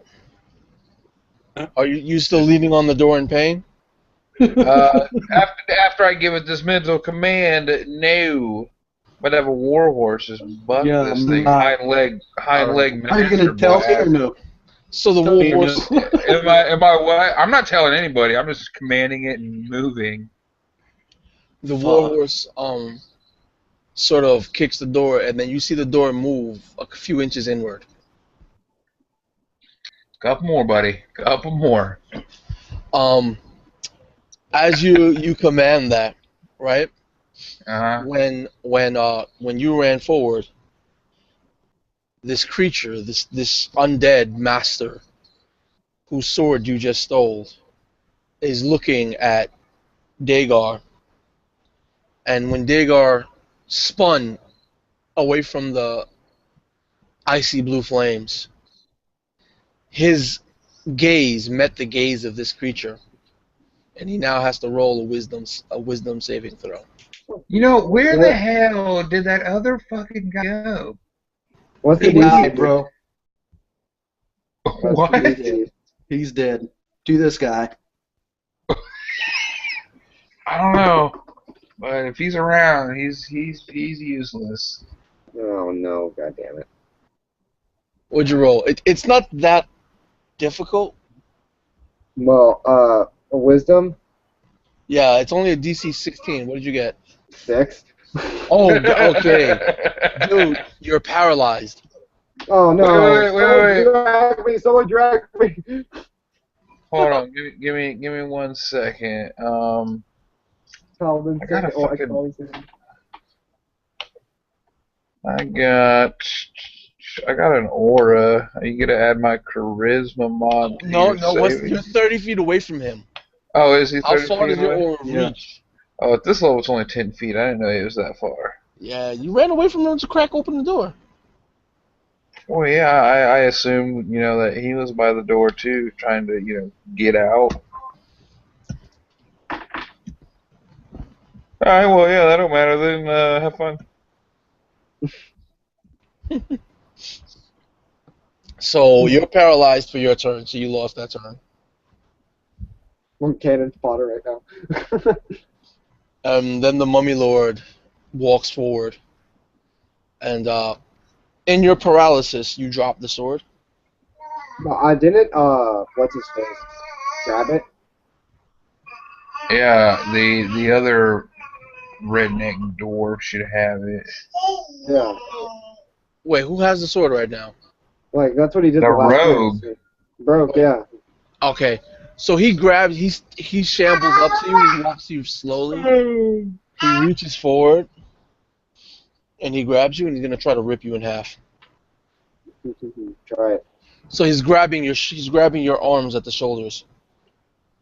So his first strike, yeah, that's 21. Oh, shit. The second one is 22.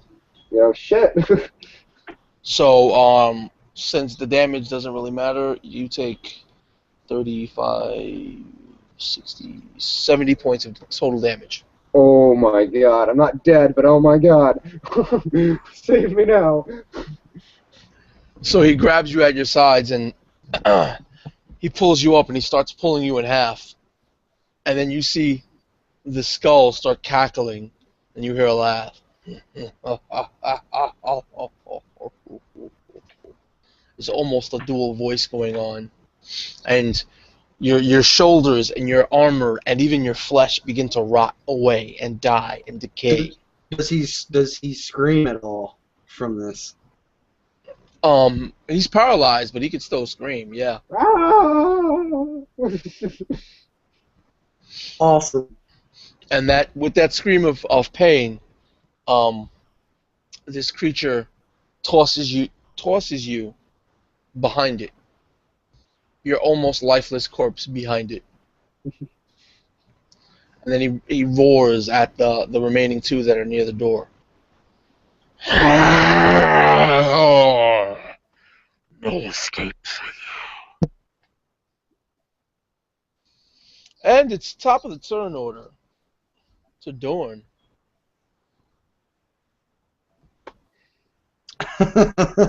Okay. He's gonna try for the Hail Mary here. He's gonna stop and think about it for a minute. His wits has got him out of a lot worse than this before. So his sharp tongue is gonna try this very swiftly. Going to shout at it. Fucking know about 90 fucking men on their way here. I can't really understand you, but you sound like T-Pain right about now. About not about me. Does anybody know what he's saying? Nope.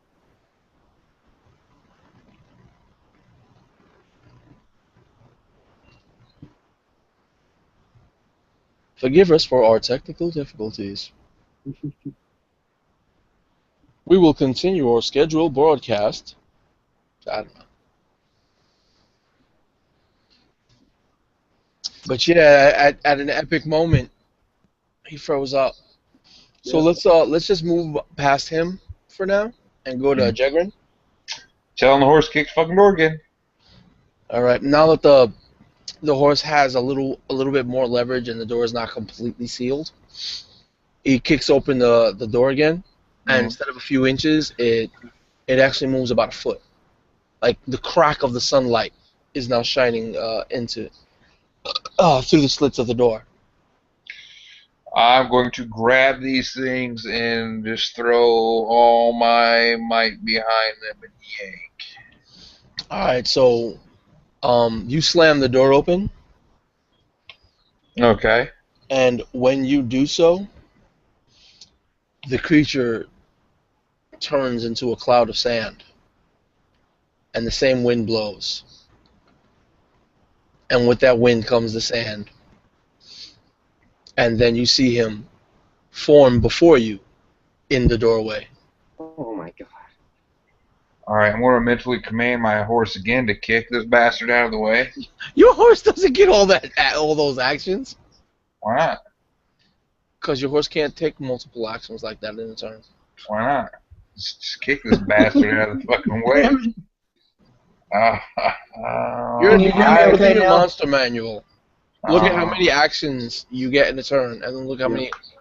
If the horse has multi-attack. See, I'll sacrifice one of my actions and give it to the horse. What? You can't give it to the horse. Oh my god! I'm gonna. Play.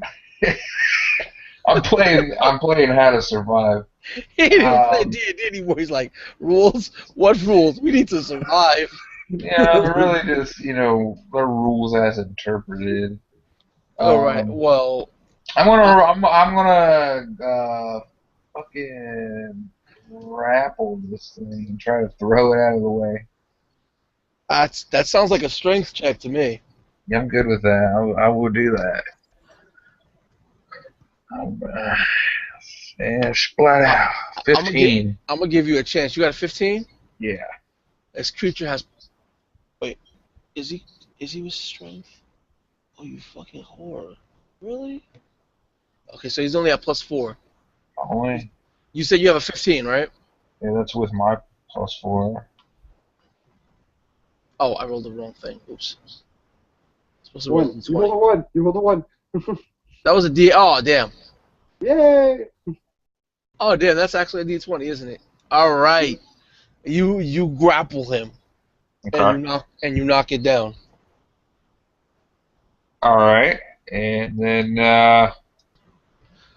with that. Is there any awesome cinematics you want to take that action? Yeah, he shows up in front of me, and as soon as he's starting to become one being from the sand, Jagger's gonna lash out and just grab this thing by the throat and turn It has no throat. and grab it by its face and turn and with all his might just twist and yank down and just dash it into the ground and look back at the other two and say, "Come with me if you want to live." So when you jump up and you grab its face and you reach into the icy blue fire that's surrounding its skull, Yeah. you feel an intense cold, like you've never felt before. Like your hand may freeze instantly, and as you just with all your might, you're ripping downwards. You actually pull its head away, and what you're throwing to the floor is just a skull. The body and the bandages all turn to sand and splashes on the floor. and all that's lying on the floor is the skull. So the body just went away? No, there's a pile of sand on the floor. Oh. Okay, so we need to get the fuck out of Dodge, really, basically. Yeah, I am going to. You know what? I'm taking the skull with me. Why would you take the skull with you? Trophy. Don't. Take the skull with you. Don't take the skull with you. Don't. Don't. I'm taking Don't. it. It's like an epic ass trophy, so that's coming. Unless you want to, like... Murder you in your sleep. Oh yeah. So anyways, I grabbed this. Jegrid, that was your go. No, that was just like one action. Yeah, but you got your move. That's it. Yeah, I'm gonna move and get on my goddamn horse, Also, move and get on your horse. and then my horse is gonna move. The horse can't move. No, we gotta get on. His horse did was an action. He's leaving you guys, but you guys are the ones with the sword. I can actually give it the dash, disengage, or dodge action, so it will dash. Don't leave yet. We gotta get out with you. Oh my He's God. leaving you guys. He's leaving the sword. Did you take the skull with you? Of course. Why? So you have the skull in one hand, right? Yeah. And you're dashing and then moving with your horse. Yeah, the horse is dashing. So the horse's speed is like what, 40 or 50 feet for the warhorse? I think, yeah, so it'll be something like 80 feet. So yeah, you just fly. The undead that are there can't keep up with you. You know, you grab their attention, but there's no way they can keep up with you. However, when you dash away and you dash and you move, both Dagar and Dorn see the pile of sand sort of start vibrating and then moving outwards and then start flying, and the sand is flying behind the horse towards you, Jegrin. Do I So, fucking notice Now this? that you're done with your turn, let's move to the next turn order. Yeah. Yeah. Can you hear me now or no? Dagar. Okay. Dagar is going to come up to Rock with the guy with, oh my God, a guy with the sword and say, quickly while he makes a distraction. He left us behind, but we can get out of here. And he wants to look for the best way out, away from any zombies or anything. Yeah, good luck with that. You guys have got a lot of running to do. Yeah, so well, I'm gonna can I make an insight check or something, or spot check or perception or whatnot? Well, we have this sword here. It may protect us. All right. I got a on perception to see. Are you leaving? Are you leaving this? We're leaving together, I guess. I'm telling him, come with me. Are you just like rolling to see what thought you have in your head? Like to see if I spot like a way that's away. Like, 'cause I get to the door, but like spot a way. You to know get for away damn from well sure this place is infested with skeletons and zombies. The only reason that you had any sort of clear walkway is because the other dude was with you. The other guy was with you, and they didn't want to encroach in his space. So if you're rolling, if you can roll an insight or intelligence, you would come up with the idea that Dorn just mentioned. You think that there might be a chance that the sword may protect you. I'm gonna say, come with me with the sword. Yeah. Say, let's get out of here, safe and sound. Let's go around the opposite way. Can you, Dagar, how about you look for some tracks real quick? Just see which way he went. That way we don't go right to where that motherfucker went. So you're going in the opposite direction? We're gonna go in a way that We're gonna take the scenic route around. I got a. Is this for survival to check tracks? No, don't even worry about it. You can see the giant sand cloud. Okay, yeah. So we're gonna get away from that guy. Yeah. So we're going a long way around, basically, after we talk it out. So you go. The zombies shamble towards you. The only ones that can really keep up with you are the skeletons around, Mm-hmm. but they give you about a 10-foot radius berth from that sword. Like they get close, but there's something about that sword that's a small aura that they won't breach. Oh goddamn! Let's go. Are you guys still just walking, or are you gonna start running? We're gonna dash at each other. Yeah, we're making our way back. We're both going stumbling feet together, side by side. All right, so effectively you two get away. You'll be exhausted by the time you get back. I don't give a fuck. I'm out of By there. the time you guys make camp, you'll definitely be completely spent. But let's go to Jegrid. Oh god. See how things work out for him. Yeah. You see the cloud coming. Like Okay. there's no question.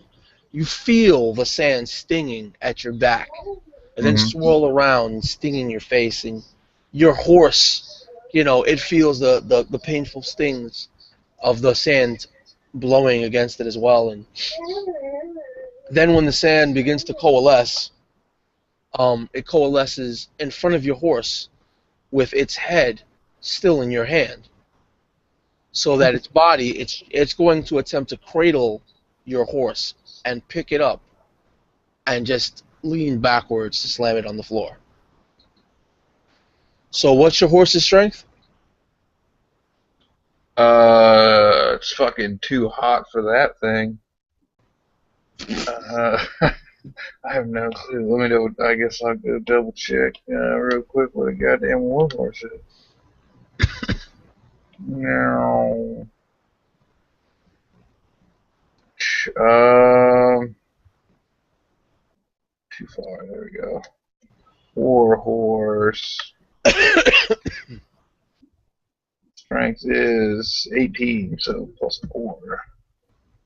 All right, let's roll it. Good God. I like the sound of that. Alright. Maybe. I don't know. 12. Yeah, I got a total of 10. Of what? 10. Fantastic. So basically what happens is that your warhorse is just muscling its way in, and this creature is getting pushed in the sand and the dirt at its feet, and it's just sliding backwards. Okay. Basically, it's sort of like difficult terrain for your horse at the moment. Right. But now it's you and your horses go. Alright, so I'm going to make a strength check. I guess I'm still holding this noggin and try to wrench that out again. Seemed pretty effective last time. All right. You don't even have to roll this time. Okay. It's reacting towards you, and it goes into a cloud of sand, and as you wrench it away and yank it back, it freely flows with the head and forms right behind you. Well, you see, as I do that, I hurl the head. All right, but it forms right behind you. Okay, so Like as soon as you let go of the head, it stops midair. all right, so it's right behind me. So 5 feet behind you. Yeah. yeah, so the horse is going to kick this son of a bitch. All right.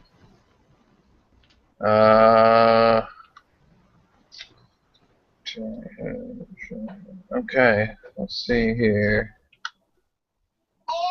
Boom. 20 total. Oh, yeah, that hits. All right, damage is nice. Nice. This horse is getting itself some. 16 bludgeoning. No problem. Oh wait, is that a problem?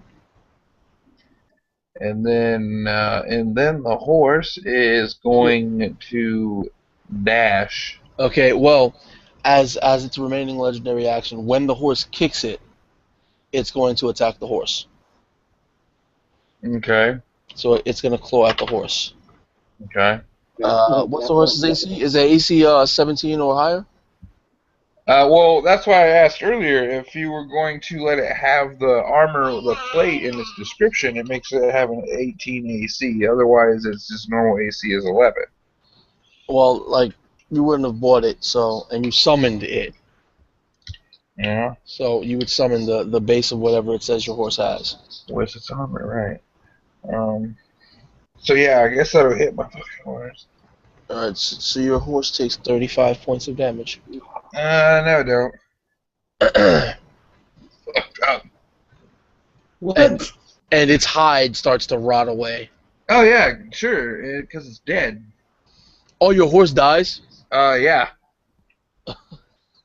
Oh, what do you do now? I run. So it's gonna swipe at you. You with know the what? Nah, attack. fuck that. I'm fighting this son of a bitch. Oh no. Yo, Right. he's man moded now. First thing is I'm going to He's pissed. once again summon that spectral armor to surround me as my one action. I want to drop my halberd and draw my shield and my axe, and then I have a move action left. So, yep, let's do this. I'm done. Ladies and gentlemen, the Dragonborn is man moding this shit. All right. Kill my fucking horse, will you? Well, that's what you do. And now this thing goes. Should I be mean or? Come at me, bro. Nice? Come the fuck at me, bro. All right. So it glares at you, and it opens its soul into you as you look into its eye sockets, and you have to roll a DC 16 Wisdom save. Let's see here.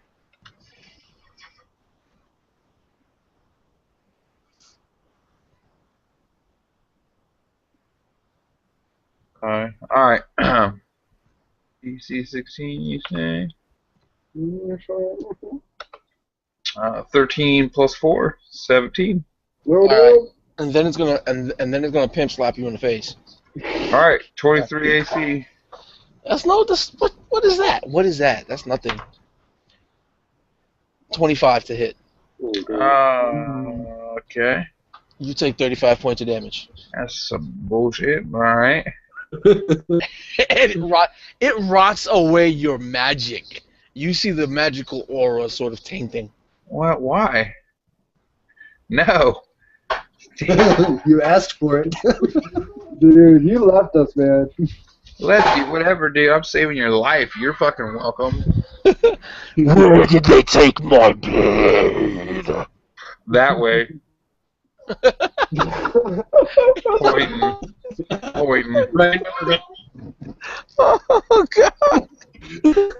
You poison breath? No, I say that way and point. Oh, I thought you said poison. All right. No. Oh no, I'm ratting them out quick. It's your go. It's your go. As they continuously run in the opposite direction out of town. Yeah, I mean, they're going that Are you way, writing bro. this out, or are you pointing in a random direction because you didn't really where we went? You want to know where he went? Well, I can tell you where you're not going is in, my direction. So let's fight this thing. Yeah, it's my turn. Is that what you're saying? It's your turn. Oh, okay. Yeah. I will cast some voodoo.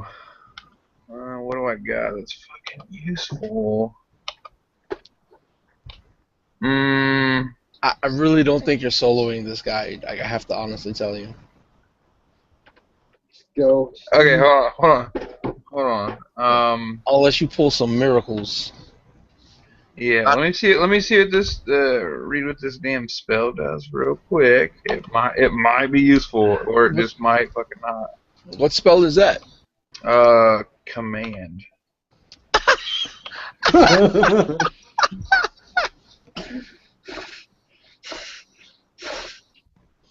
Okay. Yeah. So I'm thinking I might try to command it.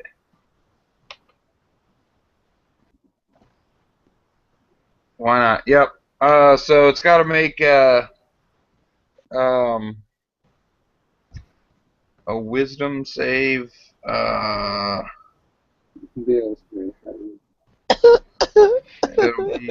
It'll be I believe DC 14. you better pray it gets that one. I gotta Oh, roll. good.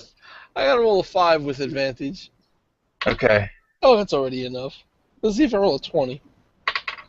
And close enough, but not a 20. Yeah, Okay. it just has no. The magic you cast, you can see the power corrupt itself and fizzle in midair. All right. Let's use another spell. And it how many actions you get to cast in a turn?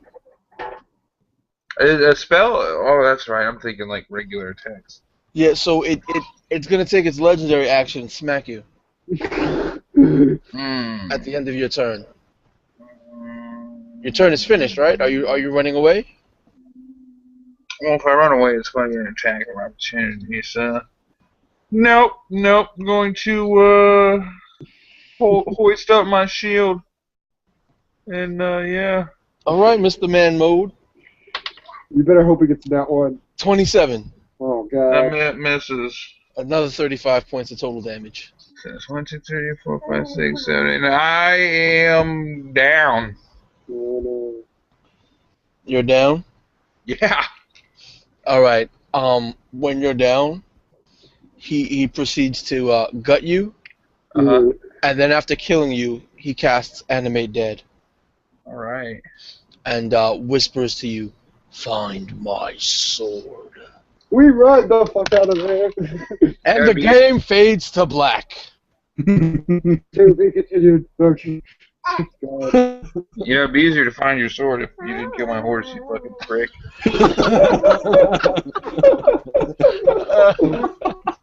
All right. Well, ladies and gentlemen, that was a 100% improvisational game. I had no more prep. I had no more prep than my players had to make their characters. I hope you enjoyed. I hope my players enjoyed. And good morning, apparently. Oh yeah, dude. I need to do homework that I was supposed to. Oh god. YouTubes, peace out.